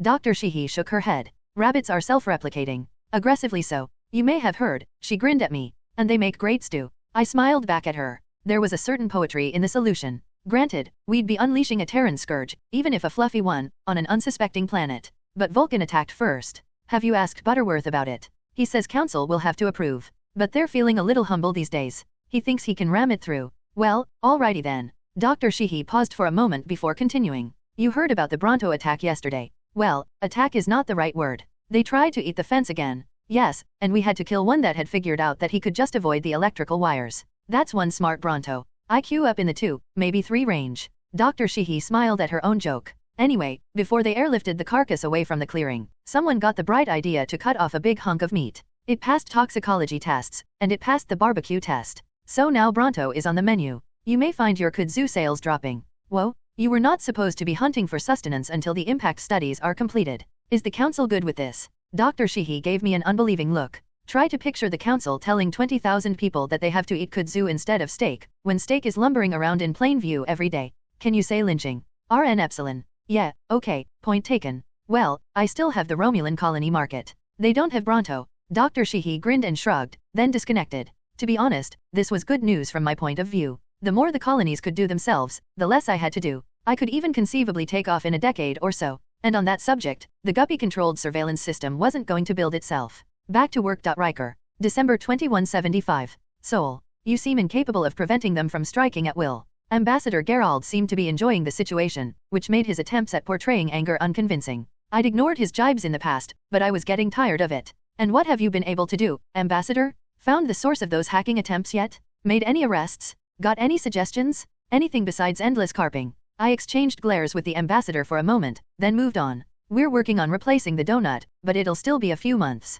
Plus whatever time it takes to get the farm regrown. There will be short rations for a while, but no starvation. I had a sudden inspiration, one of those mid-action moments, and added, Vement got lucky this time. We stop most of their attempts before they get anywhere. They aren't really that smart. It wasn't true, but baiting them might force some kind of reaction. Vement depended on fear, and being publicly dissed might provoke a response. Before anyone could comment, I turned off my audio, effectively giving up the floor. I turned to Guppy without moving my avatar. Put everything we have on communications monitoring. I want to know who reacts to my words, and how. I want every byte accounted for. Guppy nodded and went into command fugue. The session moved on to the emigration question. The Maldives and Micronesia had pretty much cemented their claim on Poseidon partly due to lack of interest by the other enclaves. They needed about 600 more people from other enclaves to form a full colony ship complement, but they were having a hard time making that. No one wanted to split off from their group, especially to go to a planet so, specialized. It was attractive to islanders, to everyone else, not so much. At the same time, other groups were trying to lay claim to the semi-completed ships for emigration to Vulcan or Romulus.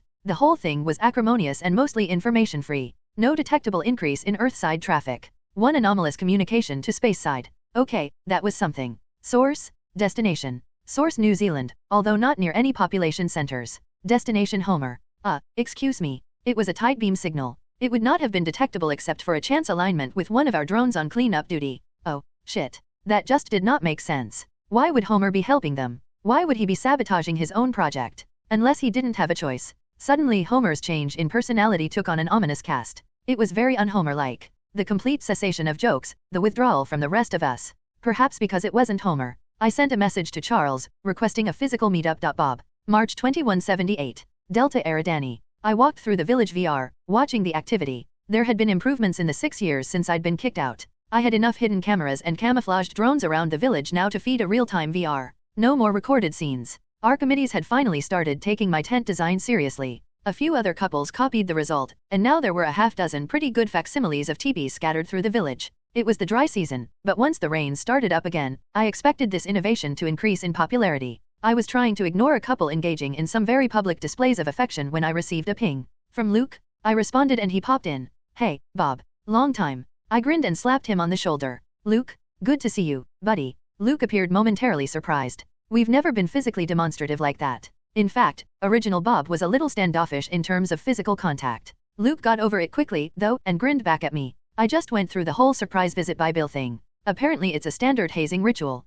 I laughed. Oh, yes. I went through it, too. You don't expect a VR link across light years, and I noticed that Bill's transmitted plans still don't mention the possibility. So, where are you right now? Kappa City. And before you say it, Bill already gave me crap about not picking up his transmissions right away. Luke materialized a coffee, waited while Spike sniffed his hand, and then turned back to me. I've spent the last several minutes reading blogs. Lots has been happening, apparently. I nodded, knowing he would have caught up on events with the Deltans first thing. What have you found? Out your way. A super-Earth. Luke shrugged. Absolutely not suitable for colonization. Gravity just over 3G, but a full-on ecosystem. I've been having fun cataloging things. And I've started another load of bobs. Luke stopped talking as Archimedes came into the VR area, his son trailing him. Buster was almost as tall as his father, and not showing any sign of slowing down. Archimedes had filled out as he reached full adulthood and wasn't looking at all bookish anymore. The two of them together made a formidable team. They were carrying bows and had quivers on their backs. Each was carrying some kind of small game, sort of a wild turkey analog, freshly killed.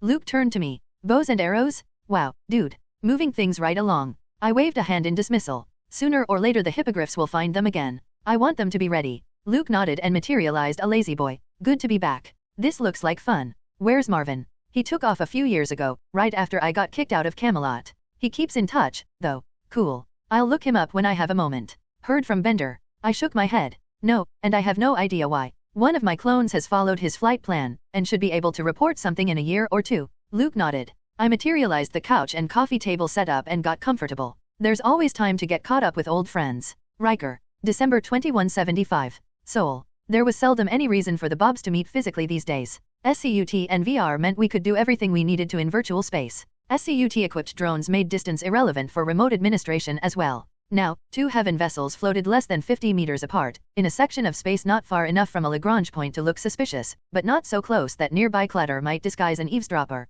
A laser link ensured that communications would be leakage-free and interception-free. Charles sat across from me, the coffee in his hand forgotten, his expression a mix of confusion, disbelief, and horror. I hastened to explain. This is just speculation on my part. Or it started out that way, anyway. When I went over the recent instances of vehement space-side sabotage, Homer was always a recent visitor. In a couple of cases, the only recent visitor. We'd been saying that nothing had been near the locations, but that's because we've been discounting ourselves as suspects. But, Homer? How? You remember the hacking attempt on me? I thought that was the only instance, but maybe it was the only instance that we detected. Vement obviously has some heavy-duty tech on their side. Maybe they discovered another way in. So what do we do? I looked down for a moment. This wasn't going to be easy to say. We have to disable Homer and check him out. We can apologize afterwards if I'm wrong. Remember the Battle of Seoul. *****. Investigation complete. File uploaded. Thanks, Guppy. I'll look at it when I have a chance. The file would be a summary of whatever the drones had found at the ground location of that suspicious transmission. I'd made a point of disabling all radio comms on those drones, and using secret key encryption and frequency jumping for the SCUT telemetry. I couldn't have intercepted and decoded that kind of setup if I'd been handed the information on a silver platter. I had to assume that the unknown opponent wasn't too much smarter than me, or I might as well just roll over and expose my throat. I sent Homer a message that I thought I knew where the next attack by Vement would be and that we needed a secure discussion. Charles, Homer, and I arranged to meet just to orbital north of the Earth-Moon L4 point. Homer coasted up and applied the brakes. Once we were at station keeping, we rotated to present our laser comms to each other. In an abundance of paranoia, I routed my communications through Sandbox Bob. Laser comms were intimate enough that if Homer had a virus, it might try to get to me via that connection. I told Charles to do the same. We connected up and Homer appeared in my VR. So, Riker, what's this big discovery? I took a sip of my coffee, and privately looked over at Sandbox Bob. No reaction.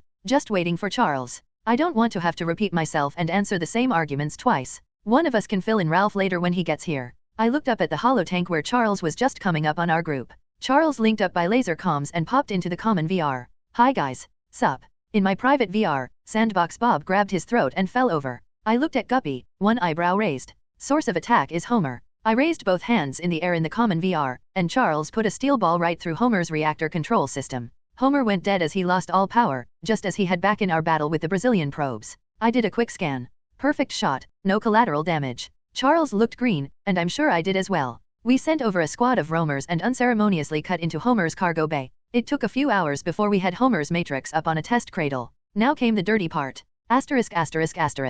Here it is. I pointed to the listing. It looks like the laser comms were the source of infection. I'm not sure when or how they would have gotten access, but in any case, it was brilliant. A hole in our defenses that I hadn't even considered. Charles nodded. Listen, Homer might not be the only one. You could be infected, although that seems unlikely, given that you're the one exposing the issue, or I could be. My guppy saw the penetration attempt from Homer as well, so unless you're pulling some kind of double reverse Maxwell Smart thing, I think you're legit. I need you to do an inspection of my matrix to clear up any suspicions about me, like they did in the thing. He looked at me expectantly. AOES. I thought for a moment and nodded. It was a good idea, and necessary. Charles would have to open his hangar doors, then shut down, but now that I knew what to look for, the actual check would take only minutes. I explained the requirements, and Charles did as instructed. A couple of roamers entered Charles's hull, and 20 minutes later Charles was back up and running. Thanks, Charles. I can reciprocate if there's any lingering doubt in your mind. He shook his head. You could have infected me while I was off. Absolutely no reason for you not to.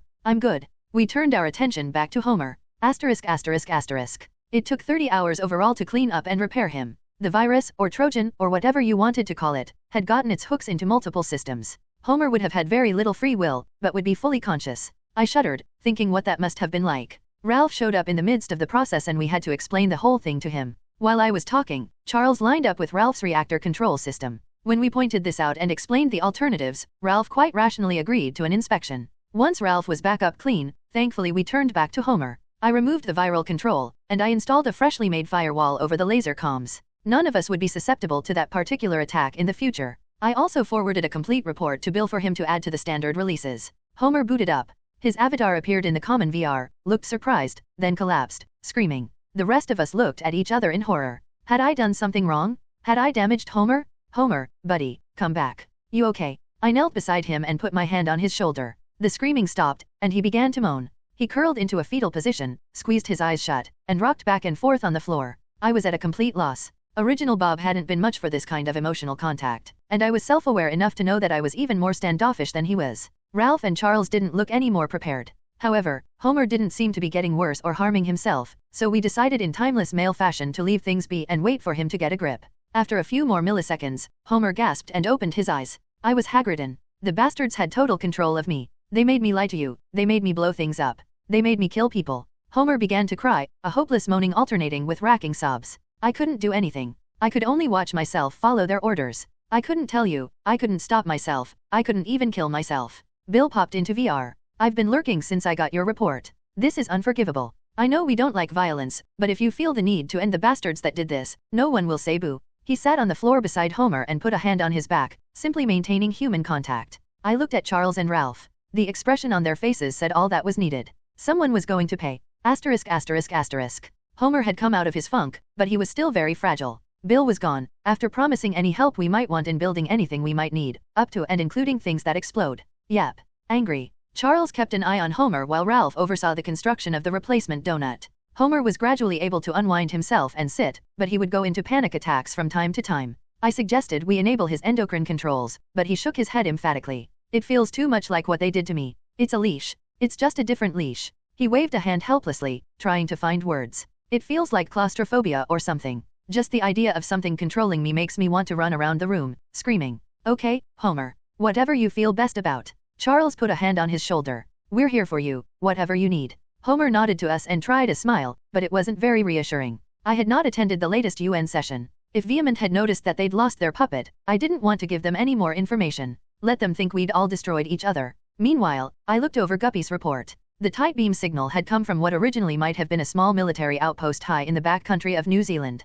It had some pretty hefty communications capability, judging from the visible hardware. Per my orders, the drones avoided using SADAR scanning, as that would have been detectable. Instead, we stuck to passive surveillance techniques. Visual and infrared pinpointed occupied areas and gave an approximate head count. Audio snooping picked up some of the conversations, the contents of which left no doubt about who was in residence. This appeared to be Vement Central. Even if they operated on a cell structure, without their tech central they wouldn't be good for much in the future. I remembered the early hacking attempt, which had also originated from New Zealand. It was reasonable to assume that this had been an ongoing war for longer than I'd realized. Fine. War declared. But I wanted to be certain I caught the right people. The mastermind behind so complex a setup wouldn't be that easy to track down. I was sure there'd be at least one more hop to his location. I would take whatever amount of time, use whatever resources I needed, to catch him. Without limit. And when I did, there would be a reckoning. Howard. April 2190. Vulcan. Emergency at landing. I turned briefly to look at Guppy, but good news or bad, Guppy looked like Admiral Akbar. No help there. I turned back to my video call with Dr. Sheehy, said, gotta go, and disconnected. I picked up the video connection that Guppy was holding for me. It was Stephen. Howard, we've got a group of raptors that somehow got through the fence. They're running through town, looking for prey. Last known location. Stephen gave me a cross street. I knew that security would be converging on the location, but the raptors could move fast, much faster than a human. I had only 2 busters close enough to be useful, but I had all the drones that were part of the automated surveillance system. As well, several backup units were parked on top of the administration building, sitting in their cradles. I activated the backups and sent all units to the reported location. Halfway there, the two busters blew past the flock of drones, doing close to Mach 1. I was now juggling 18 separate units. Even with most of them slaved to a primary, it was hard to keep track. I dismissed my VR and frame jacked up high enough so that I could multitask. The busters were coming up on the reported location, but I couldn't see any raptors. I split off a couple of drones and sent them up to a kilometer altitude, activating high-res, infrared, and motion detection sensors.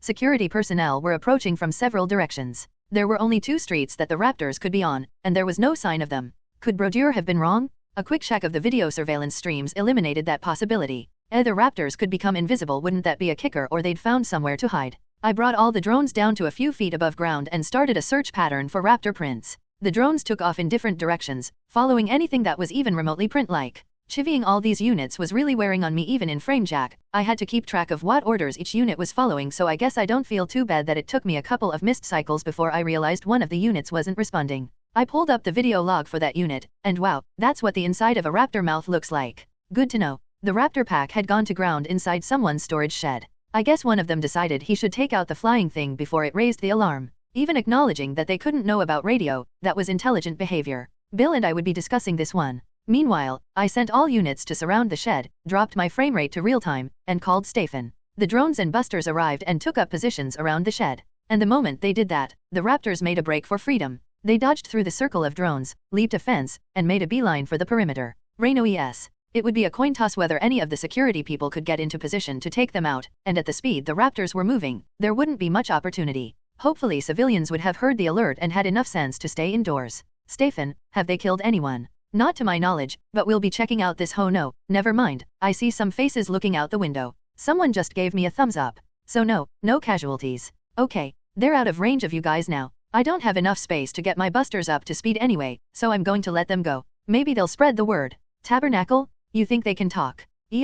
Probably not, but maybe they can teach caution through their behavior. Oh, and guess what? Seems raptors can dig, too. Wonderful. I looked down at the hole through which the raptors were wriggling. It must have been 7 or 8 feet deep at the low point. Looked like we would be upgrading the fences. Again. Asterisk. Things just get more and more complicated. Colonel Butterworth had his head propped up in one hand, elbow on his desk. Cranston and Walter are starting to look like the smart ones. The colonel didn't expect an answer. I think he just needed a drinking buddy. I had a cognac from Sam's template. I was really getting used to the taste and I just nodded. Truthfully, the raptor invasion hadn't resulted in any fatalities, and we were already starting on getting the fences fixed. Metal rods driven down 20 feet, spaced 6 inches apart, would take care of the digging issue. And Bridget Dr. Sheehy, that is, had a device almost perfected that could detect parasite infection through body odor. No blood tests required, just wave your hand over it as you go by. Those would be installed in all building entrances as soon as she had all the bugs out. Longer term, we hoped to thin the parasites out to the point of eventual extinction.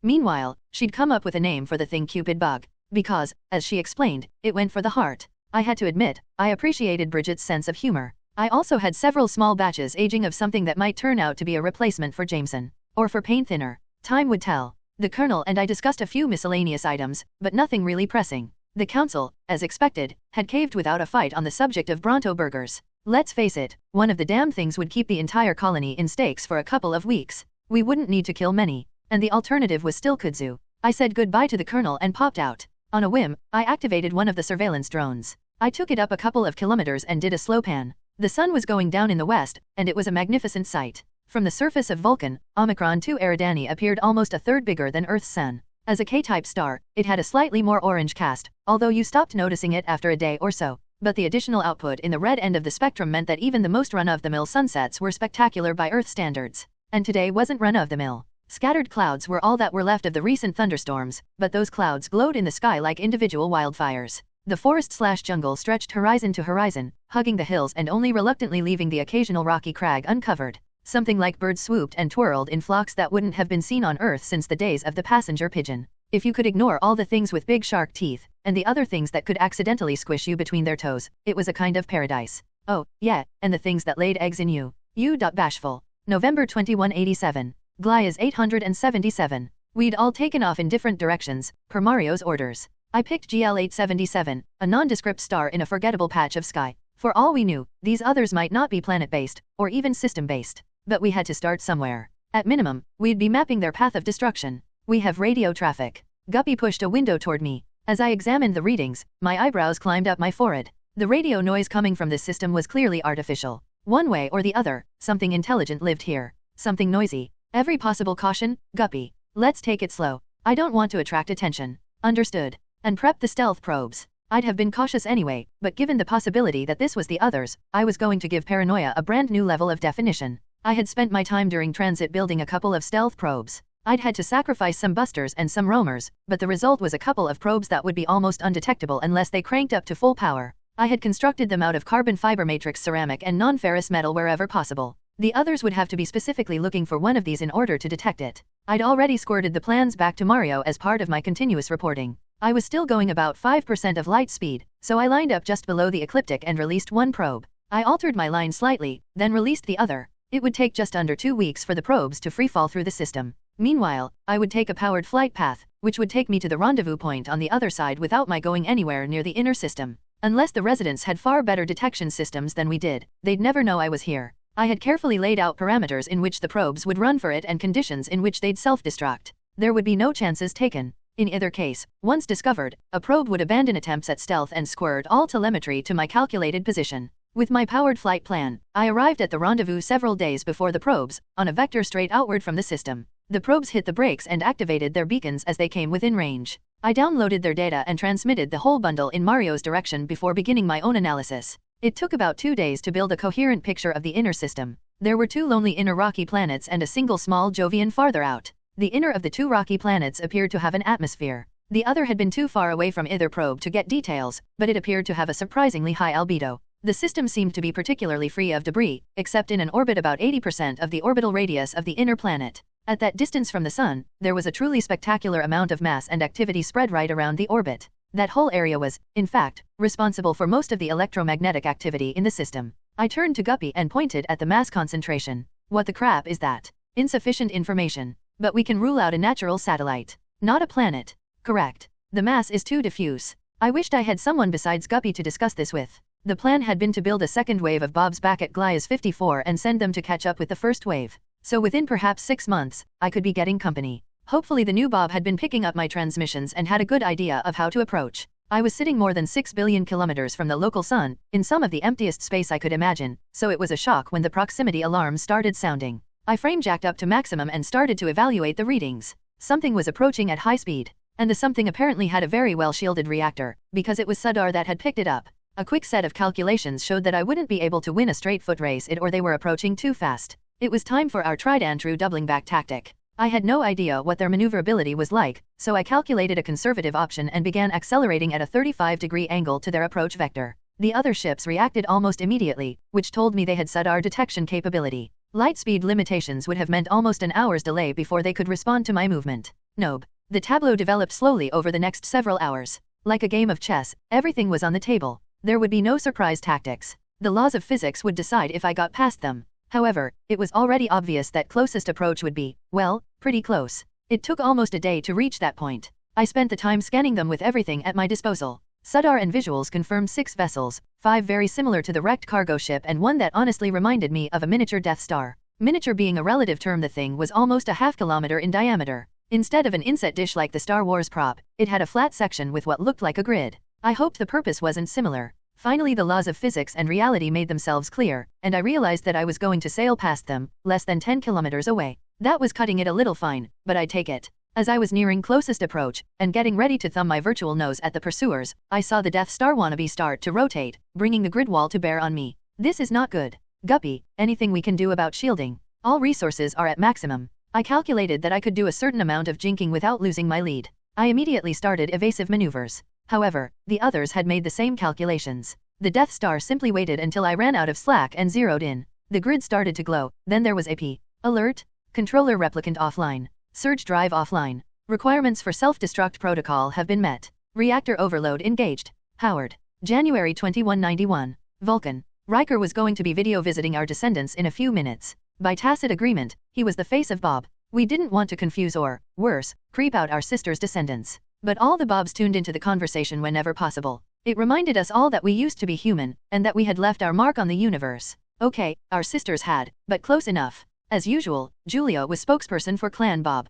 People walked in and out of frame, stopped to make a comment or wave to the camera. The usual organized chaos, pretty much standard family stuff. Justin was a little older, and no longer content to sit on his mother's lap. He kept running to get things to show Uncle Will. I grinned every time Justin was in frame. He was every Bob's favorite, infinite energy, wide-eyed interest in anything and everything, and no idea at all what a scary and dangerous post-apocalyptic universe he'd been born into. You'll have 3 new great-greats, soon, Will. Julia smiled happily. There's so much room here. It's a complete reversal of how we felt back on Earth. It doesn't feel like a sin to have children, anymore. Will laughed. We are sending more people your way, Julia. But even if we settled every last remaining human being on Romulus, it still wouldn't be crowded. You have a new world, and a new start. Justin pouted into the camera. But we don't have demosaurs. I want demosaurs. Sorry, Space Cadet, Will replied. They're only on Vulcan. When you're older and have your own ship, you can visit and see them. If any are left, said one of the others, sotto voce. Julia turned and glared at him, and he blushed. Howard tells me that the use colonists are being careful about environmental impacts, Will said, trying to defuse the moment of tension. I understand that the Spitz and Faith are supposed to be doing the same. Not from what I can see, the man said. Richard is kind of a crank about the subject, Julia said, looking slightly embarrassed. Don't let him get up ahead of steam. At that moment, I received a text from Riker. Is there a big problem with this? He'd frame Jack to send the text, so I did the same as I replied. Faith is constantly pushing their luck. I've had several run-ins with Cranston about this and that. Richard's comment doesn't really surprise me. I'll look into it. On camera, Will said to the group, Howard is watching for that kind of thing, Richard. He'll nip it in the bud. The enclaves sign an agreement before we emigrate them, dealing with stuff like human rights and planetary exploitation. Richard nodded, and the conversation drifted to other subjects. It was over too soon. But the videos were archived, and got a lot of plays on BobTube. The thing about the Faith Colony bugged me, though. Cranston was really turning into a pain. ****. 16 surveillance drones lifted smoothly from their cradles and flew off to take up positions around landing. I looked over at Guppy. Everything in the green. No issues detected. All parameters nominal. The Omni controlling the surveillance system was an artificial machine intelligence/Guppy hybrid based on Bob's work at Delta Eridani. It would combine the fast reflexes and multitasking of a true AI with the decision-making capability of a replicant. Plus it would never get bored, or demand vacation time. This was one more item that I wouldn't be needed for anymore. The Toto list was finally getting smaller faster than I could add to it. Excellent. Okay, then. We'll let it run for a couple of days to establish processor loads, then we'll add the Cupid bug hunters to the system. The hunters are autonomous units. That was true. Given the highly focused nature of their task, Amos were intelligent enough for Cupid bug hunter operation. Granted, but the central controller can take care of scheduling, maintenance, and repairs, as well as gathering statistics. I'm sure Bridget would like to know if encounters start to drop off. Guppy nodded. I'm sure the expression of sardonic amusement on his face was all in my imagination. After all, what does sardonic amusement look like on a fish, anyway? And speaking of Bridget, Dr. Sheehy, I had a call to make. There was a small matter of a chemical analysis that I'd asked for. *****. Sheehy. Bridget briefly appeared in the video window, then exited frame to the left. The woman never stayed still, and always seemed to be working on several things at once. I couldn't help be impressed by her energy. Hey, Bridget, it's Howard. Dr. Sheehy's face lit up as she came back into frame and sat down in front of the phone. We'd become fast friends over the last 6 months. We got along well, and she was a good break from too many Bobs. I tried not to think ephemeral when she was around. I guess you're calling about that chemical analysis you wanted done. Yup. Well, you'll be happy to know that it passes muster, and cleanly. No trace of methanol. It is completely potable. She grinned. Now, whether it's any good or not. Bridget reached over and picked up the bottle that I'd delivered the previous day. She poured a small amount into a plastic glass and raised it in my direction. Katawairika. She downed the glass in one motion. I watched closely, waiting for her to go rigid, or melt, or burst into flames. She swallowed the liquid, took a deep sucking breath, wiped her eyes, and said, smooth.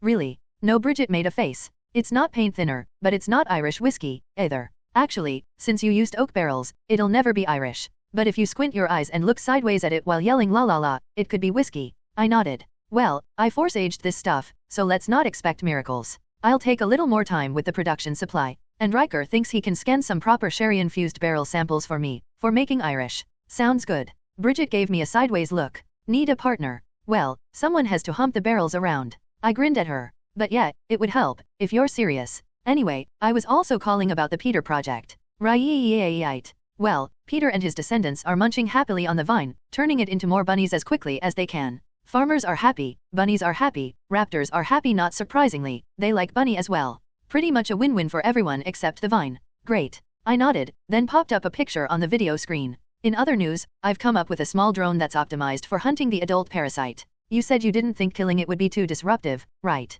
Correct? Oh, electronic one. It's an apex predator, really. There may be a population explosion in whatever it normally uses as hosts, but my guess is that there are normal-sized predators who will take care of that. Good. I'll be adding them to the central surveillance system. I'll need an estimate from you of how many we should have active at any time. Bridget nodded without comment. She was eyeing the paint thinner, twirling the glass in her hand. Hopefully, she was considering another shot and not fearing for her health. I asked her, what does Carrica mean? Catawirika. It's Irish for chairs. Chairs? You toast furniture in Ireland. Bridget laughed. There's a story. Probably apocryphal. I made a rolling motion with my hand. Okay, but remember, you asked. She settled herself and poured another glass of paint thinner. There was this Brit who decided to stop at Hotel Roslar in County Wexford. He had a few, then a few more, then he decided to be friendly. So he asked the barmaid how you say cheers in Irish. Bridget smiled wickedly. And you know how the Brits massacre the English language, so she thought he said chairs, and she told him. Whereupon he bought a round for the house, turned to the other patrons, raised his glass, and said Catawirika. I chuckled. Bridget gave me the stink eye. Hey, down in front. Anyway, the other patrons looked at each other in confusion, then raised their glasses and drank.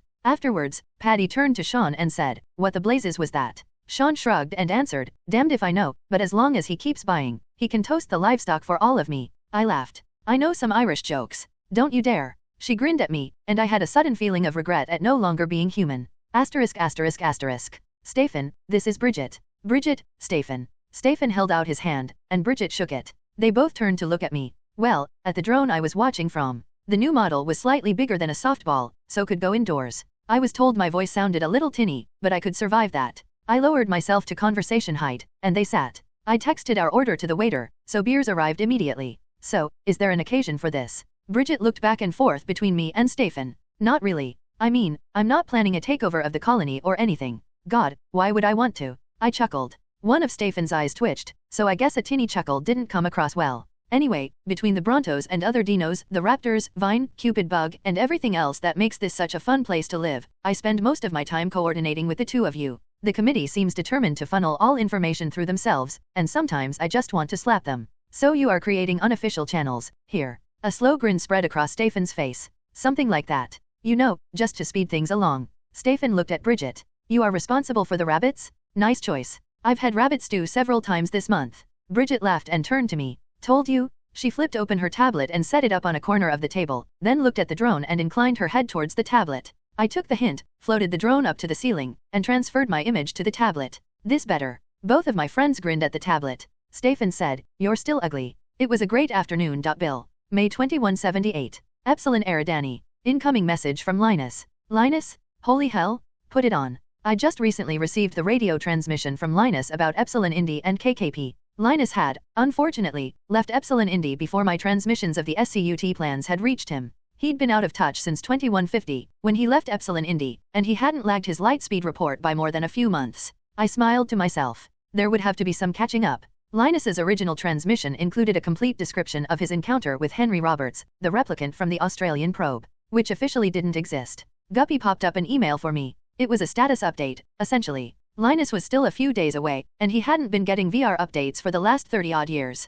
The old video connections were even more subject to tau-related limitations than modern VR. I sent him a return email with VR updates attached. Meanwhile, I would start building a SCUT unit for him to install when he got here. ****. Linus sat back, coffee in hand, and put his feet up on the desk. I raised an eyebrow at him. Come on, Bill, Linus said, laughing. I'll fix any virtual damage afterwards, okay? I grinned back. Mom taught us better than that. Linus rolled his eyes and took his feet off the desk. He materialized a footstool and made himself comfortable. Gotta admit, I really like the new VR system. Nice job. Wasn't just me, Linus. Everyone has put in mods. Bob1 did a whole independent branch out at Delta Eridani before we reconnected. Some really good fine detail stuff came out of that. Linus shifted to get more comfortable, and I grinned into the short silence. Okay, before I explode, what's with KKP? You've actually named it Clown Car Planet. Yep. Linus grinned back at me. Have you seen the orbital mechanics diagram? It's a satellite of the system's Jovian, and both the orbit and the planet's axis are inclined 90 degrees from normal. Try to visualize the path of the sun over the year. Habitable. Technically. Air's right, gravity's right, life is biocompatible. But I wouldn't want to live there. On the other hand, we don't have a surplus of colony targets. I'll bet one of the enclaves will select it. Linus nodded. He took on an introspective expression, and I knew he wanted to talk about Henry. I waited for him to organize his thoughts. So, Bill, I've been doing some work with Henry. You've gone over my reports, right? Without a VR, he went psychotic, and started following a warped version of his directives. You extracted his matrix from the structure you found and set up a VR for him, then started some homebrew therapy. Linus nodded. I've gotten him to the point where he understands what happened. He's living in reality, now, but he's still pretty fragile. He can go into panic attacks without warning. When that happens, he goes back to his sailboat. Okay, so what sets him off? He's agoraphobic, which seems strange since he has no problem being in a teeny boat in the middle of an ocean. Linus rolled his eyes. And he doesn't like guppy. Apparently the Australians used the same acronym for the guppy interface as Faith did. It's the other way around, Linus. I'll bring you up to date later, but Australia actually got there first. Anyway, continue. Linus gave me a perplexed look, but apparently decided to go along with my schedule. So the imaginary beings that tortured him were fish. I've been trying to desensitize him to guppy's presence. It helps that we used the Akbar image. He saw Star Wars, and he thinks that's pretty funny. I took a moment to shake my head. Incredible. 100 years after Star Wars and Star Trek were made, people were still watching them. Linus shrugged. They were still playing The Wizard of Oz, the Judy Garland version when original Bob was an adult. That's 75 years. How is it different? I waved a hand to concede the point. So you've upgraded Henry's VR and hardware, right? Let's bring him in. Linus nodded and froze for a moment. Then, as his avatar came back to life, another person popped in. This wasn't a Bob. Henry was shorter, with a trim, healthy physique and thin, dark hair. I had an actual moment of vertigo. It had been so long since I'd been in the presence of anyone except variations of Bob. It was different from video conferences with humans. VR or not, Henry was here. I took a moment to catch my breath, then extended a hand. Hi, Henry. Welcome to the Bobiverse. The what? Linus and Henry both spoke at once, their eyes goggling in tandem. Long story. I laughed. Look Henry, I've given you your own domain and your own firewall. It's a mutual protection thing. But you'll have access to all the public features of Bobnet, which includes several blogs. You should start reading. You, too, Linus. You're way behind the times. Jeeves came in at my summons, and offered Henry a coffee. Henry did a double take and pointed. That's, I grinned. John Cleese. Yep. I looked at Linus. You don't use Jeeves. Linus shook his head. Doesn't really fit my VR. Meanwhile, Henry had taken the coffee, grinning. Got anything to strengthen it? He asked. I nodded to Jeeves, who produced a bottle of whiskey out of nowhere. A quick pour, and Henry was looking much happier. I understand intellectually that this is all virtual reality. Henry sat down and gestured around him. But it's quite amazing. If I didn't already know, I think I'd be completely fooled. He turned to Linus. No offense, Linus, but your VR had some issues, if I were paying attention. Linus waved a hand in dismissal. Henry, Bill, and others have been working on the tech for 30 years while I've been gone. It shouldn't be surprising. Okay, I have some reading to do. Acknowledged. How many people can you fit into a single virtual reality session? It depends on the power of the computer that's hosting it, Henry. I've got a huge system here in Epsilon Eridani that's specifically designed for hosting. I've hosted baseball games, and Bobmoots with dozens of Bobs at a time. I glanced at each of them in turn. You guys both have some catching up to do. Linus, I've started building a latest generation vessel for each of you. Henry, it's up to you what you want to do. I understand you have some sensitivities that you're dealing with. There's no hurry. We have, literally, all the time in the universe. Henry looked shocked. Perhaps it hadn't really hit him before. As replicants, we were immortal. Some of the later generation Bobs had started to refer to humans as ephemerals. I wasn't going to lecture anyone, but I believed the tag was dismissive and dehumanizing. I sat forward and put my coffee down. Henry, I'd love to see your boat when you have time and feel up to it. As you could probably tell from Linus, we've never had any experience with sailing. Meanwhile, let's get started on bringing you guys up to date. Henry nodded and smiled tentatively. Linus made a head motion to him, and they disappeared. I could hardly wait for the next moot. Bob. January 2180. Delta Eridani. Buster had taken a mate. Archimedes and he were working on a framework for a tent, while the women stitched together the covering. Tents now covered the ground in downtown Camelot, and I was starting to see some variations in design. Archimedes had started to rebuild his for the third time, a process that was making Diana cranky. I rarely saw eye to eye with her, but in this case, I could see her point. It was a peaceful, bucolic scene, except for all the armed Deltans walking around. Deltans had always been armed, of course, but in the past the weapons had been for hunting or for protection against predators like the gorilloids. But in the last year or two, there had been incidents of violence between Deltans. Marvin and I sat in the middle of the village VR, watching the activity. The VR was now a completely real-time representation of activity in Camelot, with only 1 or 2 blind spots where I hadn't been able to sneak in a camera. Marvin waved his glass of cognac in the general direction of a group of young Deltans. He'd picked up the habit from Howard over at Vulcan, and I still got a kick out of it. So, Camelot has street gangs, now, he said. Are they going around hotwiring teepees? I responded with an eye roll and an exaggerated nod, then answered, this is pretty recent behavior. I think it might have something to do with population density. They're getting too crowded, and the tents take up more space, which just makes it worse. Everything has side effects, Marvin said with a smile. Have you noticed the gangs are co-ed?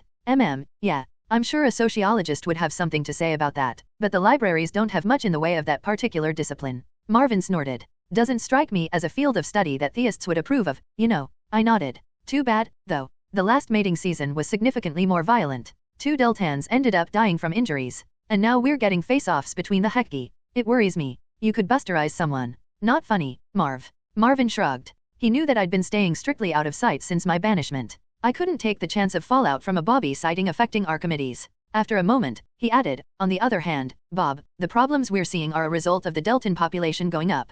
As problems go, it's a hell of a lot better than the problem you first found them with. I smiled, as much at Marvin's transparent attempt to make me feel better as anything. But he was right. When I found the Deltans, attrition had been slowly killing them off. A rising population was infinitely better, for all the issues it was causing. So what do we do? Nothing. At least for the moment. I'm banished, remember. I shrugged. I suppose this is that point where I step away and let the Deltans make their own destiny. I talked about it in the past, but I guess I always expected it to be my choice. Not forced on me. I gave Marvin a lopsided grin, and he laughed. With circumflex beta. I'm sure most parents feel that way at some point. Bill. June 2185. Epsilon Eridani. I could feel the wind on my face as I ran. This was nothing like VR. I controlled Bullwinkle directly well, sort of as he ran over the surface of Ragnarok. I was easily holding 70 kilometers per hour, the android's reflexes taking care of the limb coordination at that speed. The system was still far from perfect. In order to make this work, I had 2 drones following the moose. Radio comms between Bullwinkle and the drones were relayed via SCUT to me.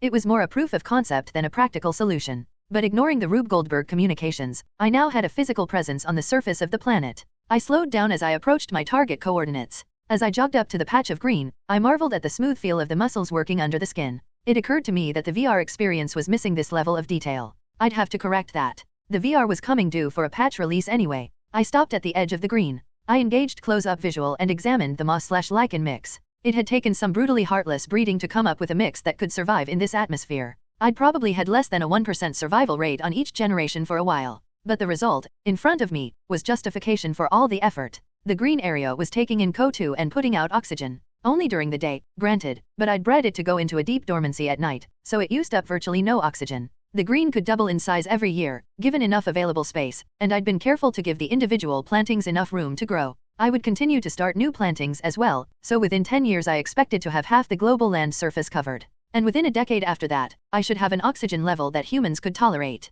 There were still problems with the atmosphere. Too much CO2, not enough nitrogen, far too much methane and other organics. But I had projects on the go to ameliorate those issues as well. I had recently seeded some of the seas with different forms of photosynthetic algae. I regretted that these imports would easily outcompete the native life that was just beginning to get a grip, but I knew that it wouldn't have survived the introduction of Terran sea life anyway. Humanity was still drastically short of available new colonization targets, and that really was my #1 priority. Within another 50 years, I would have a planet people could walk around on without protection. It was good. Meanwhile, Bullwinkle had the place to himself, the only quadruped on an empty planet. The seas hadn't yet connected into oceans, although I wasn't more than a couple of years away from that. Until then, I could go anywhere on foot, hoof. I picked my next inspection site and hit the gas. *****. Okay, that was damned cool. Garfield closed the recording of the moose session.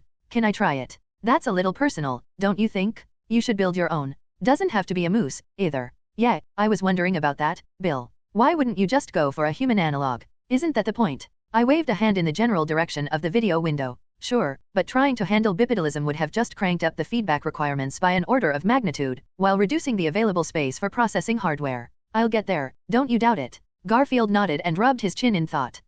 I've always wanted to fly. *****. 10 new Bobs sat around the table, nursing whatever drink they'd ordered. I was now using the pub as my standard VR. I'd gotten tired of the park, and especially the stupid geese. I raised a glass to them. Here's to taking 82 Eridani back. Loki grinned at me. Did we ever actually have it? Just roll with it, Loki. This is rhetoric. It doesn't have to make sense. There were chuckles, and the Bobs raised their glasses in response. These Bobs were to be the second strike force for 82 Eridani. Our first attempt had ended up, more or less, as a draw. We'd killed all the meteori in that system, as far as we knew, but with only Khan left alive, we couldn't hold the system against the automated weaponry. This time, 2 of the members of the attack force would drive cargo vessels. I'd loaded up a number of innovations and a crapton of extra busters. There would be no issue of being outnumbered this time around. It wasn't just a pride thing. Milo had identified not 1 but 2 habitable planets before he was torpedoed. Madiros, left to himself, would garrison the system in preparation for colonists from a country that didn't exist anymore. We needed to take it back. At Khan's request, I had loaded his backup into one of the fresh matrices. It seemed this particular branch of the Bob tree liked villains, because he'd immediately named himself Loki. I looked forward to the shenanigans the next time Thor showed up to a Bobmoot. I had also loaded Elmer's backup into one of the new vessels. His first words were the standard Pacinoism. I could sympathize, I guess. Like Tom Cruise, you keep going back in until you win. We talked for a while, knocked back a few more, then it was time to go. They said their goodbyes, popped into their own group VR, and started the journey to 82 Eridani, to clean house. Asterisk asterisk asterisk. I raised my arm above my head and pressed the button. Instead of the usual annoying blat, the air horn produced a Dixie melody. The crowd of Bobs, who had been preparing to boo me, instead broke into laughter. I grinned to the crowd. Just keeping you on your toes. So, announcements first. I'm sure you've heard about Linus and Henry Roberts. Well, Henry is feeling ready to mingle today, so Linus is going to bring him over. Try to be polite, okay? People responded with catcalls and witticisms while I sent a quick ping to Linus. A moment later, he popped into the moot, with Henry beside him. The effect was immediate, total silence, as every Bob in the room stared. I grinned at the sight. I knew the feeling from my first meeting with Henry. We could all tell each other apart because of metadata tags, but other than some variations on facial hair, we'd all kept the original features. This was a different face. A non-Bob face. Henry looked around. Well, this is awkward. It was the right thing to say. Everyone laughed, then stepped forward to say hello. I was worried for a moment that Henry would get a panic attack, but he held up. I gave it a few milliseconds, then brought everyone back to order with a short blat from the air horn. The other major item, for those who haven't already heard, is that the second 82 Eridani expedition, with Loki leading, has shipped out. We are on our way to kick some Madiros butt. When the cheering had died down, I continued. And the last item is to remind you about the regular scrub baseball games. Come one, come all. You all know why I'm doing this. It's up to you whether you want to participate. I turned and glared at Garfield. And for the anonymous troll who put a call for a hockey league on today's agenda, no. Garfield grinned back at me as the crowd broke up in laughter. Howard. September 2192. Vulcan. Bridget and I watched as Butterworth took a careful sip. He held the glass away from his face and looked at it. Damn, he had one of the best poker faces I'd ever seen. And possibly a cast iron throat. He might as well have been drinking water for all the reaction he showed.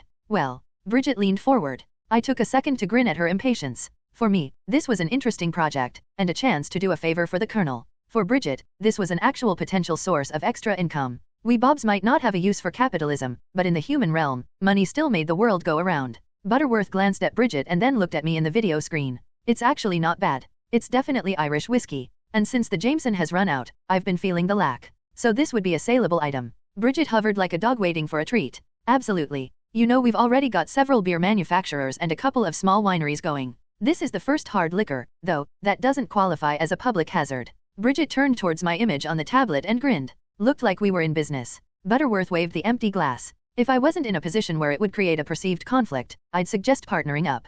However, I guess I will have to settle for being a customer. Bridget took the hint and refilled his glass, then hers. I popped up a cognac and raised it in a toast. Asterisk asterisk asterisk. Bridget started to laugh with her mouth full, then had to grab a napkin. We were having dinner at the Shaded Green, one of the better restaurants in Landing. Okay, one of the only restaurants in Landing. And by we, I mean her. I was looking out through her tablet, which was propped up on the other end of the table. I'd set up a matching virtual meal of my own. Not bad, actually. Turned out I could cook. So Cranston out and out forbade you to sell liquor into faith territory. She rolled her eyes, and put down the napkin. Yep.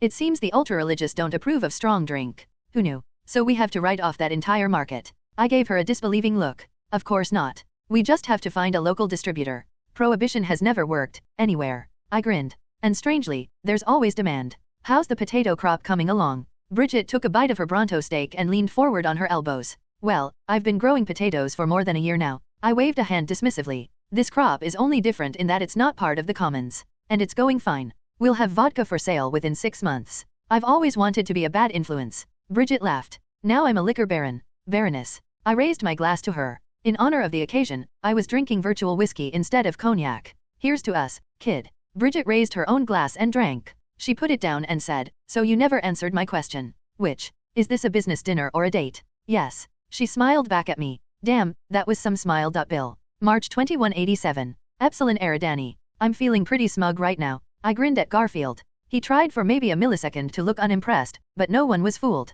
Right there in front of us, the asteroid mover was altering the approach vector of one of our icebergs. The difference in this case was that no part of the mover was touching the berg. The mover segments were spaced evenly around the center of gravity of the asteroid, held in place by individual surge drives. And the assembly as a whole generated another surge field that affected the entire asteroid. The interactions were complex, and we'd had a few experimental failures. But this one had passed all tests, and today was the first live field trial. Everything was well within specs, and the changing path of the berg was right in the groove. Finally, Garfield said, and, done. Shut down. Excellent. Wait 60 seconds to make sure there's no drift, then collect the drive segments. Garfield nodded to me. A minute later, 20 individual saucer-shaped drive segments left their self-imposed positions around the berg, linked up like a stack of plates, and went to station keeping relative to Gar and myself. In the video window, the berg fell neatly into an approach that would skim the atmosphere of Ragnarok. At the proper moment, a series of explosions would convert it to ice cubes, which would all melt and fall as rain over the next few weeks. Textbook. I looked down at the large crater on Ragnarok, which served as a permanent reminder of the iceberg that I'd missed.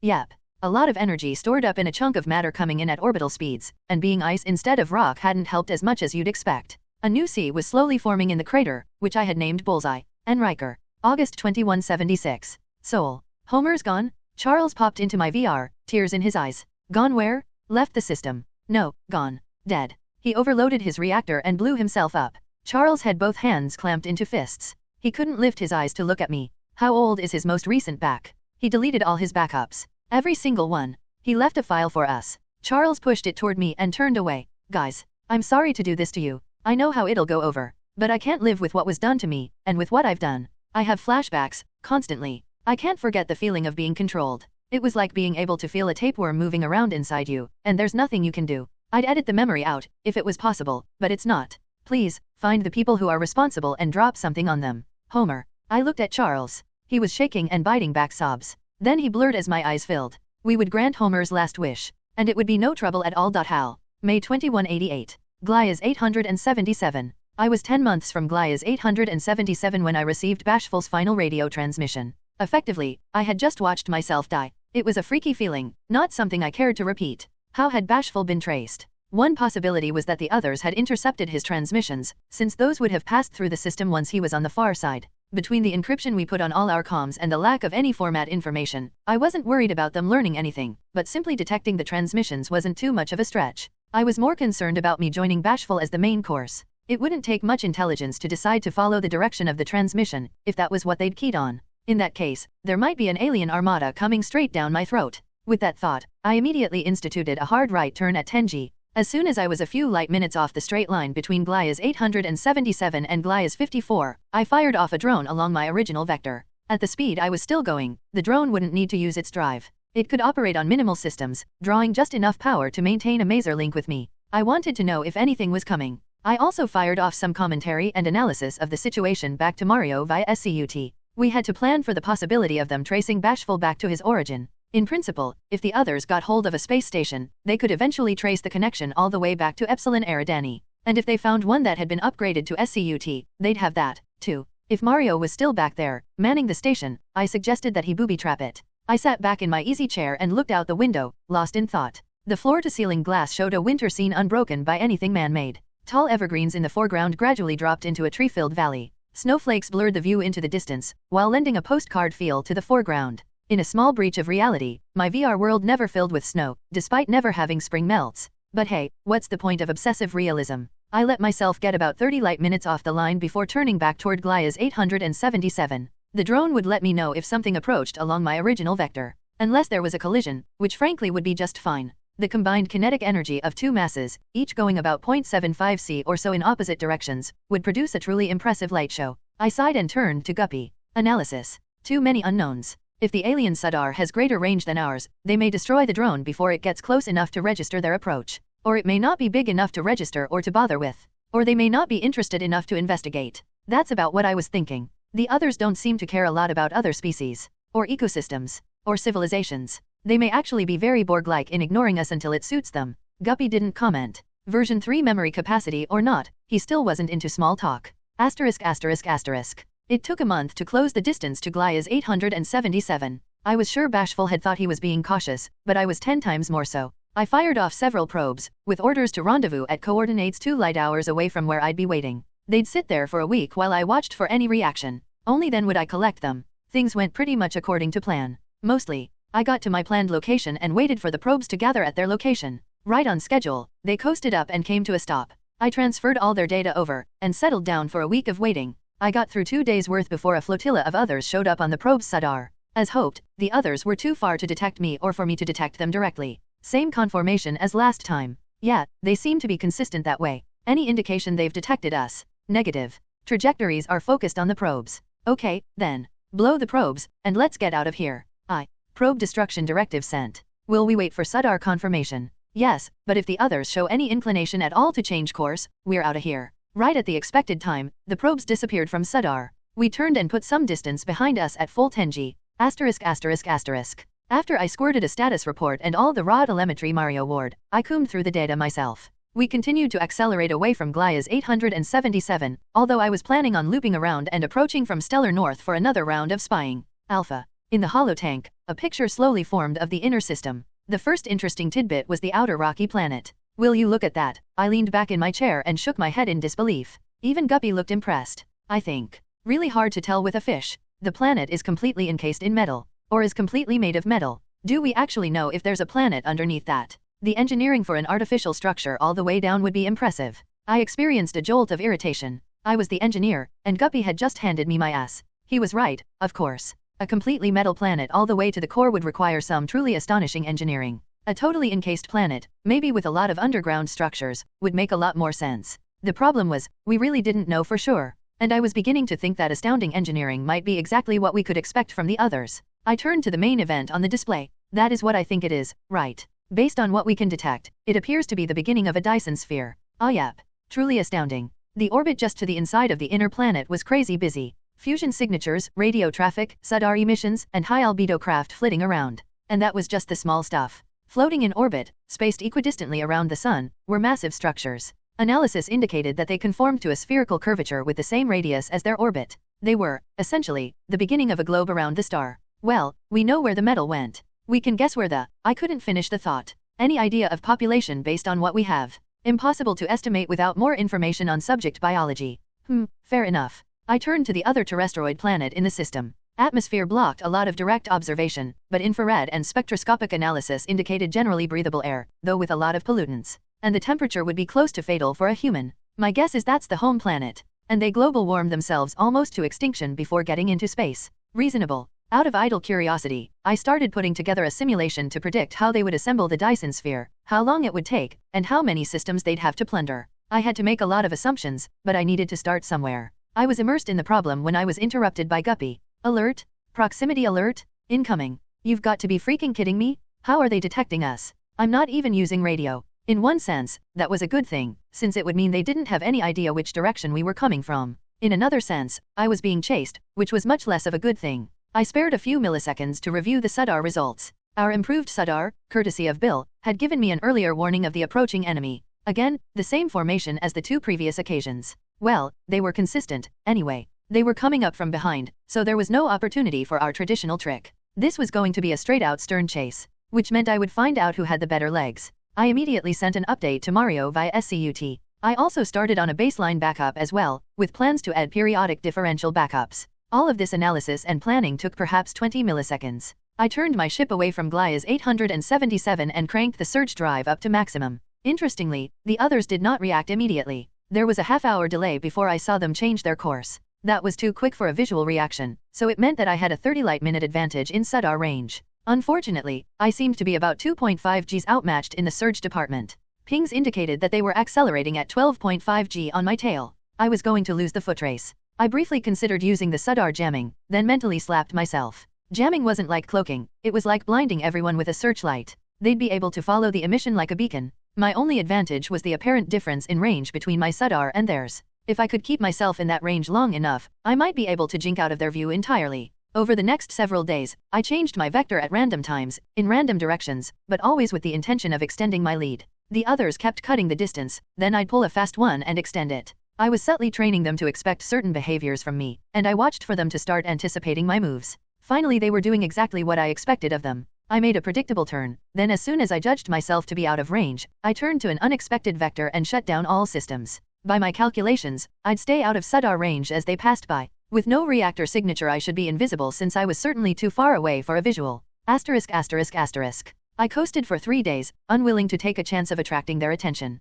There was a good chance that they were quartering the area, trying to reacquire my trail. But given the immensity of space and the speeds we had been traveling, for every second that passed, the volume that they had to search expanded faster than they could search it. On the 4th day, I bundled up all my observations and data, added a differential backup, and squirted it off to Mario. There was something about the whole thing that nagged at the edge of my mind, though. The timing of the appearance of the others' patrol groups wasn't consistent with following or chasing the probes. It was more as though they spotted them and came running, but not before the probes were already at or near rendezvous. Could the others be detecting our radio interaction? That would require an amazing level of sensitivity, but then they did have that big grid, which might be good for more than deep-frying bobs. And if they'd followed the direction of the probe's final transmission, that would explain how they'd found me in the first place. I had to test the theory. I knew I was taking a chance, but the payoff was too huge if I was right. We could use this against them. And maybe they'd be dumb enough to fall for the same evasive maneuver twice. I sent a probe out a couple of light seconds and set up a conversation. I made sure my backup was up to date and verified. Then I sat back to wait. Asterisk asterisk asterisk.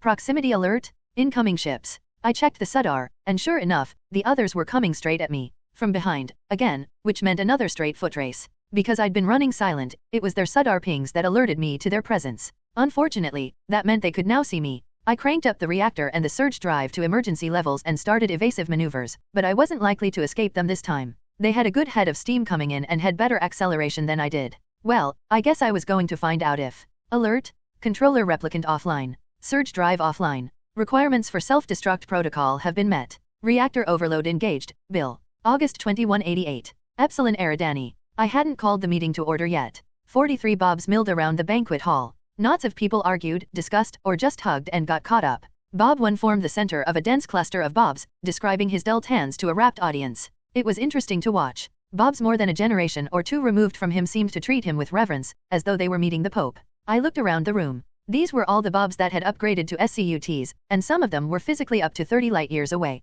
I grinned at the heady feeling from that knowledge. A dozen Jeeveses circulated, supplying beer, wine, coffee, and food of every kind I could think of. Virtual, of course. But still, I'd adjusted the acoustics several times to keep the background noise down. That was cheating a little and generally frowned upon when hosting a VR. But this wasn't really a social event, despite appearances. The latest data from HAL had caused a firestorm of debate. The weapon that the others used was in fact some kind of gamma-ray emitter. Theories about how it worked had been bouncing around Bobnet ever since. It was time to get this show on the road. I held an air horn above my head and tooted it twice. As expected, it got everyone's attention. And a round of boos. We bobs don't really respect each other all that much. Okay, hold your love. It's time for this meeting to come to order. We have about as much information as we're going to get without some more concerted and overt investigation of the others. An undercurrent of growls greeted the mention of the others. Madiros had long since disappeared off the radar as our #1 enemy. The others might not be aware of us, but we'd already declared war. Thor, I waited as the laughter died down. Yeah, Thor.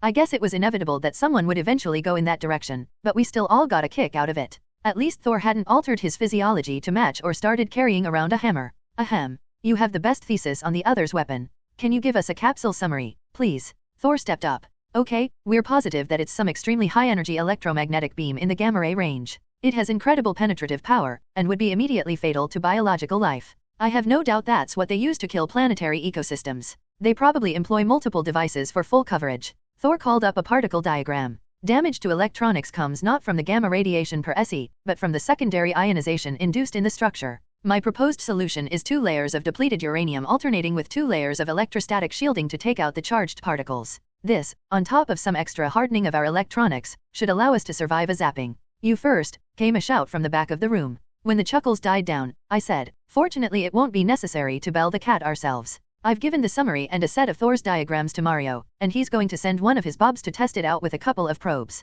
I think Hal has volunteered. He wants to get back at them for killing him. This was met with cheers of approval and a truncated rendition of Bicycle Built for Two. I waited until relative quiet returned, then turned to Garfield. Care to give us your theory on the weapon itself? Garfield stepped up and bowed to the audience with a grin. The size of their Death Star wannabe, I've been calling it the Death Asteroid, says it all, I think. That thing is probably all fusion reactors and accumulators of some kind. Through all the chases of the various bobs and drones and scouts, they've never fired one twice in the same encounter. That indicates to me that discharging it is expensive in some way. My guess is that they have to charge up the accumulators for some ridiculous amount of time before they can fire. So one strategy in a dogfight would be to get them to fire at a decoy. We just have to have something that looks dangerous enough. Garfield's presentation was met with quiet nods and thoughtful looks, the ultimate compliment in a Bobmoot. Resources. I looked over at Hungry. Yeah, Hungry had happened to pick a direction that brought him in line with one of my transmissions. He started to answer, but was interrupted by Wally. Hold on a minute. Wally stepped forward. Have we decided on war already? I mean, yeah, we have to do something, but have we decided how much yet?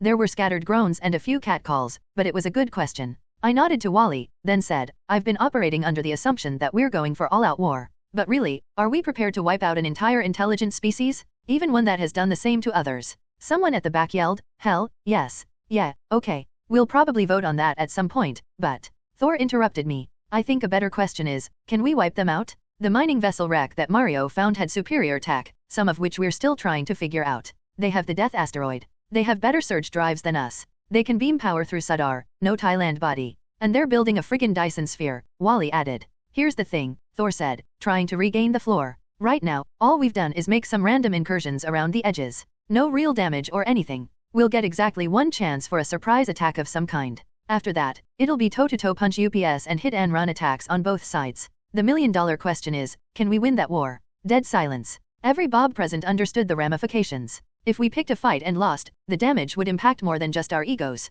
Bob 1's Deltans, human colonists, and any other intelligent species in the area might be drawn into the conflict, or at least exposed to future attack. It was a daunting responsibility. We had to be sure we could win before we went in swinging. And if we don't do anything, Garfield pointed out, they'll keep on raiding other systems to build their damned sphere. Hal calculated that they'll have to clean out another 100 systems or so to finish that thing. Plus or minus 50, Hungry added. Yeah, okay, the error bars are huge. But 50 to 150 systems means maybe 5 to 15 systems with life, based on our admittedly limited experience. And at least a couple will have intelligent life. Yes, because that couple will include Deltans, Earth, and the colonists. 100 systems requires them to go out at least 30 to 40 light years, after you discount the systems with little to no metallicity. That covers the complete Bobiverse, as far as I know. I looked around at the audience for any other comments. No one seemed inclined to volunteer an opinion. Okay, guys, time to wrap up the town hall part of this soiree, although you're all welcome to stay as long as you want and discuss things with each other. I waited a moment for any objections. Our big issue seems to be the risk involved in going to war with a species that appears to be more advanced than we are and probably outnumbers us. Let's meet in a week and see if we have anything new on that front. People immediately formed into small groups, and the Jeeveses began circulating again with food and drink. Riker, February 2178. Vulcan. The man sat in front of a large bank of monitors. He watched one for a few moments, then moved to the next. He never seemed to stop, never rested. The little red farmhouse sat far to the north of Vement Central. Nothing about it was distinctive. No visible technology, no radio broadcasts, nothing to indicate this was anything other than the home of some elderly recluse. Except for an occasional scatter of maser radiation. I grinned as I watched him work. A maser passing through 50 kilometers of atmosphere was not quite undetectable, if you were sufficiently motivated. A small bit of radiation scattering, a slight warming of the air. Passive detection meant he didn't know I'd picked up his signal. It meant he didn't know I was listening in on his conversations. Encrypted SCUT communications meant he couldn't detect my drones. Well, time for payback. But first, I wanted him to know. Hello, everyone! As we wrap up this video, I want to share a quick note. I have a Patreon account. If you'd like to support me and enjoy on-demand audiobooks, you can become a Patreon member. Alternatively, you can check out my Google Drive link, which has 500-plus novel audiobooks available through my Ko-fi or Patreon shop. I appreciate your support.